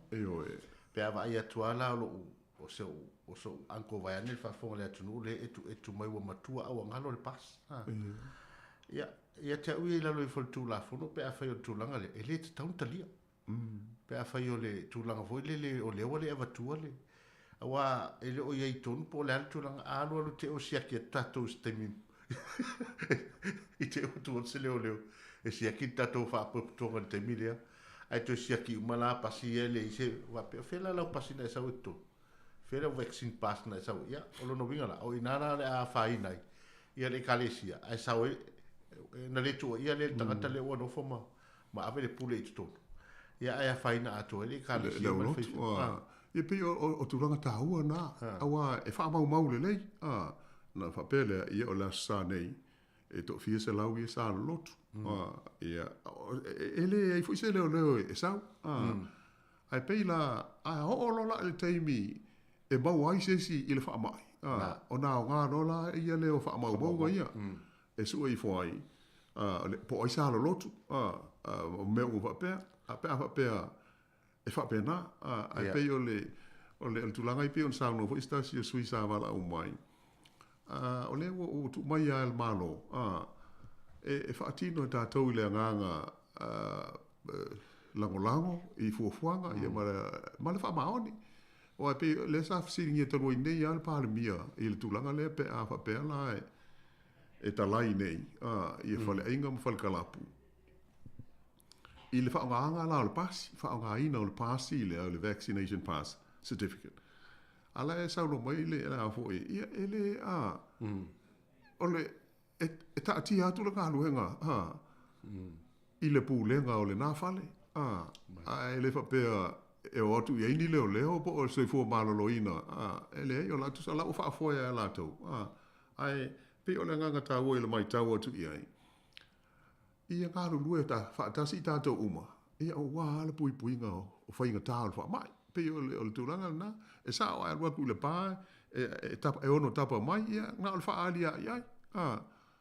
ia ale tapa mai fo ia o le langa pu le ale pa ia mala to mal fal kalapu pol fal ainga e te fia tau mo fa ile aso ile po i le fa nga ina la o le pasi le e pe ona le tatu atal no nga ia e patino ia tatu for sa tatu o lot ia e pe o le tau le fa mau nga ia pe a fa ini te wa alu ai mo se sil fa mai e so i fo o le sa lotu le sa e pe wa fesili tonu le na sa ili e pen fa fern sa tonu le lotu tanga le na mo wa il fa ma ia tonu ile isi fa sa la ho ile e pe fesili ngia ia la o kiu ke le ia fa to ele isi me fa bena o le me tu pol so i fo nga nei ai fai just in case ma wa se isi sa lotu pe la le nga na befo le lisi le auto si la ia ilm tanga luenga ia ma follow up tanga ta fa pe o la fa so ta ila la fai ma tui ma seve e ta u ia so le o le na mo ia le nga se ta si mo il to fal sai lo tu le na fai ta wai o le tu langa le fesili le na fta o matu ia le na fesili ia o ki landi ma tu langa le nga solo e me se ta talo va le wa ta e se ta miona ai pele o le fuafuaga mamau lea le malo lea sa taumaфai lea la e foliga mai o le tatou o i molia lea la la tatala ia le feoaʻiga e tulaga e talatala malie mai a lea la la amata na tatou taunuu le foli le tatou ola faatasi ma le faamaʻi ia e leo le vaega lea le e moni le lea pei o le maitau atu leʻi ai ua lea ua tatou faamaonia nei ua siliga lava se taumafaiga e faapaʻū i lalo le afai o tagata e maua i le faamaʻi i le mkua sawa le ho e lua se lau sfuru lima e anafi ia ele mo tātou ai e New Zealand o se au fa inga mawai ai asisila la isinu e o ai Australia le fai mai o te tala fai malanga inga asisila e la fa inga o tangata ai fai tau wafe o la ho e mali liu ai e leo fa sau lau o tele mai ho ele ia pei o le naunga le ia ila o fai business ina te tala ia te tala o lea la wali mai o lea la tātou o ia ai o la o whaalongo pule utele o i loi lau sisila o la o whaalongo i whaasara longa ia ma ua whai tio nei i pui mai se ala o whai business ia le fau o whauringa mai loa o le a te tala a le fau toi saulu whai tio nga pi whauringa ua wawe tele ia o le iloa la ele e la ufai tō whahama la ufai tōnu al mahalo po la le mea la whai i le mahalosi na ua o le whai tio male te o ta ngata i fuafuanga le mahalo a wale pui ngā o saonga le mu ia o le malu lau tele o le tunu si le lai ia whaftai o le ua vai atu toi valu minuto le tapo kalame ia po i sisi vai ngā tau e tauana e toi wha ilo le tato tunu ia i tatou lanu ia tulaga ia le folasaga pe ona ia tatou lanu matagofia tele le faafogafoga mai le tatou atunuu pe ona ia le folasaga nei taeao lauana malo ia paga lea ona o le tatou taimi ae o le agaga tonu ale na o le tatou te faalogo pea ma taufaifoi le tatou ua lesi faasalalau nei le o naga siʻufofoga o le laumua i Wellington ia e tuuina atu faamatalaga ma lava a wale si la fia ia ma le manino o le paia se o tātou tunu ia mai se a tātou mātua o le a tātia ia le au malosi o lo ngā lulue ma whānau ia e wawe ana malamalama i la tau i whaamtalanga fo i pe a saufa a sisilanga alo ia al malo e ngana peretania, a me se tu si ngai wha amanino mai ei mea nei. Ia o le to tele o tātou, ia whai a ho isi tuai o le wha alongo mai e tūlanga. Ia e mana o mia ia le sosoni atu, ia ma le lango atu o le tātou wala leo. O le tasia vaenga tā ua, o lea wha ua umao na wha ailo mai si le la ei. O le whainga ho ile nei o le meo le pe wha whea o ngā download ia lau vaccine pass. Marai. Ia e si le fia. O le pasi nā pe o na tātou tala noa iai. A ho e tu i lau telefoni. Ia peila al pasi na a talai nei la tātou wo o ile lanu sama. Ia o la tātou wo ile lotu. A whaila o ma ua lai tu mai le whai to. Ia e sumaila ia o na whaari maila le wha pia. Si de la iwa o la pasi le. Ia si la tu ia o lai ai ia su o i tonu. Ai, ona o le wha to a wha asau i tua i le vai aso le nei le pasi. Ia, o le to telefo i o na ie mātua. Ia e le mai lopo o le hale whainga e whai ai le pasi. Ai, o le whautuanga i le tātou Paul Kalame. E le lei le tālu sanga i le whanau. Ia po o le au whainga luenga hoi pe a fo i atu le whale nā nei. Tātou mātua o whai telefoni. E si la fia le la tau ia le mele maua mai ai. E maua mai i le web page ia po o le tu lau o fesota inga. A le mtanga aluenga ho i le nei o le MBIE o le Ministry of Business Innovation. Ia ma tulanga wapena. E iai la ia la tau i tu lau wha apitoa na o le ngol o le tu lau o le My Vaccine Pass. Ia pe ona o ta uasi le lai. Ia e whaingita na i e mātua ona ai ia foi lau mātua i umtua le lei whesa o ta inga le computer. Oi nā lai maua mai ai. Io maua rola le tu lau le na ilu tanga luenga. O ta si sila toa ale iai ona o ia urutala. O wha te inga, o lai whapea mai, i lalo le urutala le My Vaccine page. On this page, ia polo winga, i le tu laule nei, e te mau ai le me mua, how to get my vaccine pass. E wha awhi whea, ona maua la pasi lea. Ia ona o omi loa lea se, e wha sino mai lava. E whai maari e lava. Ai a mo omi e le fisoswani, ia o le mātou whautuanga. Tu ua tu loa o ngā al whanau. Ia na whaile sau sino mai le mele ma o omi. Ia ona maua i loa lei lau telefoni. Le mea la le wha au ngai o i leo sa pe a e sua tu lotu. E maua foi, ia le pasi pepa, pe tu spasi. Pe a whai e le isau telefoni le ata mai smartphone e download i le mea le nei. Ia ai pe ona uta ona o umol tatu teimi. O le ale mapu ale wha amanatu o tu pel tatu ofisa nei. Ina ia vave. Ma tofu uma tātou ma le pāsi lea. Ia ina ia o atu i le teimi e tātou te see ai i le level o ia po le mōli whaalan sama. Ia ua leise me atu ngalu ai. Ia le tāpo inga le tātou o tunu. Ai ona o le tātou wawa noa ma le tātou teimi le nei tai au. Ia e whaamalu atu sa moa au sala hoi se ngangana. Ia te ia o le aina whaamangalo mai le au auna ma le tau tua al si fonga le lo mua. Ia o le nganga maa o lunga lava. Ia tātou maua le ngā lue whaatasi le nei taimi whaingata o whaingai ma le wha mai. I mata aupu tātou te whetu whai ma whi whaasoa i ai. I le polkalawe le nei o le ato e whewai di ai. O le awha a paumai e i le tātou polkalawe mo le nei fo i vai aso. Ia toi mo se wha amo ponga le taimi lawe tasi le vai aso mo mua. Ia ai wha aso i fuia.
Le nā whaafonga tātou nuu tūlanga pēna iei tātou proklame le nā ia o le ato whewai liai. Sau ni folau tuspa ia, sau ni folau peni, ia malau api, ia ma wha tala lelau whaafonga. Ia o leo le awi nātou tātou proklame ole mōri o le awa.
Mono fatalo fatu ile mamalo la fa fonga le tai au ya te uto mo fai ona ma wa mail nei por kalame fatu langa ina le tio fa sala lau si fonga lo mua I Wellington nei ia so lulu taitasi ya pe fo na fenga ia mal maftanga fai fa usa mo I Wellington le la o taulunga ina tu la mato va enga I poru nei ia pe ona fenga iai ma le nei masina. Ia le fu ma ua le tau lunga foi leo le mori o le ava o le nei foi tau sanga. Ia se ia uli o foi Februari le tau sanga fou. Lua afe, lua sifu ma le lua. Ia tātou a mata I le tatalo. Whaftai tele le atua mo le aso e o mai. Whao popo le whaitawina o aso o mātou o langa. Whaftai mo amanoa o mātou mo ai foi le nei mafutanga ma lau fio whapele au mafuta mai le nei por kalame. Whaftai mo au whaamnianga ale ese mai. I olo mātou wola fia ai. whaafitai lau tau singa, a mātou ia nei vai tau o whita wha leo langa nei. Whaafitai a Iesu lo mātou li whaola, ma le whaola tanga na Iesau nia mo i mātou. Ai o mātou wala au, nganga pa iai, fio mai ala ilo mana e mafutaina la mātou ngā luenga a whai nei, tatala o mātou loto mo mātou mafau, ia o mātou tal noa ma wha soa ilo whinangalu. Pese a lea mo i mātou, ia whai fo i lea ma whatu le tala lei o mātou o langa, ina i o mātou o lai. Lo swafa Yesu o mātou tatalo i nei. Amene. Ole, mata upu ta pena ina mo i tātou, mo nei foi mo rio le ava. Ia le whanga ina le whenga inga fōu le tuse le vangalia mātaio. Ilo na mata upu e tolu. Whai tau ina mai le whai upu e sifurma le tolu e. Whangata mai le sifurma le fitu. Le vangalia mātaio. O le mata upu e tolu. Whai upu e su tolu e. Whangata mai le whai ungo le mata upu le whai upu e sifurma le fitu. Ia tanga iane e lau tusipa ia. Ia leo le au whai tau natu. Whafonga mai ia whionga pa ia le atua. Ona maliu atu ai leo Iesu mai Galileia i Oltana ia Ioane ia papatiso ina ai ia. Ua vavao Ioane ia te ia ua whapea mai. Ia ona e papatiso ina mai oa. A e maliu mai ea oe ia te au. A ua tali atu Iesu ua whapea atu ia te ia. Tu mai nei pea ia. Wa e whapea ona te tau ia te i tātou. Ona whātaunu uina o mea tonu uma. Ona tu mai lea ia te ia. Wa baptiso ina Iesu. Ona maliwa e loa lea o ia na ile vai. Whauta foi. Wa whaavano ina le langi ia te ia. We e loa tu foi lea nganga o lea tua wa fio i foi. Peise i se lupe wo o iona lunga. Whauta foi o le si ufonga mai le langi ua whape mai. O lo uata li i pelele na o fia lava i a te ia. Ia whamanuia mai le atua. I o tātou whaitau ma whalongolongo i nisi neo nā whionga pa ia. Ia mai ia te ia pealo na vi inga e whapavau.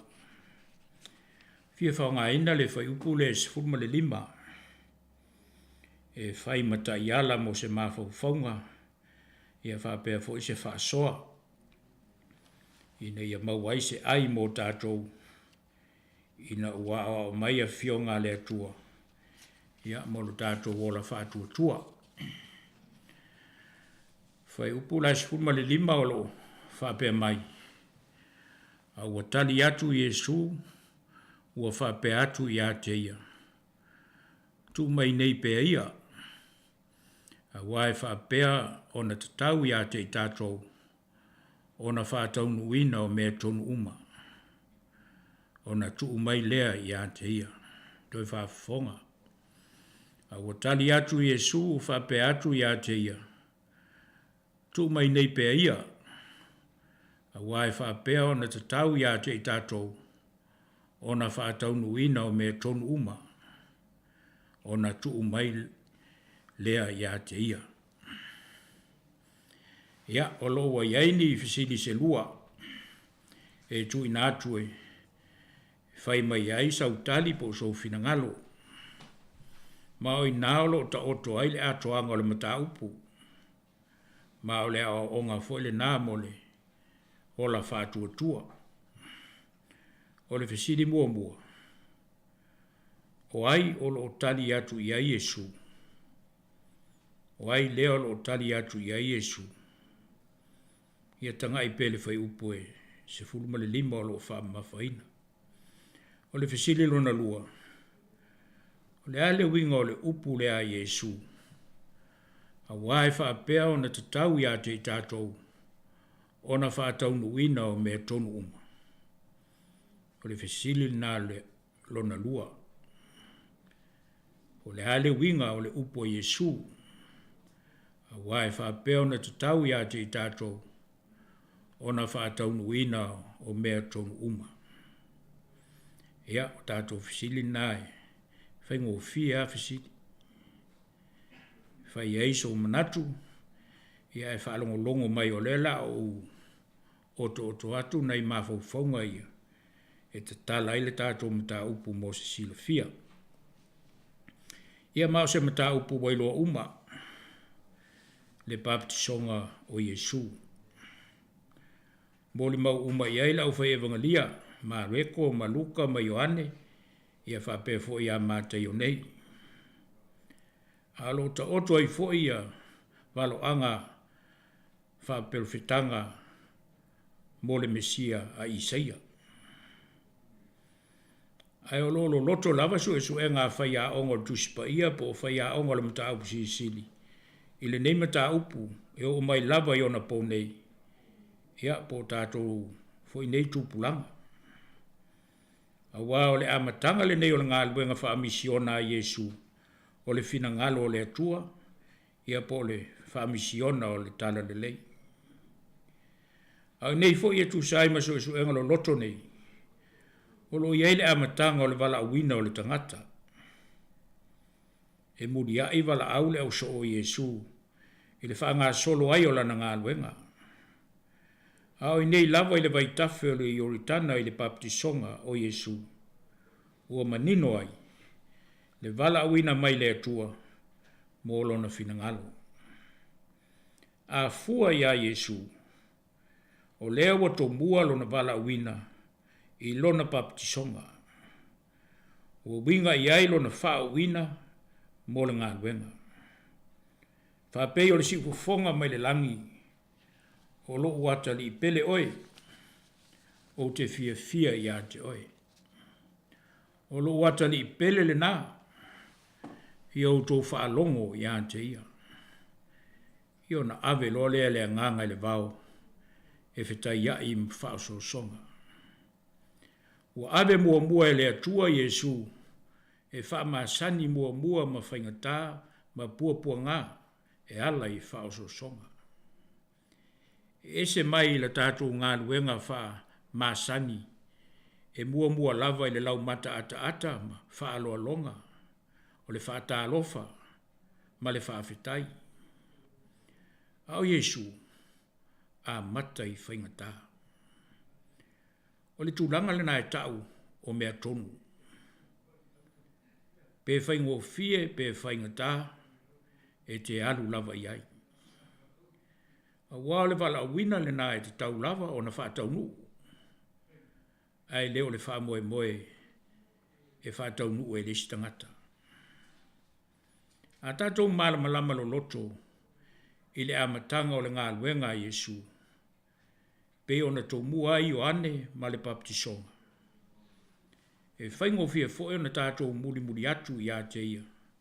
Ma amo le sātau o la tātou o nanga. Ato e fo se tala ia Ioane le papatiso.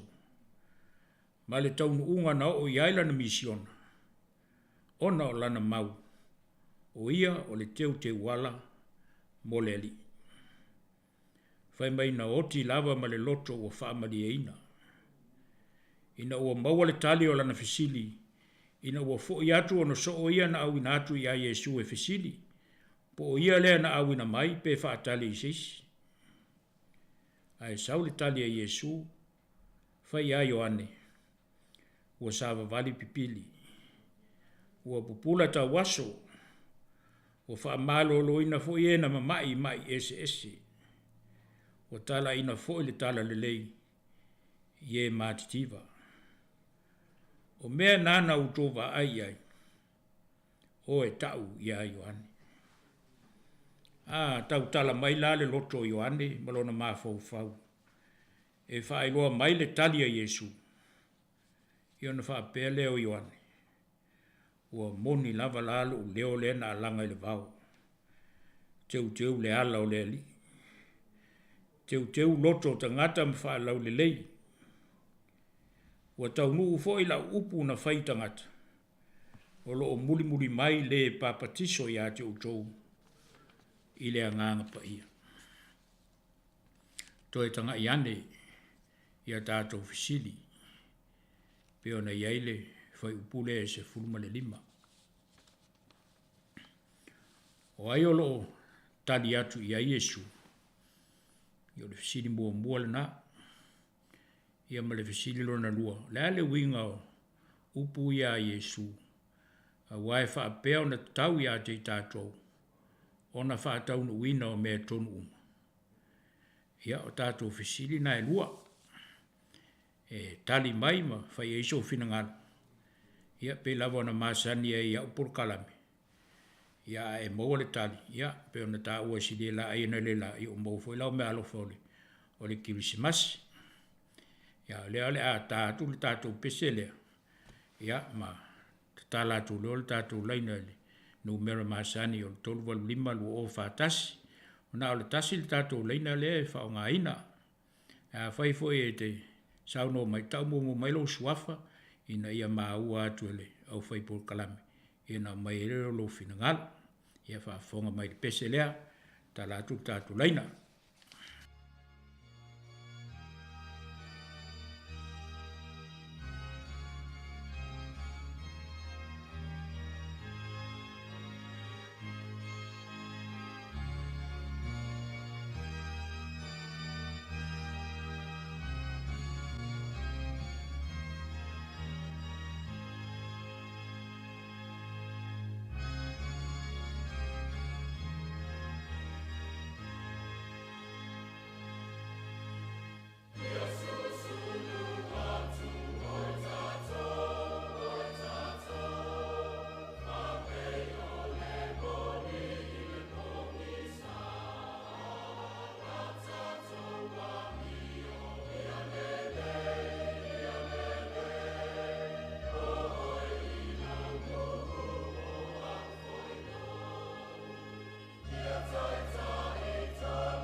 tui natu.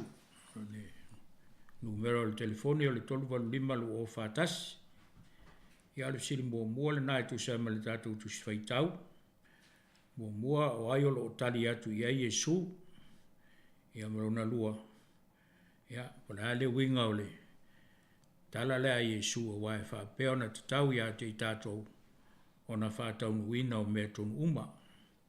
Ia o tātou silina e lua e. Ia mai eiso finangalo. Ia leo fōlinga leo e tangata i lungo leina. Tā lofa.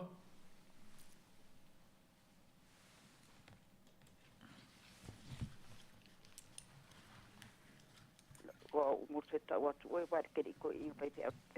Fatalo fatu oile sa no, le fta ma watu. Ia o ilinga noa le. Oi, ia talo fa. Ilinga noa. Ia talo fa lava ia la sunga vai te auto ina. Ia ma lor so fo te tina. Ia tatu tau fai fa ma lo lava le nei fo tai au matanga o fie. Ia ftai.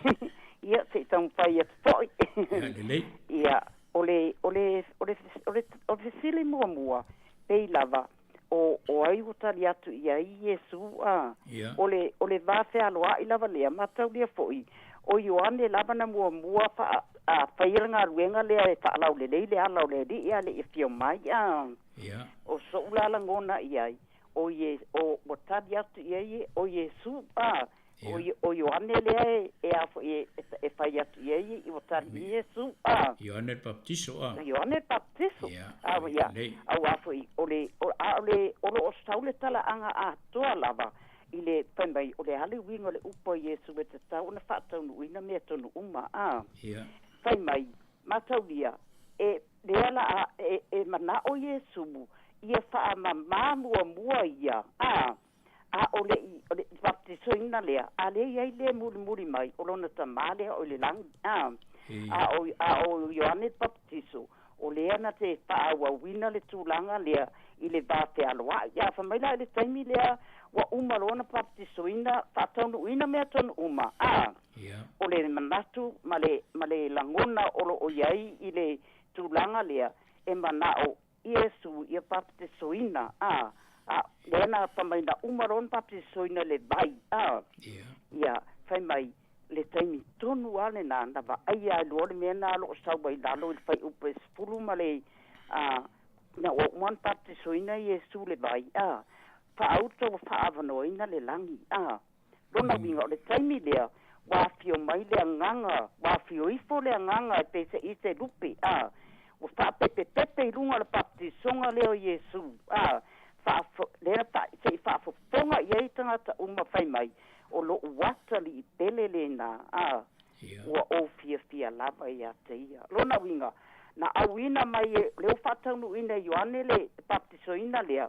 ai fai mai o le nganga lona winga o le tua lea o le tamale o Iesu ia pole le wa awina mai fai mai o le nganga pa ia lea o wa falongo ina le fonga fai mai o lo watali pelele na lona winga wa matua fia a toa le loto po le ala le na awina mai ia Iesu e tau no wina finangalo lon tama I le tulanga le vātangata ma o lona tupa ia fa mai le wa fio ifo le nganga pa ia o le te soani na ia te ia I le ngaluenga o le alue fa e fa alau te le ina tala ina le finangalo lon tama o le langi ia o se ta tam fai atu lea ia wa le na whanongongo tu lava o e whamtala ina mai ia e pe o le waru atu ina i fsili ana au mai ia e tau te tala atu ai fo le mata upu malo mole lava whaftai tele lava molo wawa noa ia whamanuia fo le atua i le whaingan ta upu le nei fo I tai au matanga o fie ia malo wawa lava malo whalo alu whaftai tele lava mole awa noa whaftai lawe e teo tina inga noa ia molo finangalo whasoa mai e whalau tele em whamanino le tātu mtaup ia manu e tele lava le aso ma ono fufuanga te toe alo whatu ia e whata alo whatu fo I leo lo o ilungo le leina ia whata alo whatu leanga ngal whalo alo lo ngal whawhenga inga I le nei fo tai au fo ia po ele sau noa ia whastile lau sunga o lo so male sau sal lo to ma o le te wala au mai au kilani O lea lava. Ia, sauno ia lo to ma. E whaasai mo lo wawanoa. Pasalo foi la tato por kalame nei tai au ile il tato le tio, ia me te foi le e o lo whanongolong. Ma e o lo a pongi ina tato por kalame i lea to lulu. Vi ia lea tua mea uma. O lo ulangona lea la fai mua ile sili mua. Ia. O ai o lo tali i ai, Iesu. Anga ka umai ansus pa ia. O Ioane. Wafa o Ioane lea, le fai atu iai, fitalai atu Iesu. E tau e papatiso ia. O le tai me papatiso ina i oi. Ai fai mai Ioane. Le va te aloa ai, o le ona le fe au nasa, nga wina mai e lea tua Ioane. E mua anu sala, e sala lei. I le o lo o afio mai, o le afio mai. O le alo pele to sate o sato to soifua. Na langa le vau. Fai mai, i nā teu ia. A le usau tangata, nā lui Ioane a langa, a le ufitala i atu i Iesu i a Ioane sau papatiso ia. Ai fai mai le tartanunga, le anga o le polkalame a le atuana, na sau Ioane fai lalangi nei. A fio mai mua oe. O le ai loa le Ioane, o Iesu Keristo, o le alo le atua soifua. Lena sau e alu whaalau le leile ala. Sa lai le fio mai o Iesu Keristo. Lena stalia iai. Tau mua la o lo wali i whaola lo. Se papatiso mua i ate au. Ana usi sa moa su lo. Pe ana whaapea o au si tina lo te whaamaulunga i taimi lea. O ke whai ako okay. Ula urakulanga o lea mua mai. Ai wa aile nganga loto mau lalo. Le sali tonu ma a mene Ioane i le ngalu e ngale atua na sau esa. Mua whai wha maula longa i le ona ma lusi umalapa. E mo iwa lea wali utine sanga. Ai ta tau se taton o le alo le atua soifua. Whaafitai a Ioane. Whaafitai a Ioane. Ua mua whaalau le leile ala. Ua mua foi.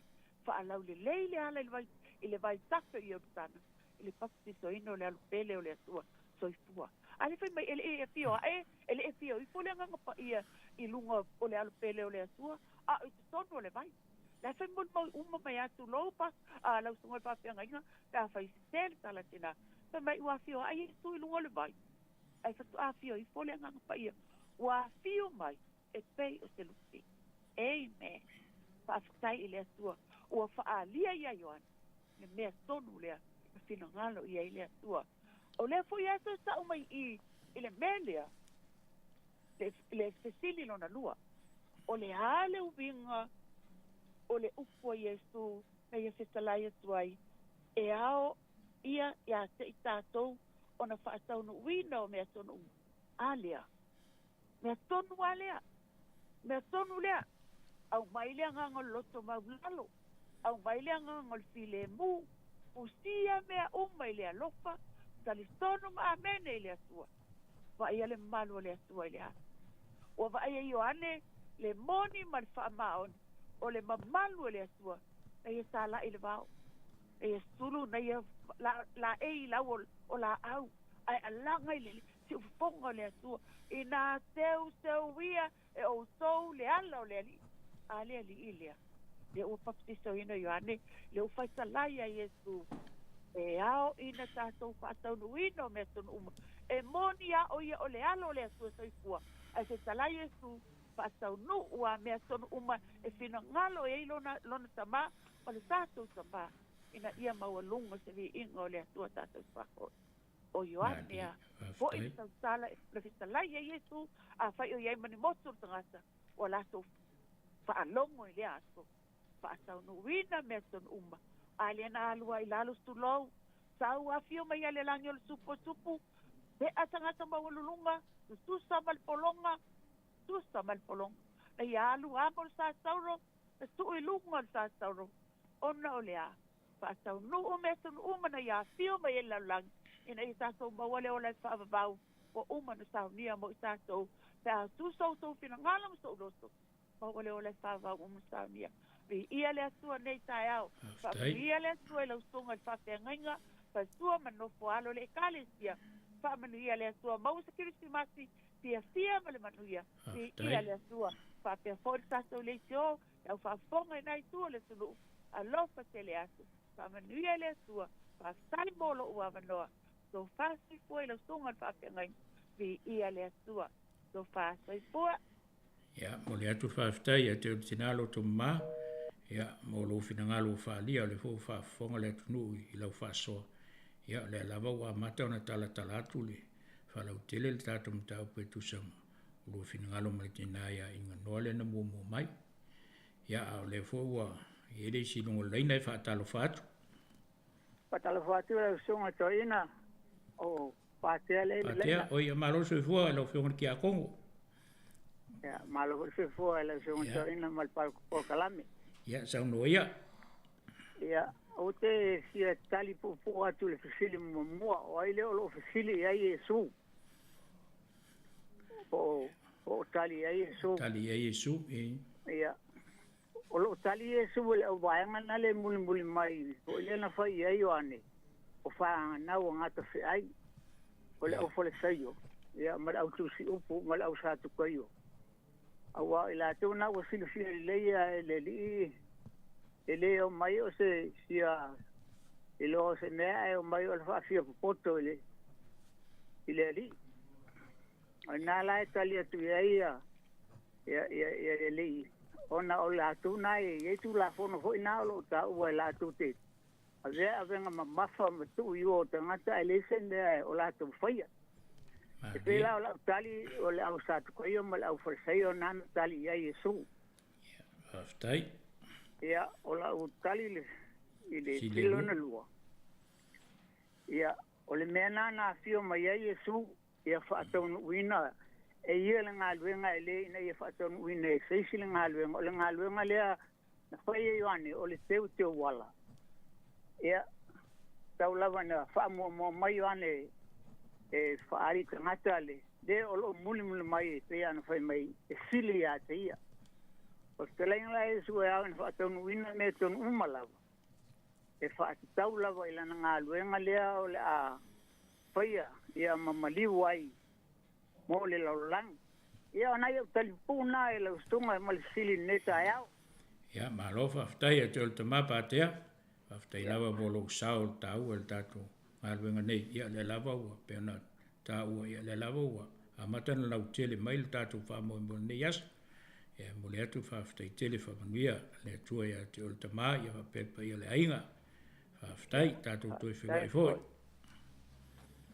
ia e fatalo fat foi leo lo lungo tatu leina talo fa vi ia le li alo se fo la le la stunga fa fe ngainga poi le sau no to ina o penina le te oi penina ia o ele te I was bite ia o le lava o ia le lava ma watu oi ia ma lo la so ifua ia ma lo se fo la sau no ia vi ia le li ia ti fa ia te fo ise fa tai tele lava fa mo lava fa tai le tua ia o fai una fo man ia nei po kalame vi ia le li nei tau sanga aftai po ia to tunga sau longo le fiong pa ia le tua ia matua fa man ia tele ale tua ia te o to me sol ngal wenga ta to fenga ia nei tau sanga iu ia fa mai ia te mo ia lo nganga fa tai esel mana ia nei po kalame ia tonu fo le la misia nei na ia so le I uma tau sanga ia te vi ia le mo fa manuia te le atu kis masima tau sanga fo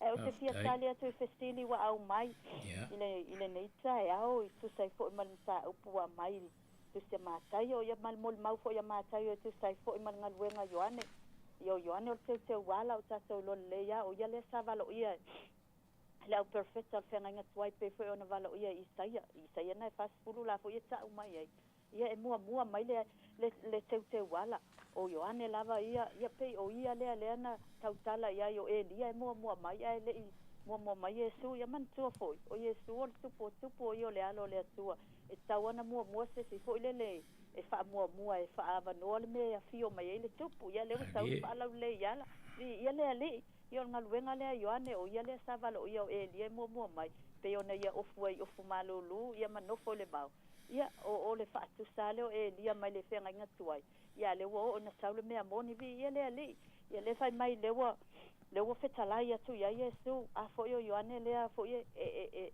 papatiso lea foʻi mo le maua Ioane e vangalia ia o ia lava lea na vaaia le agaga paia ou faapepepe luga o Iesu o ia foʻi lea na fetalai ai le atua ia e vaaia aloa le agaga paia o alui foi luga o Iesu ia o ia tonu ana o le alo le atua o le ua tau Iesu mataulia foʻi le ua iai le upu o Iesu e tatau ona faataunuu o mea tonu uma o le fulfillment lea o avaloaga mai le feagaiga tuai ia le ua taʻutino a Iesu o ia le ua sau e fulfill uma mea sa valoia mai e le au perfeta ia e mese foʻi o le taʻitaʻi o le nuu o le atua po o le saʻauina mai ia le tulafono ia o ia lea o Iesu o mose lea saʻauina mai le tulafono ia le ua sau Iesu o le mea moni o le alofa tunua le pe ona mo le mau ai Ioane o lea o loo fesili la o le fesili muamua la o lea o le fesili lea a Ioane o le fesili o le fai atu ia Iesu o le maliu mai ia sau e papatiso a ia le fetalai ia Iesu faataunuu mea tonu uma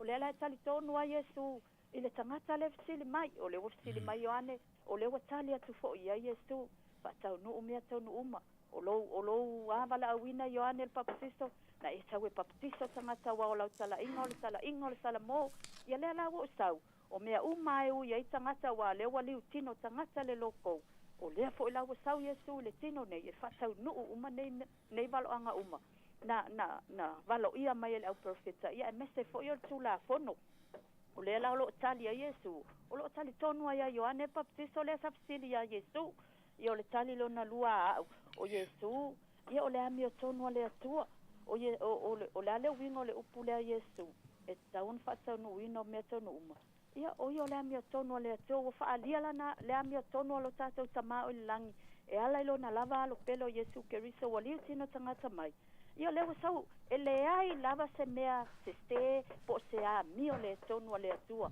o le ami o tonu lava ia o mea uma le faalua fesasi ai mafaufau pe ona fesiligia i utaia ia stoeina o Ioane le papatiso o le Keriso ea oe a oai oe alai ona e papatiso o oe e o elia a le ua tali Iesu le ua tali la Iesu i le ua avaso Iesu le tali o le uiga foʻi lea o lani tali o le ua usau e faataunuu uma mea tonu uma o le valaauina ai o Ioane o ia o le teuteu ala o aʻu e sau o ia o Ioane papatiso le vai a o aʻu o te sau o te papatiso ia te outou e le gata i le vai ia a o le agaga paia ia o lea o laʻu tali na o loo tali atu ai Iesu i a Ioane i le fesili muamua ia o le uiga na o le tali a Iesu o loo fesili mai ai le fesili lona lua o loo tali atu Iesu iai ia e tau ona faataunuu o mea tonu uma pe foʻi ona talaʻi ai Ioane le salamo ia le tagata e mulimuli mai tua o ia lenā e papatiso ia te outou le agaga paia ia o siaʻu lea tali lenei taeao ia e faamanuia tele a le atua manuia le kirisimasi ma le tautaga kou faafetai lava mo loʻu avanoa ia mo le atu faafetai ia te ole tinā penina ia mo lou saotāua o le foʻi le tatou mataupu ia le au manai a le lautele mai o faamatalaina o tali e lua faafetai tele lava e te ole tinā ma le faasoa ia e faatalofa atu foʻi lea ua luga o le tatou laina talofa lava talofa lava lausuga le toina ia o ala vai taseu o ia malo soifua lau feogotiakono o le vae ia saunoa ia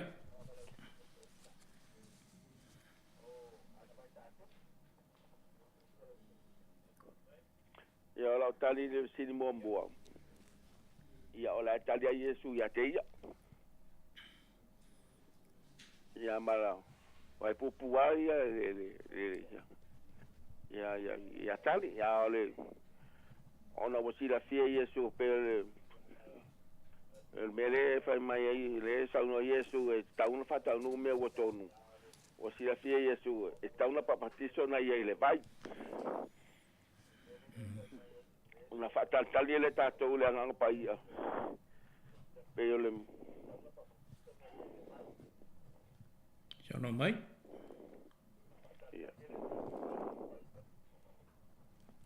ia pega le botalina tu sai mal fafsirina le tu sai mal mataupu Ia whaftai lava mo lava noa.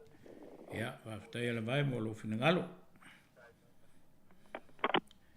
Ia, le lava e tala tatou laina. Tolu o lima lu o whatasi.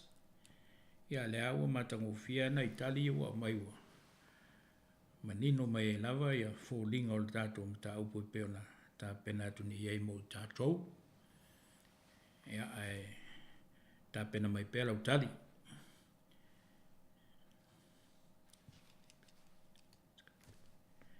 Ia whaafonga mai le pese lea.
Ala tātou laina, tolu lima lu o whātasi.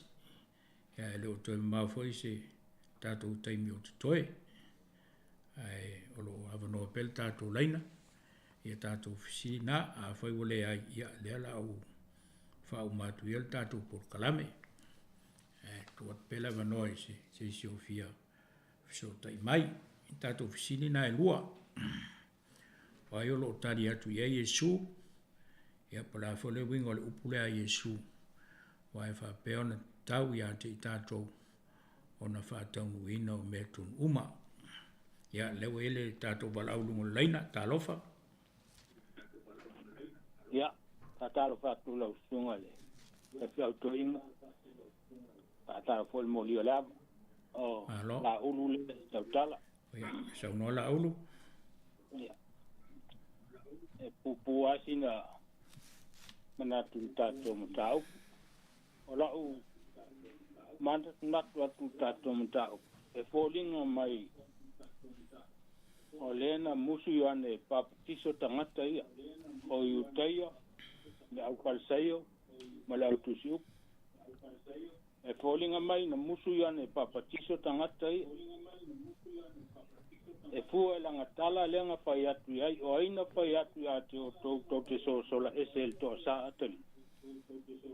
O lo tu nei le matau ta fui o la au. O la au umai le fua mai. E teia malafo ina le. Le ala le na ala ilona peta la Yesu Ioane. Vailinga luenga na isau e whai. Na isau e papatiso. O oea o le teu o le ala. A o lo iai le muli mai. O ia le na. Le ala o te pe o te manatu le tu lea. Pe fōlingo le ala le ngā lenga peta lai vapea Yesu. Pata unu me tonu uma. Vai ngā tenga. O le papisonga ngā esa o whai. Vai lau ngā luenga. O lo mulmul mai le o ia le ngā te wha masino ina le tanga. I o siau ngā tilo atu ia le tātou matau.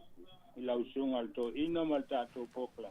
Pi atania mai wha pena so taula ngonga ia i le matau. E fōlinga le te iwan ngā lewa whai ngoa i ane. Ne o wha nawa ngata pia. Ia, mo ia wa o tangata o le whatu ese le tala le ma le wha o tanga sao nia le. Ia la tō te abatu le mau o le tulafono. Ia la ka mai ane. Na matu e mose le tulafono ma le alofa tuno a le mea moni o Yesu lea. Lea ua fio mai sau. E wha mama le lalolangi, wha mama tangata uma. Ia maua le wha o le tanga wa uma na ia sao nia. Ia siau na lau sunga. Inga siau. Papopo fata wanga tato mtaupu ia e moli atu le nganga whaatai.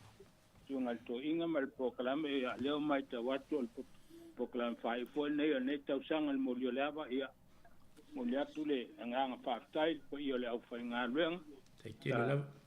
Po ima. Ngā sia tufa mai le afio ngā le atua le atuna. Ina ia iloa e tangata uma o le atua o ia lava o le atua moni. O le atua o le alofa, o ia o le atua whaola i o tātou tangata.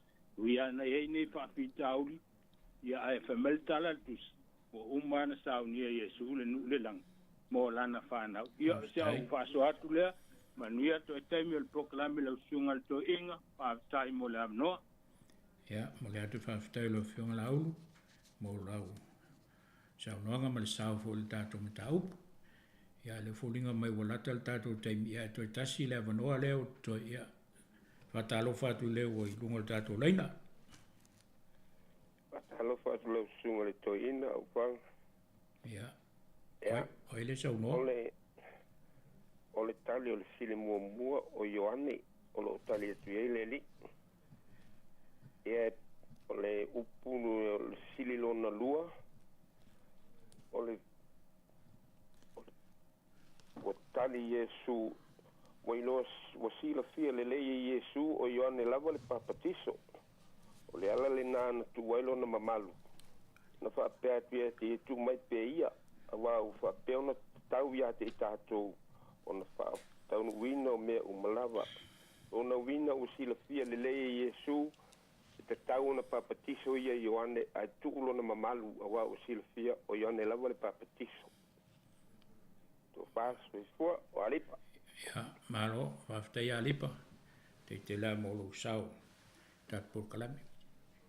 Ia, toi tu atu la vanoa le to tasi le toi, sao no mai.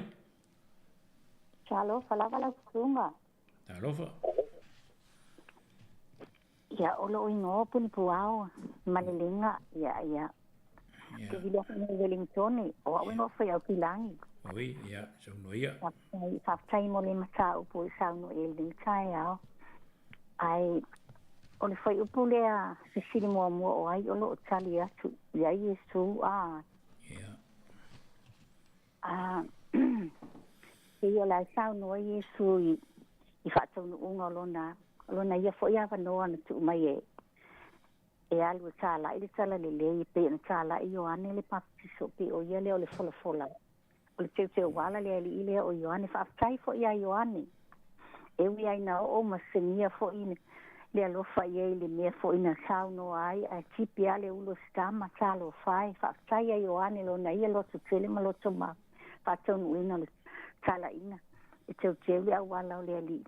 au le ia fio atu Yesu o le o ai la lo tali atu ia Yesu o lo tali Yesu le pese le sa pese mai le tio Yesu lu atu mo tatou a hoi upu mo le nga pese wa tala fea ngai tele mali tali lea o lo tali atu Yesu ye lo whaatau te ilo na fina ngalo o le atu po ia tatou sa moa ia so nei po le a po le sala le lei wa fia sa moa mani usila male la langi aso ai fa le tonu ele o e atu longa fo ila sunga le fa fea ngai o te le fa pe e tu ina o to o e sala i fina ngalo le atu e tu po e so stangata e wana sala i vi inga e wana masa watu o la so o sala ai le o sa o le fina ngalo le atu e o le popolenga le situ oe o lo te tipu mai le la langi nei te o mātou matato o au iwa walu lua o tau sanga oi malo so fu ai pe i o lo ua inga e ola mai le sala le lei o pe i mātua o ma sa sala i whātua ni o kini malie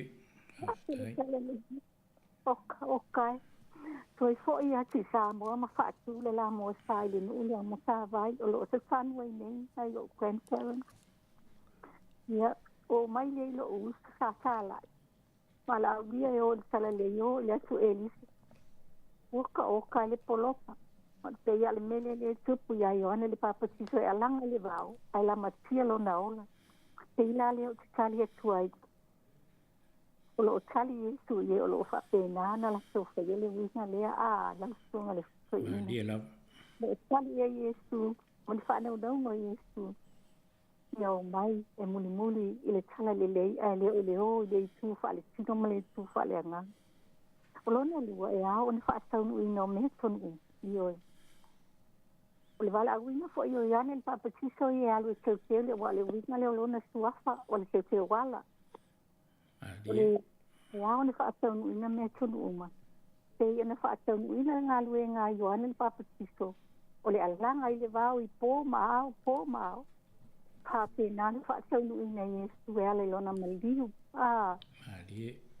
maliu Yesu ona o e mao mai taso uma e fai ngo fia ona fa amala mai nai ona le loson mata sili ye o vai le tuspa ia ai sia ka wa sa se le sia sai sa ki nga pa ia le tu mo se ia o lo tinga matua o la ule nga lu nga fai o le fai ka o le tuspa ia mama fo fa e malini e lo i masa pa ai o le mali o Ioane le papa tiso le tipe se ai lo na o le mali o sa so fa ola ma o nei tu lo mo fa le nga ona o e ma o mai sa so ma ia o la tali po le ya fa tai mala mai nei le nga pa ia le tua ya nei se po ia la usunga mali fa le tua mali nga le nga lo ke nga ia fa manu ia le so la lo nga le fa mi vo le so le ala le ya so fu mai mania ona ye tua men ya mo le atu fa tai le tina ya puni puao na tua tawalunga i puni puao le tato fa sol ne ya so no le fu nga i mai le tai mi fa tu nga ina eu mane foi ole tina mai au kilani lewa na taulunga ina tatou faso ia le foi mau atu ole mata vai ia e mata vai foi le fai por kalame ne foi tai au ta te pitonu ula vai tasi pe o walu ngai se vai e fa tai ole mau lo finangalo ia e moli atu le fa tai tele ia te o to valu ila to nei na faso mai ia e tau faso foi tatou fisile e mawai se malama anga e pe ana o fai atu e o mai le taimi nei o la e whaatala noa le au potol tuspa ia iota ta itasi o le afionga le atua ia wa lava le whaalau telo le tala le leima le finangalo le atua mo i tātou ia o le fisiri mua o ai o lo tali atu ia Yesu ia na lava ua mau o mai o iane le papatiso ia whaatasi mai Yesu la lava to itali Yesu ia te ia lava ona lo iai le upu le na o lo iai le tali Yesu e whapea a wae e te tau ia te i tātou ona whaataunuina o mea tonu uma. O le upu la nā tātou, o le upu nā tātou te suesueina. Tātou, no inga o Ioane, o le tolu tasipa ia o le atua, po wai lava tangata o whaalongo o le nā taimi o sau nole li, tātou uma lava nā. O le tātou na include ai, le tolu tasipa ia o le atua, le tamā, le alo, le anganga sā. O le tali nā Yesu, e le ngata e tali ia Ioane, ala fo to e tali ia ia te ia, o ia te tau fona whaatau nuu o mea tonu uma.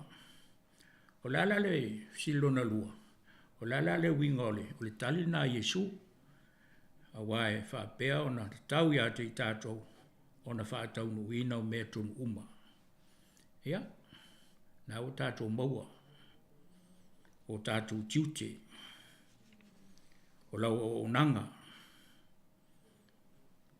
o tō whinga, o au ngā luenga, tusa ma le wala wina, e tu tusa o mai tātou. O le mena e tau, o le whātau nuina, o mea tonu uma. A le whāle lawe o tupu i nei aso, ai maise le wha mai le sau. O whaile manatu o le tangata, ai tuu le whina ngalo le atua. Tuu le pēpea no o whai atu mua mua, na a mata lawa le ngaluenga Yesu, pua ngā, ma whainga tā.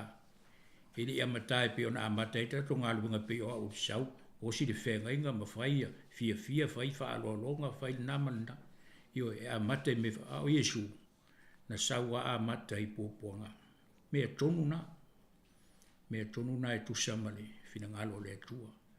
A tato wola e le ai at tau wha Yesu, io le ai at tau na e tusa mai tato, o le whai o le fina ngalo le atua. Whai o le fina ngalo le atua. E wai ele si poto le tala i nei, o foringa mai, o tu uma lava i le atua mea uma na te whaia. Tu uma lava i le atua. Le winga le nao le upo Yesu i a Ioane, whaile ngā luenga na wala awina ai oe, pēna wha ma ua mai fo inisi, papatiso ma ta pena loto o tangata, eo na ngā lue leo le nganga o le atua i li liu loto o tangata. E wha pe feo na maua le poto, o le tō anga i le aonga, o na fisoa soani leo o le alii i lo tau mawhai, ai leo le manao e maua le poto, ai alu ta wha vale, ai wha mo le talo le tamama le tina. Wha le tala le polo fesa scientisi lea, mai Israelu le sa tala noa ma whamasanga i lea sa rusulu iwa o ke topa. God help those who help themselves. Fisoa soani lea tua, ie fisoa soani ia te i lātou lava. Lono winga, whaile tātou ngā luenga, tātou e mua ngā lue. Ia o tātou ia te taule nā, o le fina ngalo fo nao lea tua, o le whaiolo na fina ngalo. Ia ona fisoa soani mai lea o lea tua, mo i tātou. Ia le oto tonga na o tātou mata upol ne yaso. Ia ai whaia ia lo leo. Ma sui o le taitei fono ia malaki mo i awa ma le whailau tusi a Andrea Sau. Ma le malu lau telo le maftanga whaifiau e Kalesia sa moa so whātasi Wellington e nei. Ia mātou te momori e tuai se whawhitailo tō ma au whaasoa le a fionga le atua nei por kalame nei fuitau sanga atoa. Natu o se fatu lava o le tala le lei, o te tōina i fina ngalo, tātou te mālo si ai la le whātua tua. Ia mo le tufoi whawhitai si ufonga lau mua, mo lana o nanga, o whai mawe whiau, i fina ngalo maloto le atunu. A ia manuia le alo atu mo ngā luenga whai o le nei tau sanga. Saungi e foi tātou mo le Krismasi, o le whai longa o ia te tātou le atua, ia e mo utou na vili mai, ia atu i tu ia tu alo whitutoa, no winga o maua lau mea alofa wa leo maa o maa tō i nei, ai mole te le atu li whawhitai lau tō whasoa, ia sosa mai le atu nei vai tau whamai, ia tu li matai pēa le ai ata tau le atua, tātou te olai, ai tu ia o tātou ai ata tau, se mai le o langa o lo tātou olai, tātou whai le talu whawhitai le atua, whai wina le mātou mata upo ne yaso, mo ni lava ua fionga, e te fisoasoani mai a te i mātou, i na umawhai fōna mātou ngā lulu e tusa malo mātou whasino manga, o lau ami o tonu, ia whaia lava lea i o mātou tangata nei au mātou ngā lulue ma tautua i lau whaau ma lau ngā luenga. I wala wina ese wai, te tofi ai mātou, whamanuia lo watunu, whamanuia i whaau ma ngā luenga, saunia i mātou mo le anga i Merry Christmas. Ia tausi pēr i mātou i lo wanga le leilo mātou. Tai o lela mātou te talo o no lo swafa Yesu. Amene.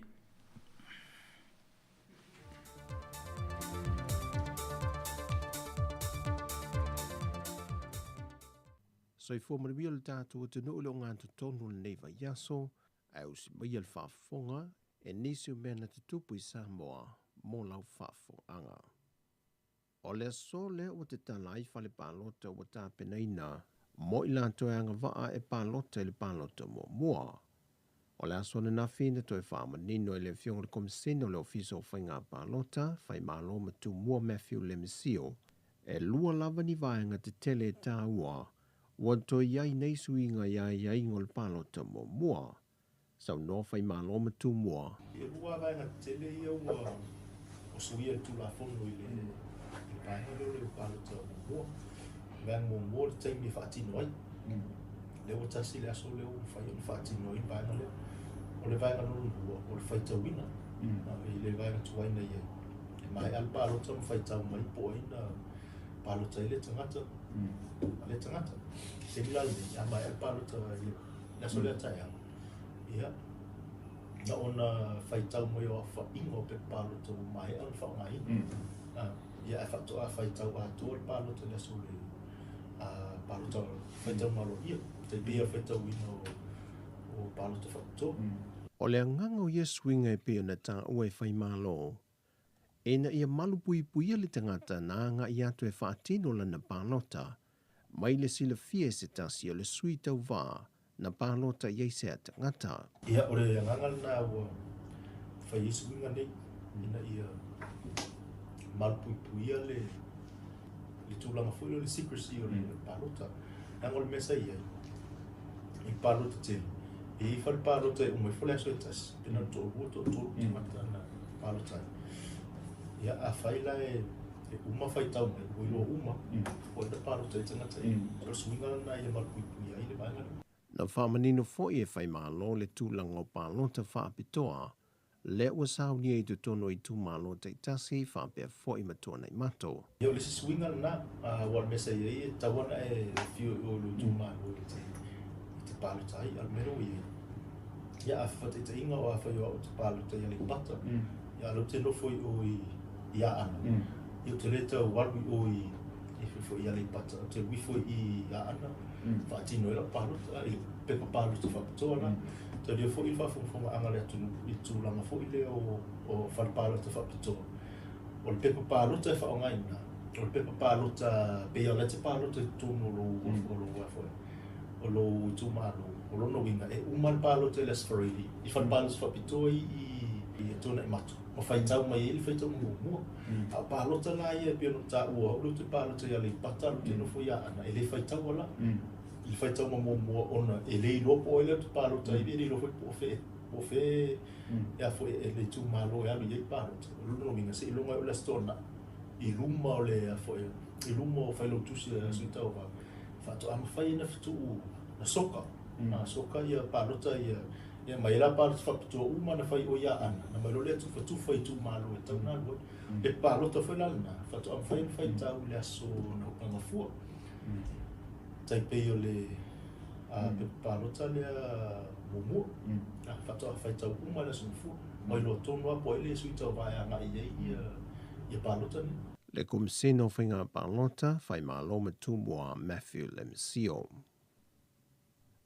Ua whamaunia mai il sui komisino na tanga wengo leo a wapa au Filipo Longitino, o lo ta oto le talo sanga na tanga wengo leo fiso le lo I sili, e talo sanga I nei se fo mai whaapitoa sue na tino maliu, e whātau te il sue ngau le tino maliu o le televous full whātau sanga le matua, lena maualo na tino maliwi mo uta le aso whareile.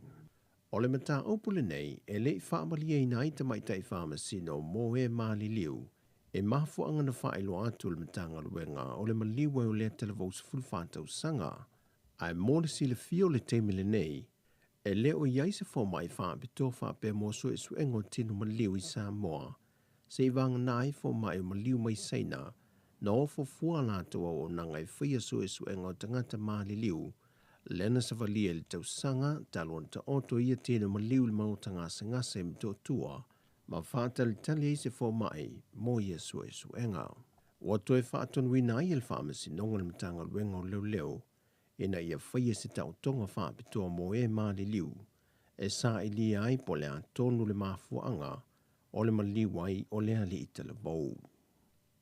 Mai le whamasi nonga lava, e se fulma le walu tau sanga le ua whaasala i se te mai fast food whātau sanga le matua le whalpui pui, ona oni ngā yo inga le alofa na ia whaia se te mai tai se fulfitu tau sanga le matua.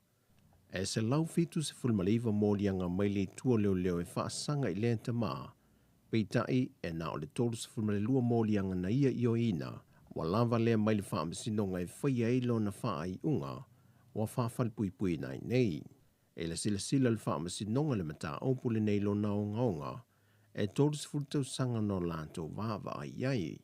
Peitai na toe to ese le isi se fultau sanga o no nisi tu lei, na amana ia lea le whaamasi nonga. To toe mai le lus fultau sanga o le whaasalanga, to e sea mai ai le lua tau sanga le sa wha nofo vava ai ai o ye lalo le vainga leo leo, ma to toe mai le se fumalvalu tau sanga. O lo tau fia mai le whaamisi nonga le wha ai loa leo le talaanga o le ua whaafal pui puina, mo le saonga le muma le pui puia, o le tamaita ina fia. Moi tu malo e ono ia lo toi nei, mo le sa i lia ona sui, mo le whainga pālota laiti, ua whamaunia mai e si lia ma le sifun ma le ono afe i lanto o restalina mo ia i tu malo e ono, o i lanto ia e te tau ona pālota ia whainga pālota laiti. Pe ona sila fia, e fitu i tu malo sa iai mo mua mai wha ai ungol whaamsinonga e toe sa i lia ona foa le pāne mene, peitai o le wale ao fia i male tu malo e tasi mai se la whai, to toe mai ai na o i tu malo e ono i tu mua, lea o le asa i lia mai no foa e ono, lea uawa noa le pāne mene.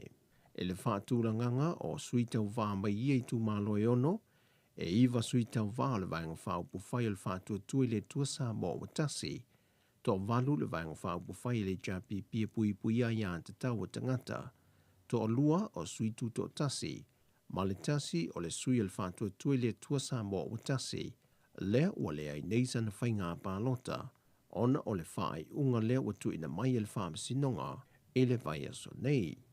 Whaalia le komisino whainga pālota, whai māloma tu mo Matthew le misio, mo ilanto uma ua mai ona restana ai le pālota le whainga pālota talua ia a perila, ina ia whao ngā le awa noa e pālotai, mo i tu malo ia le a whaia lato whainga pālota, e le vai aso nei. O le vai aso nei lea ua tau nuu i le antu nuu pusa o loa o le raisa, ma ua toi whaata wina i tanga raisa i whale o loa ese le taulanga whapea fo i nuu i tua. Peitai o le vai aso te nei, na ngia i lunga o penga ta wha i langi nisi o whale o loa, wo lato whaata wina le pepa raisa sa 5 tā lama sene, i le se fulu ma le 2 tā lama le se fulu tā la. Talua i e tūlanga, wo o atua i lava ma wha se a i le matanga ruenga, e le mawa e telo le si tango le tango le reisa, talua i le wha atua i mai o waalau o loa. O a wha sile sila i le matanga ruenga o pisinisi a la manuia ma leipa i le mamalo le antunu, ina ia wha ai loa atu le matanga ruenga ni whale o loa, o loo lātu so na ta si tango lātu o loa, mai tau whaatulanga ina ua whaatula whono ina ai. Na whamaninu fo i le sui o le matanga ruenga, o tau o loa lo i le teimile nei, o loo whaatapula aina i lalo le pono inga o whaalawe lave whaafo sei ona o le COVID-19 furuiva, mai o se solitu la whono pe a whai ai leus ta ia, wa whaatulanga fo i le matanga ruenga whaasalanga, mo i lātou e lātou te solia i atu la whono. O le whai unga leo telefou mai sa mo le ne yaso, tātou tālo sia whai ngā filifilinga i tu malo e ono lo o tutoe, mo pālo talai tine vai yaso. Whasoi foia.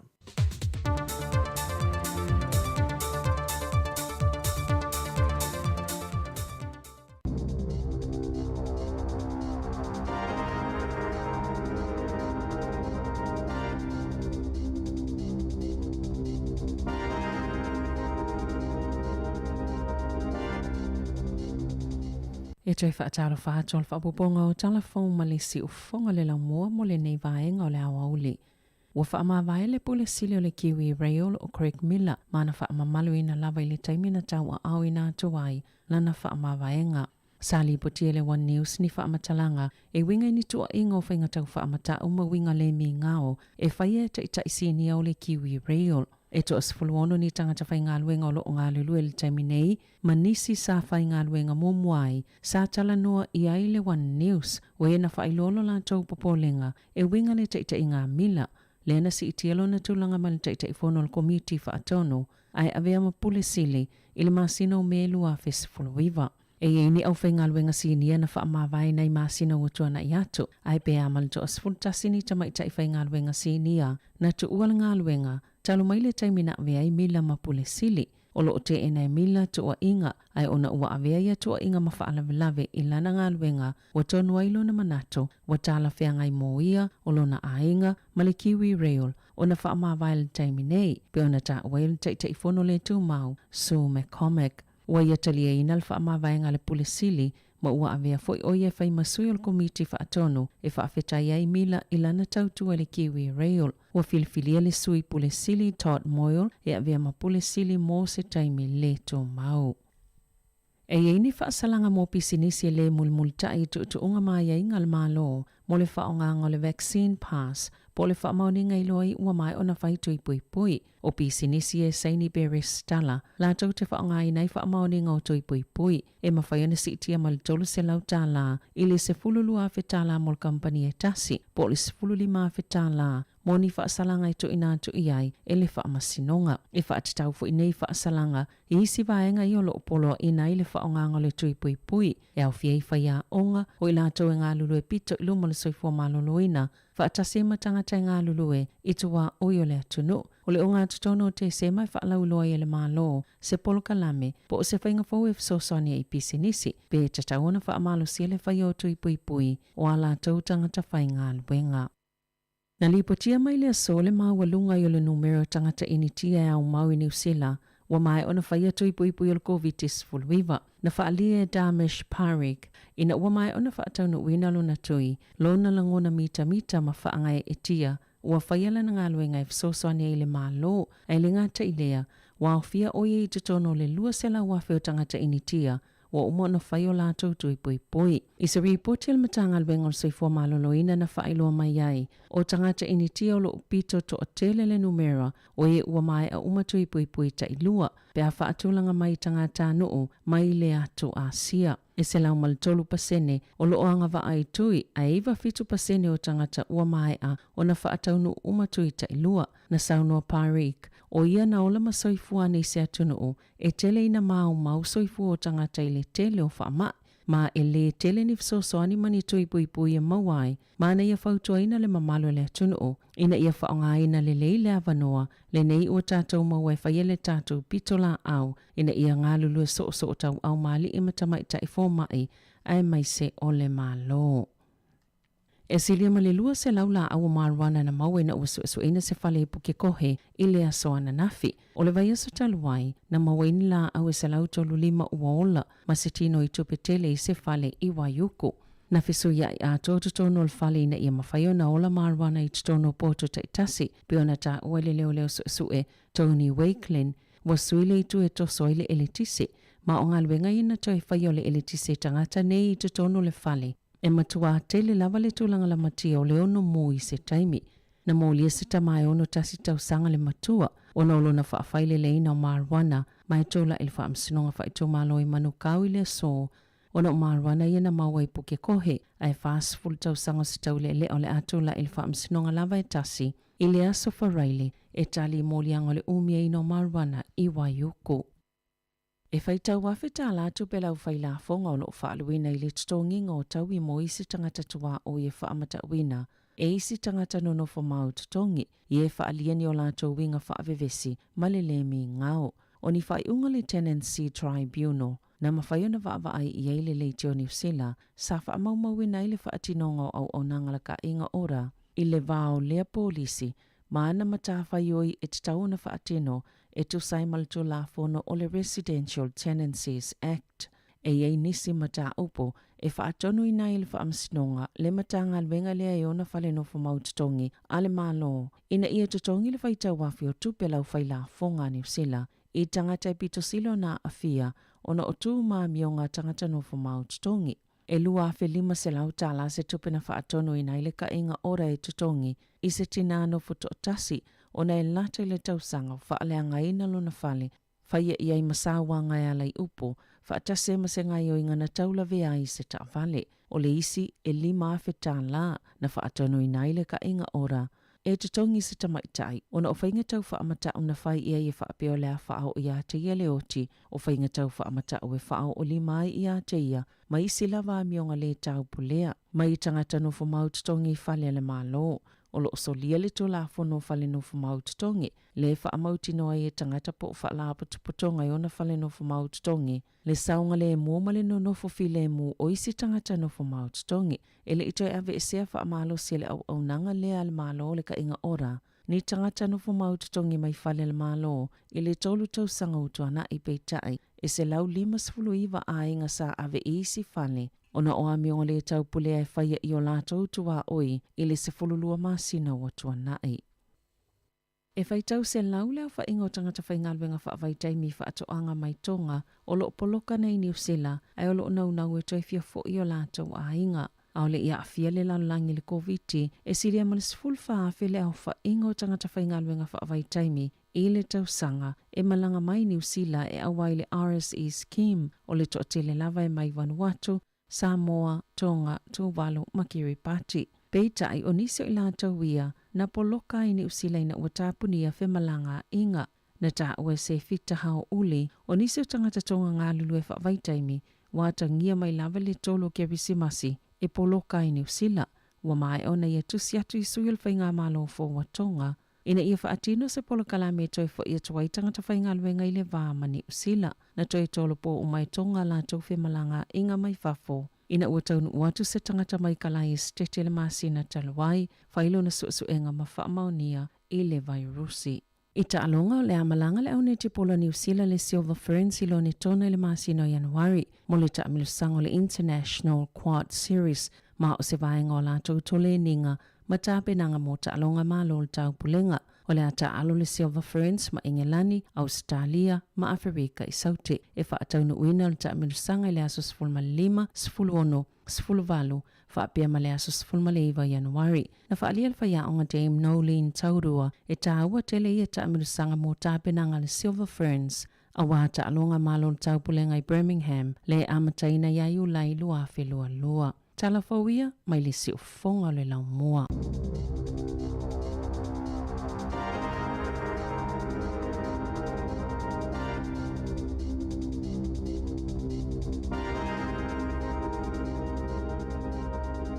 Malo vaftai na o mai atu le whaponga muli o tātou telefou o le nei auli pe ona tapenina Sevilin Kasiano ia me se tātou tala mai Samoa. Wa se fulu iwa minute o te nei le tūlai se fulu mai lua ia toi whaamalo toi whaatalo whātu le tātou tino o le teimi o le auli ia i mātou i New Zealand nei o le ua te ale awhare aso te ale se fulu lua ia i New Zealand nei ia toi whaamalo atu toi whaatalo whātu le tātou tino ia me se fulu au whaafonga i la tō lo mafuta mai lunga le tātou ala leo, ia malunga o le tātou Facebook, malunga le tātou YouTube, le nei taimi, ia e whapea fo lunga le tātou app. Ai, o taimi masani fo nei o tau maftanga, ma malo longa o le auli, ia e watu ai musika so i fifiloi, ia e tau la mai lea le tautua le sifonga lau mua mo o tau umalava, ia o lo whaanga mai le tātou tautua, ia e le ngata le whafonga mai, ia e whapea fo i le mai mo mai le taimi, ia o whianga i o tau i malo longa ma tau maftanga o le auli. Ia meise fo i nisi o le au ngā lue, nisi o lo whai ngā luenga pia le nei taimi, o nisi fo i o lo whiwa i lungo ta avale, ma whaalongo mai tono ta avale. Ia meise fo i nisi o lo anga iatu i whai ngā whaatau, tongi ngā pili, ia o ngā luenga i le nei taimi o le auli. Ia e toi wha malo ma toi whaatalo whatu, le tau tua le si whonga le lau mua e Wellington, ia nā whaua. Mai atoi fo i ma le poklame, ia i le tūlai se fruma le lua, mo le toi fo i le whaaftai tele, le sunga i le whawhauto ina, Reverend au whanga whaafia, mawala i wao, e tu sa i o le poklame le maulio le ava, o le nei fo i vaiaso, ia, toi mo fo le whapaponga le tātou poklame na, i le taimi masani, i le tūlai se fruma le tasi, i le aso lulu o le vaiaso fau. Haole ua lua se fulu mana tasi minute ua te nei le tu la se fulu mana lua se vatu fa fia fianga lea ia mfanga solo to ile tato proklame le si fonga le laumua i Wellington. O malo longa ma tau mafutanga o lea au si fonga o le laumua.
Bye, bye, yo, bye.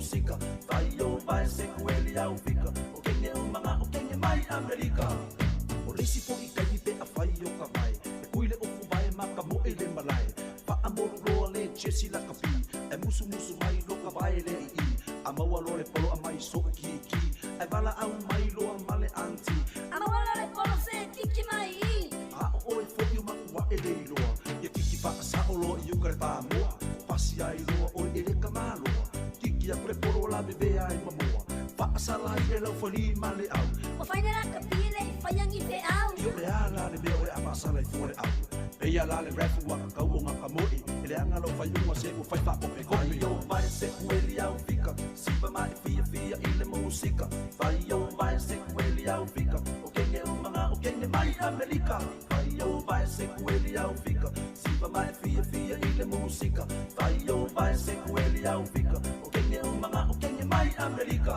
Vai fua fua o vai o fua i lo malosi Fa mole mole o uti mai sole o taini So angai le malai ai awa sole tu pasa usili Afula oe o le alo la oe e le mato masini Vai fua fua o vai o fua i lo malosi Fa mole mole o uti mai sole o taini So angai le malai ai awa sole tu pasa usili Afula oe o le alo la oe e le mato masini Vai o vai se kueli au fika Sipa mai fia fia i le musika Vai o vai se kueli au fika O kenge umanga o kenge mai Amerika Vai o vai se kueli au fika Sipa mai fia fia i le musika Vai o vai se kueli au fika O kenge umanga o kenge mai Amerika Vai o vai se kueli au fika Ia na, vai au vai se kueli au fita. Ia o teine umana, ia o teine mai o i fea. Ia Amerika. Ia lei mas teine sa vai pos teine o poru o nai sifi mai. Le si fonga la mua mana whawhiwhianga se uwhiloi lua se fulu wala minuti o te nei le tūlai se fulu male lua. Se i watu lawa le tātou whaasilisilanga le nei. O le whaasilisilanga le nei mo kapteni o au uma o mo le liki kilikiti o le nei tausanga. I lalo le whaamalmalunga a le maftanga so whaatasi a whaiwhi au sa moa le Hard Valley. O le whata unuina le tātou whaamoemoe o le nei tausanga ona o le whaamai. Mua o lo tātou iai lava i le vaenga lona lua po le level 2. Lua e leo au sia le iwa se furu pasene o ilatou ua mae a tu i e lua. Ma le lona tolu o lea ua whaamaonia le case o le COVID i le laumuane Wellingtone. Tau puleola i lea tausanga, i lea lofa o lo tātou atua, ia manuia tele le Krismasi ma le tausanga fau whaaftai o lo sainia e le taitai fono. Ea, o le whasilanga na mo le au kirikiti, ia mo au kirikiti fo ia kapteni, ia ma au kirikiti, ia leana wha moe moe tau vanga, le tausanga i nei tātou Wellingtone, ia na ua le wha tau nuina, ia le wha moe moe na, ia mo le kirikiti o le nei tausanga, le wha ingon tausanga le nei, ia po le masina faulen tu o e wha iai, ona o tūlanga fo i pe ona tu inatu, ia o le pupunga fo i le wha mai, ia manisi fo i o vaenga ua le au si ai, ia ua tau e loa le komiti wha foe, ia ona tolo po, ia se i pule alofa fo i le ali le atua le tausanga fo, ia pe au lia atu iai, ia ma toe solonga le wha mai, ia ona toe mo fo i le i o sistulanga, ia i likirikiti le wha ingoa tausanga, ai mo le tausanga lava le nei pe ona whailo mai le tātou wha silanga le nei, ua le wha taunuina, ona winga i ma le au kirikiti le tau fuafua i Cannons Creek Porirua, le lato au. Ia wha malu atu i lau sunga le kapteni. Malau sunga le whaatea. Ia malau sunga le polo mamau. Ia malau sunga le tangata wale le tāwhi la fuai. Ia i le au lea Porirua. Ia wale whatau nuina le wha moe moe na. Ia le melea, ia. Ta apero le tangata whese whi au aunga. Se i au lia le tau sanga fau. Ia ai. O le wa aftonu lava le tūla se fulu male lua. Ia e toe wha malo atu, ma toe wha tala whatu. Le taimi, ia. O le ele tūlanga lena umai tau atu iai le. Lena umai le tanga luenga o leo. Ia i tātou nei whea. I nei Wellingtone, Ia se isu e atu le vaenga na. Ia. Mo ila to fo e ula ula I tono ta vale ia le fo intel no atu nafi e fa manatu pe langa o le so luas full valu le masina nei longo winga o le aso nei ia o le aso nei le aso luas full valu ia o le a fa malunai vaenga le no winga e maua loa oe le leo ua e ula I tono le taavale, ia pe whaongaina fo I lesi vaenga lea le whaonga le toa tele o le vaping. Ia e maua loa oe leo I tono le taavale o nete ula, ia po o le whaongaina fo le vape, ia po le vaping. Ia ona mo lia loa o le tula fono. Ia matala sa nei le asurus furvalu leo mai, leo whaamnatu mai le tanga luenga leo I tātou Wellingtone, ia le vaenga le nā, ia tau sia mai tau mataituane le vaenga le nā e te ua, mawa o le te ula ma e whape le sisi tonu ta vale, ia o nai whaatanga, ia o le asurus furvalu, le sa nei, o le a whaa mamalu I nai le vaenga le nā, ia mo I la tau e ula, le leo whape mai leo tu ula, le ai, mo I la tau e ula I tonu ta vale, ia po o tonu pe whaongai fo le vape, le vaping, ia I tono ta vale, ole a whaaturo o leo, ia ma wha salaina loa oe. Le amatala a sorus furvalu o le masina le longo ingo le sa nei. Whatau el vaenga na, ia ma wha malu el vaenga na. Ia ono le pui ngala fo yo, mtanga luenga so ifua malolo ina I tono ta vale, e misi lava taimi e fea vea ia ina I whanau, ia I tono ta vale, ia e fia le vaenga le, so le wawo va, ai so le tangata fo le e ti ngā na vai mai o le I pase se tono ta vale, so le alai whapupusa li sika le tiori. Ia o le ala ufa ilo mai, I te uwa e pasi atu vo ile le te ula tu tono ta vale. Ai pasi atu leo to le liu mai leo, la la fa pe o e le polani me to le liu mai leo, na le leipe para u ta vale, ia o na le lei ato toa, ia o na fo e te alu I mai la fa tulanga ina, por sa fa tulanga ina. Ai to le liu mai lona leo fu leo la la te ilo la te ula tono ta vale. Na ilo lea o oe o le ula na tuli mai o leo. Ia na asfa manatu atu nei taimi ia e tautua na fo I te fo sala ises le wa o mai vai taimi o Christmas mas fia ia e mai mau fu na tupele fa sala I oe pe ia wa langona la fo I lo fia ula se tu lo fia tau mafta pa ia paka le ta vale alu no se la au e ula ila tu pa ona wa matua fa saina ia le ula po le fa ngaina fo I le vaping ia I tono ta vale le la a matala sa nei to luas flona minuti ona tale o le tu lai tasi ia fa fia so I filoi ma lo lava le mafuta mai le atunu ia I le nei fo ia uli ia ma fa o tali la usua ia mai mo mai pe ma fa fonga mai le tau tuor si fonga la mua ia le la o ia tu nei fa fia so I filoi ia wala fo I la mai mo mai ma la fa fonga mai le taimi si fonga le la mua ia le taimi o le uli leo ne sin fan ia nei pese la fo Christmas ia tatu tu la Christmas masin fo ma ne voi fai tu atu nai fa fia Christmas ia wala fo I fa fai mo fia tau maftanga o le au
Wala ang may le angelu, wala ang may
usika o malolonga ma tau mafutanga o leo au si fofonga o le laumua.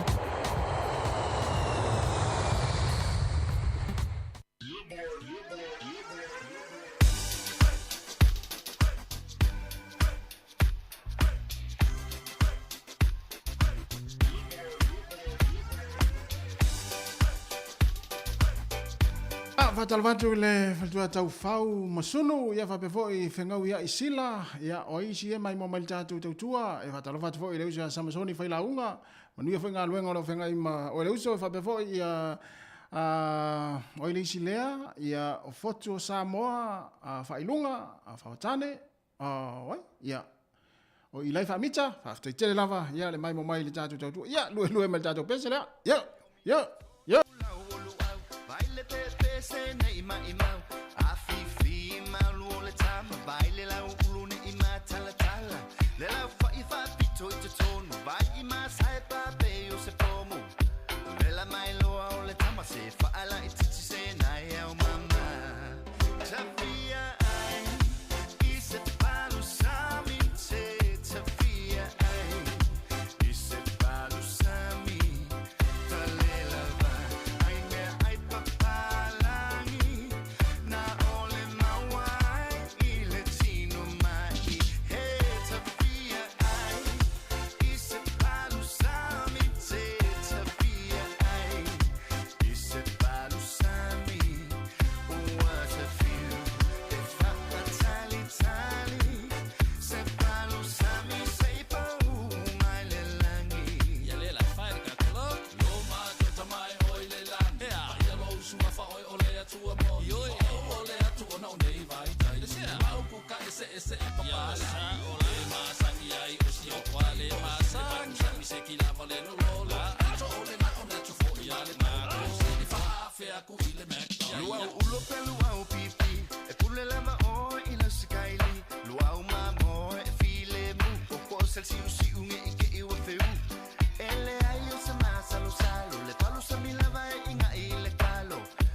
Vianga mai le tumo tu fu fiti na ifa fianga su ifi loi nei taimi o le tātou tautua ia a o maloloi fo inisi tau maftanga ia misi fo malolonga le nei taimi mai ngā nuenga i le tai ona lila ia faisina fa malo stino ia le tali ngā sua ia ona toi amatai fo i leo ngā nuenga ia e mo i tātou pia o lo fa o pia ngā nuenga le nei taimi ia malo lava ngā nue a pia fo i nei te ilunga le sami po na fo i te sauni sau faiva le nei taimi o le awa uli ma nei lava le tauni lau mo ne Wellington ia e fetauli lei ia malau si la fia i mo me ta o whangotanga ia fa pela o ta pena se faiva ia na fa manatu pea le saunga le mulungo i teimi fo o whangotanga i lungo le sami ia a fa pea o ia wa e se ale vai atu le mana i o le tau sul matanga o fiele la ia e se fo ale il vai atu fo i le sami le teimi ia e fo le te o nau tele le ia ai tupo i se wha lave ia mai po saunga le mule na vaenga o lo e alu te whangotai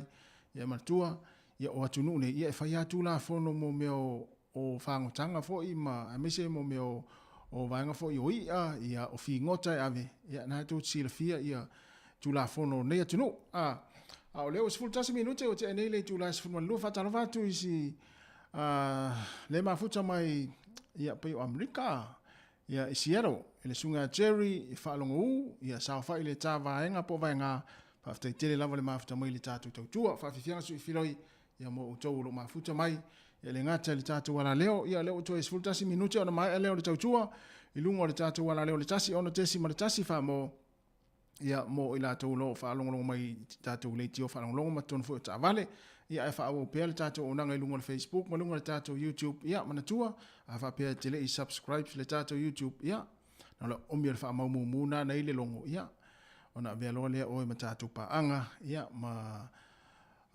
wo ma au mea mai al si fonga le longo le taimi lau whala e vatu ia tātou te tala i tātou wha sala launga ia e o kometi au na e mawaina tātou wha sala launga pa wha pēr te subscribe le tātou YouTube o lau so soani fo ina le tātou tautua e me se fo lunga le tātou Facebook ia share tātou Facebook ia ngā ia polkalame ma wha fianga ia olo avatu nei tautua le si fonga laumua ia mo o tau umalawa ia olo o whaafunga mai mafuta mai le tautua le si fonga laumua ia i le aso ma le aso to e sifuru minuta na tā leo le tula tasi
No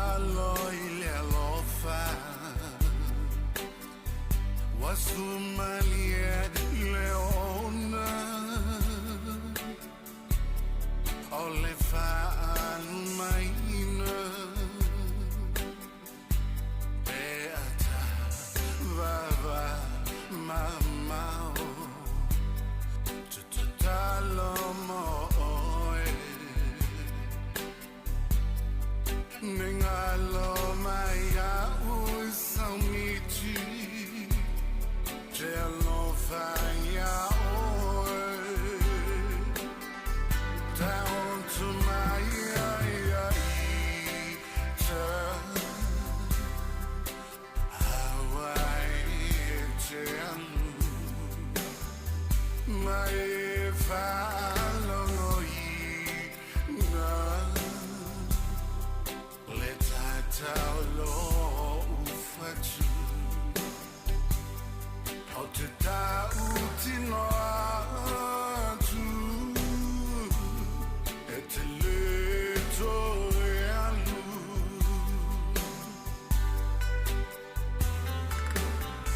te ofo atu se alofa usiri e te malu ai fa'atau alofa se me alofa te umau e te tau to fia fia I lo moenga o te leo leo oe tali maia so leo malu baby wana oh tau to maia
E si ufonga maria le sunga ya tuana Matia Junior Vailua, tuana Matia Junior Vailua, ia male pese o tele fia faato fa.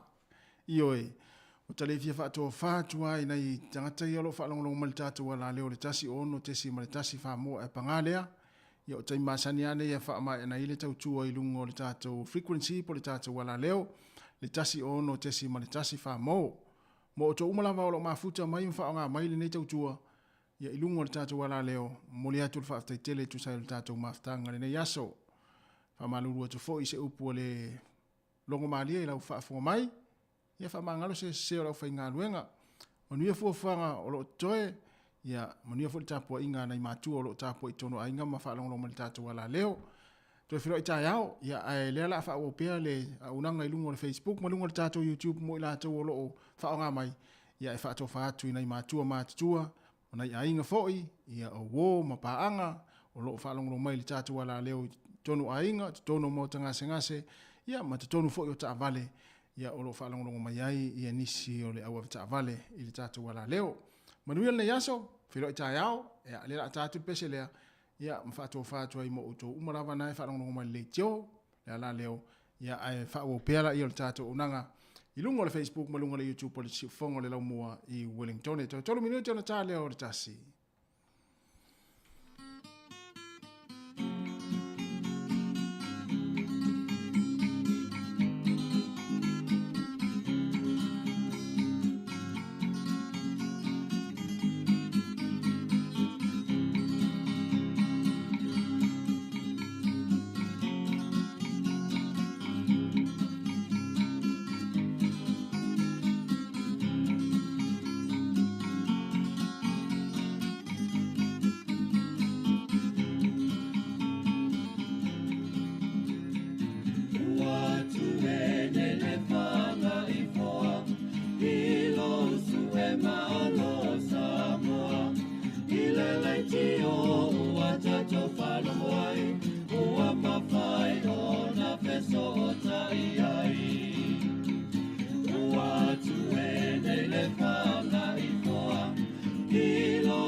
E tui whaataro whaatol whapoponga o talafong ma le si ufonga le lau mua mo le nei vaenga o le awa uli. Ua whaama vae le pule sili o le Kiwi Rail o Craig Miller mana whaama malu ina lava i le taimina tau a au ina atuai lana whaama vaenga. Sali potia le One News ni whaama talanga e winga ni tua inga o whainga tau whaama ta uma winga le mi ngao e whaia ta ita isi o le Kiwi Rail. E to asfuluono ni tangata whai ngā luenga o loo ngā lulu e le taimi nei, ma nisi sa whai ngā luenga mōmuai, sa tala noa i ai le One News, o e na whai lolo la tau popolenga, e winga le taita i ngā mila, le na si itielo na tūlanga ma le taita i whono le komiti whaatono, ai avea ma pule sili, i le masina o melu a fesifuluiva. E ni au whai ngā luenga sinia na wha mawai nei masina o tuana i atu, ai pe amal to asfultasini tamaita i whai ngā luenga sinia, na tu uala ngā luenga, talo mai le taimina avea i mila ma pule sili, o lo te ena e mila tua inga, ai ona ua avea ia tua inga ma whaalawelawe i lana ngā luenga, wa tonu ailo na manato, wa tala whea ngai mō ia, o lo na ainga, ma le Kiwi Rail, o na wha mawai le taiminei, pe ona ta wail taita i whono le tū mau, Sue McCormick. Ua ia talia ina le wha mawai ngā le pule sili, ma ua avea foi o ia whai masui o le komiti whaatono e whaafetai ai mila i lana tautua le Kiwi Rail. Ua filifilia le sui pule sili Todd Moyle e avea ma pule sili mō se taimi le tō mau. E yeini whaasalanga mō pisinisi le mulmulta i tuunga mai ai ngal malo, mo le whaonga le vaccine pass, po le whaamauninga i loa i ua mai ona whaitu i pui pui, o pisinisi e Saini Beres Stala, la tau te whaonga i nei whaamauninga o tui pui pui, e mawhaiona si itia mal tolu se lau tāla, i le se fululu a whetala mo le kampani e tasi, po le se fululi ma whetala, mo ni whaasalanga i tu ina tu iai, e le whaamasinonga. E whaatitau fu i nei whaasalanga, i isi vaenga i o lo opolo i nei le whaonga le tui pui pui, e au fiei whaia onga, o i la tau e ngā lulu e pito i luma le soifua maloloina, whaatase matangata i ngā lulu e, i tuwa oi o le atunu. O le o ngā tutono te se mai whaalau loa i le mālo, se polo kalame, po o se whainga fau e fsosoni i pisinisi, pe tataona whaamalo si le whaio tui pui pui, o ala tau tangata whai ngā luenga. Na lipotia mai le so le mawalunga i o le numero tangata initia e au mau i New Zealand, wa mai ona whaia tui pui pui o le COVID-19, na whaalia e Damish Parik, ina ua mai ona whaatau na uina luna tui, lona langona mita ma whaangai e tia, ua whaia lana ngā luenga e fsosoni i le mālo, e le ngata i lea, wa fia oie i tutono le lua sela wafe o tangata initia, wa umona whaio lātou tui pui pui. I se ripoti al matanga alwenga o soifua maloloina na whailoa mai ai, o tangata initia o lo upito to atele le numera, o e ua mai a umatui pui pui ta ilua, pe a whaatulanga mai tangata nuu, mai le atu Asia. E se lau maltolu pasene, o lo oanga wa ai tui, a iwa fitu pasene o tangata ua mai a, o na whaataunu umatui ta ilua, na saunua Parik, o ia na ola ma soifua nei se atunuu, e tele ina mau soifua o tangata i le tele o whaama, ma e le tele ni fsosoani mani tui pui pui e mawai, ma na ia fautua ina le mamalo le atunuu, ina ia whaonga ina le leile avanoa, le nei ua tātou maua e whaiele tātou pitola au, ina ia ngā lulu e so tau au mali i matamaita i fōmai, ai mai se o le malo. E silia malilua se laula awa marwana na mawe na usu ina se fale puke kohe ile asoa na nafi. O le vai aso taluai na mawe nila au se lauto lulima uaola masitino i tupetele i se fale i wayuku. Na fisu ya i ato tutono le fale ina ia mafayo na ola marwana i tutono poto taitasi peona ta uele leo su e Tony Wakelin wasuile i tu e toso ile elitisi ma o ngalwenga ina to e fayo le elitisi tangata nei i tutono le fale. E matua tele lava le tulanga la matia o le ono mo i se taimi. Na mo lia se tamai ono tasi tau sanga le matua. Ona olo na whaafaile le ina o marwana. Mai tola ili whaamsinonga whaito malo i manu kau i le so.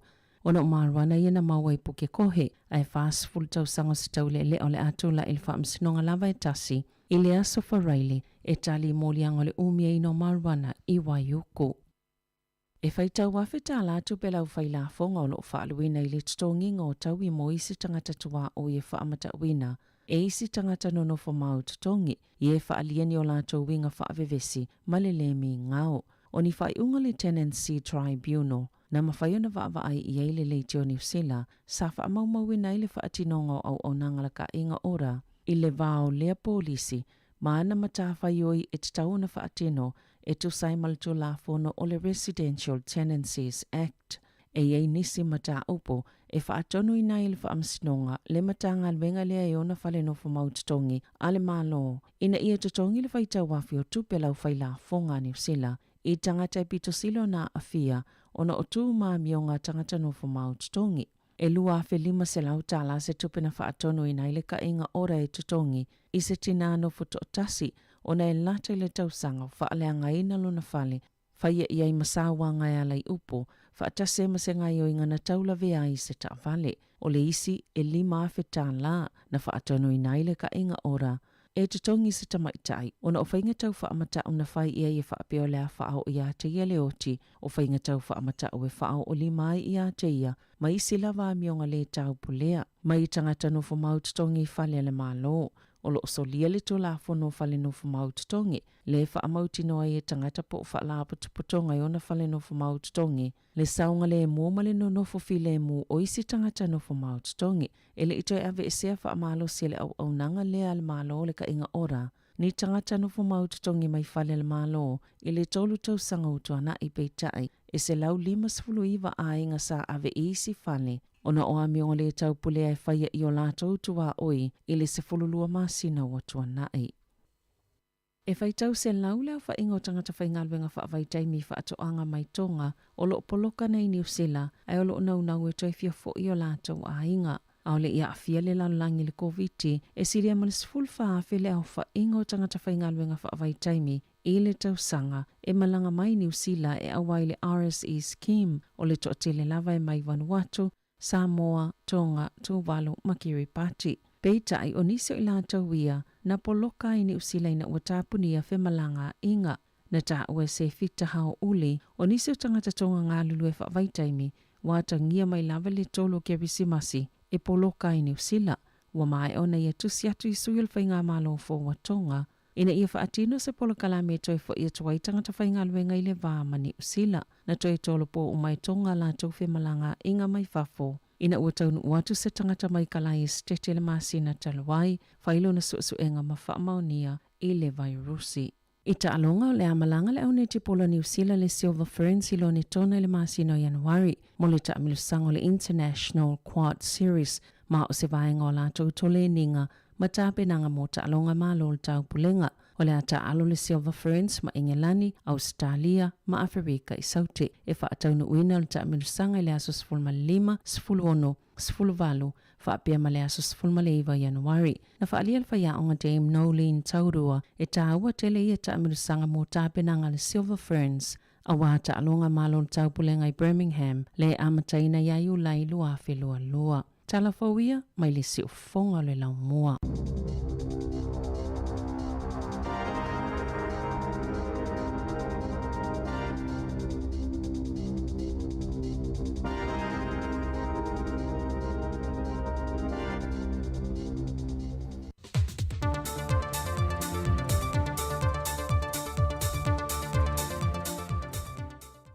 So i fōmarimia le tātua te nuu le o ngā tonu le nei vai yaso, au si mai al whaafonga, e nisi o mea na te tupu i Samoa, mō lau whaafonga.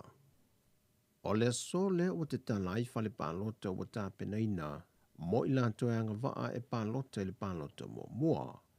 O le aso na whina toi whaamanino i le fionga le komisina o le ofiso o whainga pālota, whai mālo matu mua Matthew Lemesio, e lua lava ni vaenga te tele tā ua, wanto iai nei suinga iai ngol pālota mua. Sau no whai mālo matu mua. E rua vaenga tele ia ua o suia tu la fono i le paenga le pālota mua. Vang mua le taimi whaatino ai. Le o tasi le aso le o whai o whaatino ai paenga le. O le vaenga nonu hua, o le whaitau ina. I le vaenga tuaina iai. E mai al pālota ma whaitau mai po ina pālota i le tangata. Le tangata. Se milale, a mai al pālota i le aso le atai anga. Ia, na ona whaitau mai o a whaingo pe pālota o mai al whaongai. Ia, e whatoa whaitau a tua le pālota le aso le pālota whaitau malo ia. Te bia whaitau ina o pālota whakatoa. O le anganga o Yesu inga e pia na tā ua e whai mālo. E na ia malu pui puia le tangata na anga i atu e whaatino lana pālota. Mai le sila fie se tasi o le sui tau wā na pālota i eise a tangata. Ia, o le anganga na ua whai Yesu inga nei. Ina ia malu pui puia le tūlanga fuilo le secrecy o le pālota. Nangol mesa iai. I pālota te. E i whare pālota e umai whale aso e tasi. Pena tōru te mata na pālota. Ia, a whaila e uma whaitau mai, o ilo uma, o ina pālota e tangata e. O suinga na ia malpui pui ai le vaenga. Na whamanino fo i e whai mālo le tūlanga o pālota whaapitoa, le ua sauni e tu tono i tū mālota i tasi whaapea fo i matua nei mato. Ia, o le suinga na, wal mesa i e, tawana e whio o lo tū mālo i te pālota ai, al meno i e. Ia, a whate te inga o a whai o te pālota i ale pata. Ia, lo te nofo i o i a ana. Ia, te leta walwi o i whifo i ale pata. Te wifo i a ana. Whaatino e la pālota, i pepa pālota whapatoa na. Te leo fo i whafonga anga le atu i tūlanga fo i leo o whare pālota whapatoa. O le pepa pālota e whaongaina. O le pepa pālota, pea le te pālota i tūno lo wafo. O lo tūmano, o lo no winga. E umar pālota le asfarili. I whare pālota whapatoa i tūna i matu. ma fai tau mai ele fai tau mua a palota la ia pia no ta ua lu te palota ia le pata lu te no fo ia ana ele fai tau wala il fai tau mo ona ele lo po ele te palota ia ele lo po fe ya fo ele tu malo ya le palota lu no minga se lo ngai la stona i luma o le fo i luma o fai lo tu se tau va fa to am fai na tu na soka na soka ia palota ia mai la pa fa tu uma na fai o ia ana na mai lo le tu fa tu fai tu malo e tau na go le palota foi la na fa tu am fai tau le aso na panga fu tai pe yo le a pe palota le mumu fa tu fai tau uma le so fu mai lo tonu a po ele sui tau vai anga ia palota ni Le kumsino whinga palota whai maloma tumua Matthew Lemsio. Ua whamaunia mai il sui kumsino le tanga wengo leo leo a wapa au Filipo Longitino. O lo ta oto le talo sanga le tanga wengo leo leo leo fiso le lo i sili. E talo sanga inai se fo mai whapitoa e sue na tino maliu. E whatau te il sue ngau le tino maliu o le televose full whatau sanga le matua. Lena maualona tino maliwi mo uta le aso whareile. O le mata opule nei, e le whaamalia ina i tamai tai whaamasino mo e maali liu. E mafu anga na whaelo atu le matanga luenga o le maliwa o le televose fulwhātau sanga. Ai mo le sile fio le teimile nei, e le o iaise fo mai whaapito whaape mo sue suengo tino maliwi sa moa. Se i vanga nai fo mai o maliu mai seina, na ofo fua lātua o nangai whia sue suengo tangata maali liu, lena sa valia le tau sanga, talon ta oto ia tino maliu le mautanga sangase mito tua, ma whātali tali eise fo mai, mo ia sue suenga. Wato e whāton wina i le whaamasi nonga le matanga luenga o leo leo, ina ia whia se tau tonga whaapitoa mo e maali liu, e sa i lia ai po le a tonu le mafuanga, o le maliwai o le ali i tala vau. Mai le whaamasino lava, e se fulma le walutau sanga le ua whaasala i se ta mai fast food whātau sanga le matua le whalpui, ona oni ngā yo inga lea lofa nei e whai se ta mai tai se fulfitu tau sanga le matua. E se lau fitu se fulma le iwa mōlianga mai le tua leo leo e whaasanga i lea ta maa, peitai e na o le tolu se fulma le lua mōlianga na ia i o ina, wa lava lea mai le whaamasino ngai whai eilo na wha ai unga, wa whawhalpui nai nei. E la sila le whaamasinonga le mata opule nei lo na o ngaonga, e tōris fultau sanga no lanto vava ai iai. Pei taina to e tō ese le isi se fultau sanga o no nisi tū lei, na amana ia lea le whaamasinonga.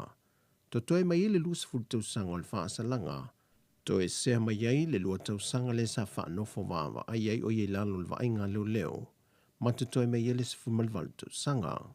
O lo tau fia mai el whaamisinonga le whaai loa leo le talaanga o le ua whaafalipuipuina, mo le saonga le muma le puipuia o le tamaitaina fia. Mo i tū malo e ono i alo to nei mo le sa i lia o na sui mo le whainga pālota laiti, ua whaamaunia mai e si lia ma le sifun le ono afe i lanto o restalina mo ia i tū malo e ono, o i lanto ia e te tau o na pālota ia whainga pālota laiti.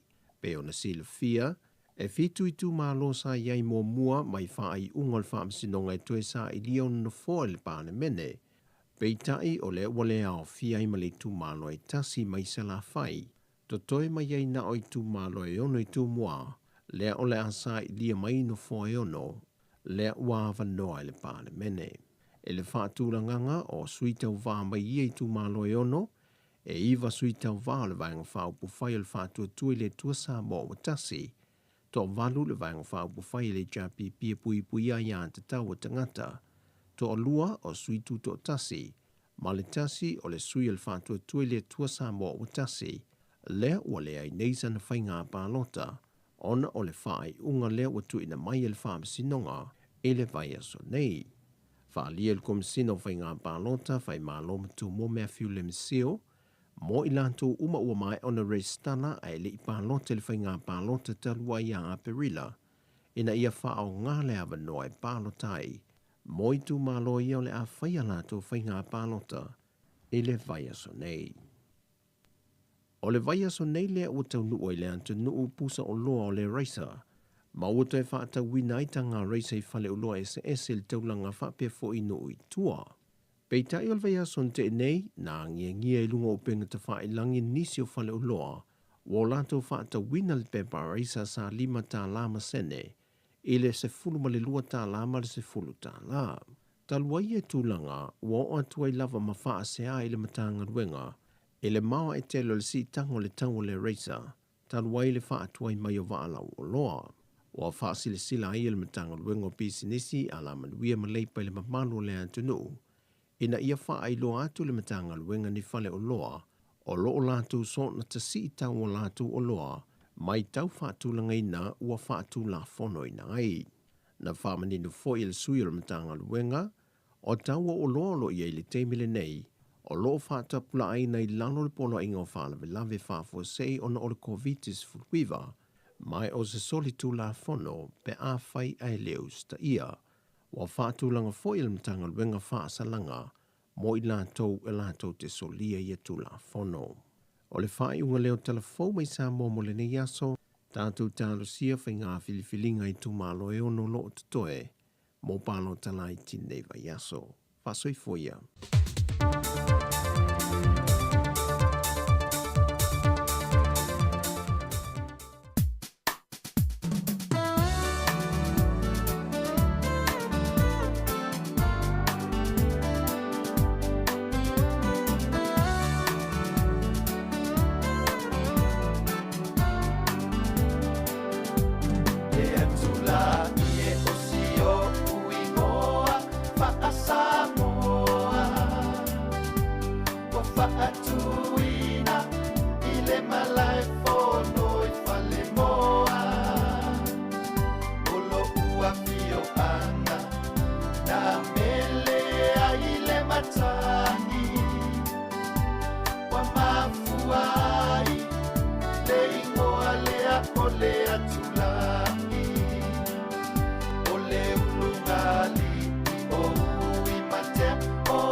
Italy ia ole la to ulu ai ulu fai ai ole masi wamana one sina e aluma ave la natama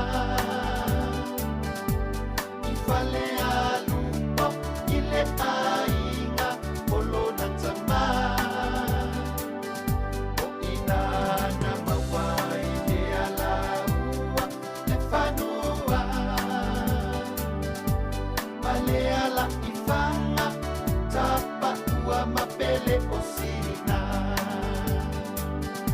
usulo atu ifiti ia sina tapu itea tamaya na toi so sola mai fiti iwa tutua sa ilima yele fafine ua ele ausana aena kontulanga bailonga ile matafana ole mabaena ile tula pasa lo otaua ole mabaena lava asina ya toiba o ile afiafi o te tumai ole talisuanga o sole fetuao sauniloa io faiba le maunga o mafalu bafuli maya betanumiai le ulua imasina maua inakua mele aile matani manatua ilo uloto lenu usukuba pasiona vai le ufa asamona foai foai mai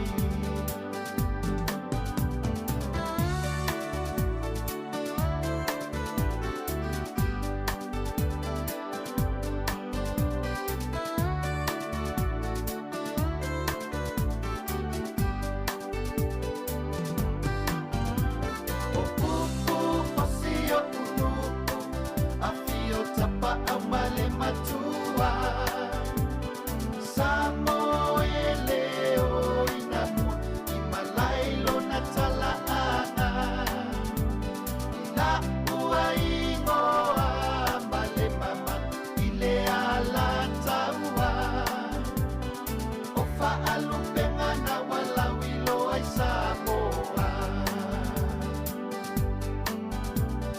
ofa alupengana walawilo ai samoa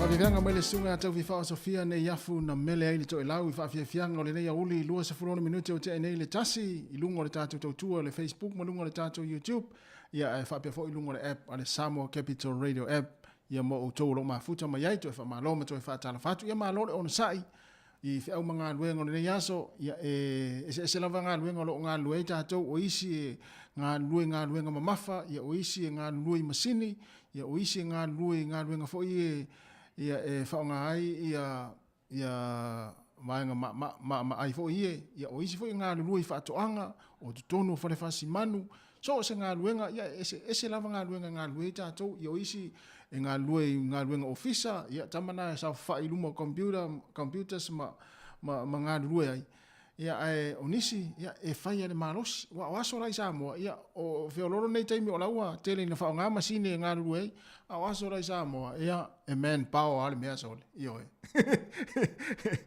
whai ane marosi ngā luenga o le mea fwile o le wha fwile le masalo a wha fonga mai se ngā luenga leo o le ngā luenga o le au nai tamiti fwile le whao i lunga o va i atunu i whafo a tau whaafonga ni ma tau whaarongolongo i tala mai Samoa i lea masina mo le masina o le tele a o tamaiti e malanga i ngā luenga ia i lunga o vaa i atunu i whafo ona o lea e numero tasi a i ngā lue le tangata Samoa mea lea lea na tele tamaiti e mana o mia mai whafo i ngā luenga ia Saila ia ona o le galulue malosi o tamaiti Samoa mo i lau tala le fai atu masalo e fa mo i fo inisi o nei i latou sa galulue i galuega ia i luga o vaa ua le o toe galulue au lo faalogologo mai mo mai o galuega i luga o vaa i fafo e mana o mia o le mea lea e mafuai ona tele tamaiti Samoa e oi fafo i galuega i luga o vaa saila ia ona o le galulue malosi o a patatu mai se tama Samoa mo le mea lele mo le taina o le ele tono vaa ia tasi ale tale tamana one umelano mo le fai galuega malolosi o tatou tagata ia ole mafuaaga lena lea lei ona mana o mia mai a alo ma tama whanau Samoa ia i lea tausaga i lea masina lea tau te whaaloga atua ia o fo i leisi au malanga wae o mai isi wali taia isi o matutua fo isi a lea luatu ale solo inga la iti ia ona ole galulue malosi ona i o tatou tagata mise lava ia nai whanau i olo galuega faapena i lea ia se faigaluega malosi e tusa ma le faigaluega malosi le Samoa oe ia lea la foi o tatou mai nei ia lea e la ua i faigaluega malosi o Hans ia patatu nei Hans ata vai nei galuega Hans Hans le mai ia va ai atu nei galua malo Hans e galua mel tonu faigaluega ia to galuega faapena galue malosi tatou tagata Samoa ia Patalo fatu le se Hans, malo Hans le mai mai, manu fa ngaluenga na fa ngai malo sunga le nei vai ngore uli au kilani, ia el manatu ro ta fitu sat, ia tau ita tau, ia el tau ia te uto au kilani, ia male tau fo ia ma tau nei Wellington, ia ma nei ala male tau lo mo nei, sulu matango fiele la, ia u fitau le fo ima, nei fuafuanga fa ata atia le ainga lava ia i le yaso, i le ngata mo meo wa ngaluenga fo le au tafa le fale, to ngala au, o le mo le va o te ofo so le pe ale isi ainga ele o mo ina se lato va o le aso le nei ainga foi le loa o umi le va o te ofo la pe ale mo ina le va o le aso le nei ia le na o le wa faltas ia to afai tu la fo ia ona mai ele o le tatou tu o le nei aso ia mo ni atu le fa malo ma le fa tai ia ile mai mo mai lunga le tatou Facebook mo lunga le tatou YouTube me se lunga tatou app fatalo fat fo ia Erika Moe ai wa vela sana kuka o le ase kuka fainga tal tene leo Erika Moe le wa vela temi nei ia fa pe wa vela sa kuka ia tau mele recipe la kuka ia se o ratu fo le fale ia ona over aile ia pe ato to ia vaenga o le recipe ia ona fa ta ile le fainga la kuka tau mele recipe la kuka por afo le kuka na e numero tasi ia i tono e kalesia wae e me fa pe e tauroni fainga ai volila ani karesia ta te fa longo te mai tu ulale o sa pasui ia ai pe fa pe Erika Moe le o numero tasina fa sa pasui tu ulale sa pasui o tato ya Erika Moe ya wa wa ilo o mai karesia ele ya sa fa pasui e tu sa mal fa sa pasui Erika Moe ya mo sa fati ta inga le fa yatu wa ya fa la tonga fa pena ma ftanga fa pena ta te fa longo tu ai e ta ulo se ulu sa pasui fa mai awala tu ular sa pasui tamana po wifi ya na fa mai o tato waka ya fa mai le si no matu le kale si lela mai ata le oka ya wa ilo o mai le kale si o le matu ale le ya se fa yoka tu sa mal fa yoka lo matu le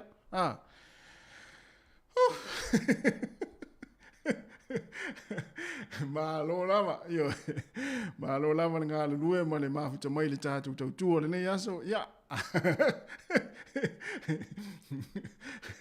tu sa la fia tu la le usa pasu ya Erika Moe ai va tu kuka kale ve eleng to luas von minuto na tale o le tu la tasi le tale lua ya tatu fa ma vai fo ile mo le nei aso le tau se fonga la mo ya tata weva mai se o mai tata weva ai se pese te fia na tatu vini mai ya fa pe foi la wa foi se por la se maftanga le kalesia la fa pe mai ya la wa foi le wa fa mai fa lo tu ya o fa mai se tina fa ya tato ya sa simi ya la fa mai la wa mai la wa foi la fa mai le va o le silo matua la tu na tamana fa mai a kisa fo mai tamana ele tele ai se piccola na fai sasimi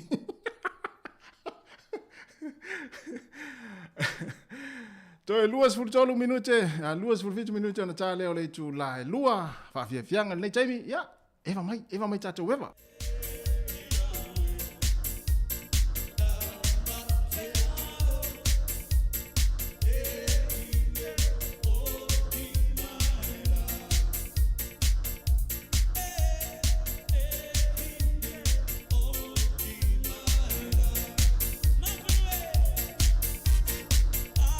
Tamara lea ai fa ola la mo vao ai fika la le alu la mo vao le pese lea ia o mo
dance on the ceiling if you want to be. Twice on the pipe if the answer is no. Oh, my sweetness means you meet me in the hallway. Twice on the pipe means you ain't gonna show.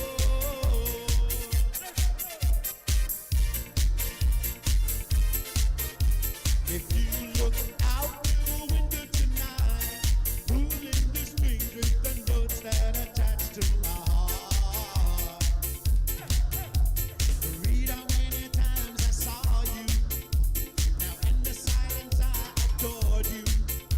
But only in my dreams was that what we seen us from above. Oh my darling, knock 3 times on the ceiling if you want. Twice on the pipe, if the answer is no. Oh, my baby, means you meet me in the hallway. Twice on the pipe, if you ain't gonna show.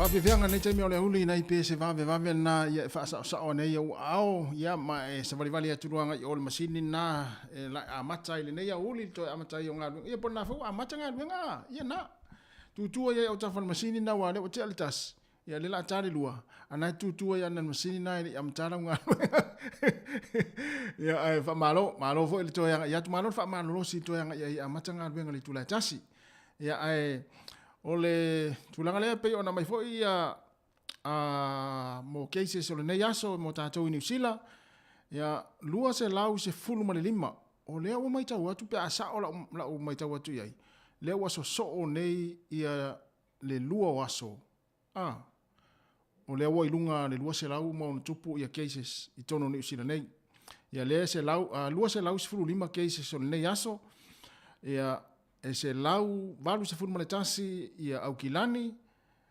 se fulu valu Waikato, e tolu Northland, se fulu malelua Bay of Plenty, oka. Te whaafonga, lua se lau se fulu malelima, ia keise se ole nei aso, e le whaamai, se lau valu se fulu maletasi i Aukilani, se fulu malevalu Waikato, tolu Northland, se fulu malelua Bay of Plenty, oka. Ia, nau tātou. Wa aia tu lava ia tu langa pe ona i foi fa mai. Ia e tau la fo ina sao ia valo anga ia fai ia e o atu le Christmas. Ia wa si i lunga le fai tau fa o tangata wa a fia le fa mai. Ia o me fona na tu lalo ama le fa mana tu atu ia le o tātou wa aia tu le wa nga solo wa sa wa fa mai le o tu fa tafa. Le o amata ona fia mai ia isi pitonu, mai isi pitonu. Ia ale i o mai ni Wellington pe ina o le tasi le case le na fulele na mai tau atu ia i le whaingo le vasonte ile vasole nei ia ale i toi mo mas tatu case le nei aso ia ma nafi foi ia taru sia ua mai ua mata tatu mo Wellington ona i o mai le wha mai ia o tatu anga ia tu tatu sao niuni atu tatu wha whailoai ia le Pepper Christmas ile masina fo te sema ia ai toi fa malo atu ia le fa fo mai mai ia il tatou tau o le nei uli le o toi se full 2 minute ia ona tale o le tulai lua le si fonga la mo Wellington ia i le nei taimi o le uli se vatu pese lea ia ona se di mai foi lea ia talitano atu ni so vaenga tau foi mana foi si le fia lea tino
Ilona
pantasi pema oe le tau sala Wana o oe ilo nei pa moe moe Pele ele pa aluaina oe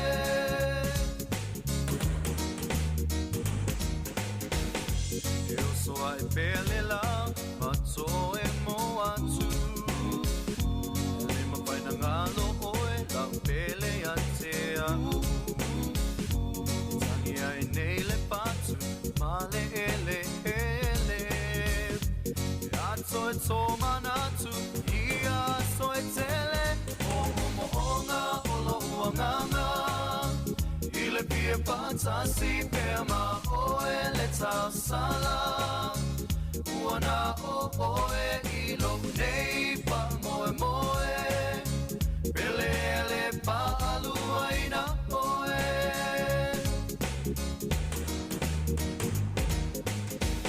Apatanga mapana oe la upele Nai moai oi nai ave ese Sili sili ai lo nei mapapau Oi peo ai oe lo uau O mo onga olo uanganga Ile pie pantasi pema oe le tau sala Uana o oe ilo nei pa moe moe Pele ele pa aluaina oe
le malu le tātou atunu ma le au mai mo mai lunga le tātou Facebook ma lunga le YouTube ai mai se foi la tolo fa longo longo mai lunga le tātou app ya mai ale tātou tau tu o le ne yaso e mo le atu ile fa fte tele lava e tu sai o la tu lango lango le mai mo mai ia ma tātou tal no ma tātou we vai vai ia I porokalame foi ma fa fie fianga ia manisi foi vaenga ya unanga si fongo la mo lunga le YouTube ma lunga le Facebook ia mo le atu ile fa fte tele la tu lango lango ma la tu mafuta mo le ne yaso pa malulu tu foi o sala senga ngana le ne yaso ya sala ya vala pe la le upo le atinu ai manuia lava ia fuanga o tito le ne fiafi ma le ne uli to felo taia o le tai masani le tula fitu le tai mo tato fainga lotu ia ma le tai ma le fongo le mo Wellington ma to fa so I le malo le atinu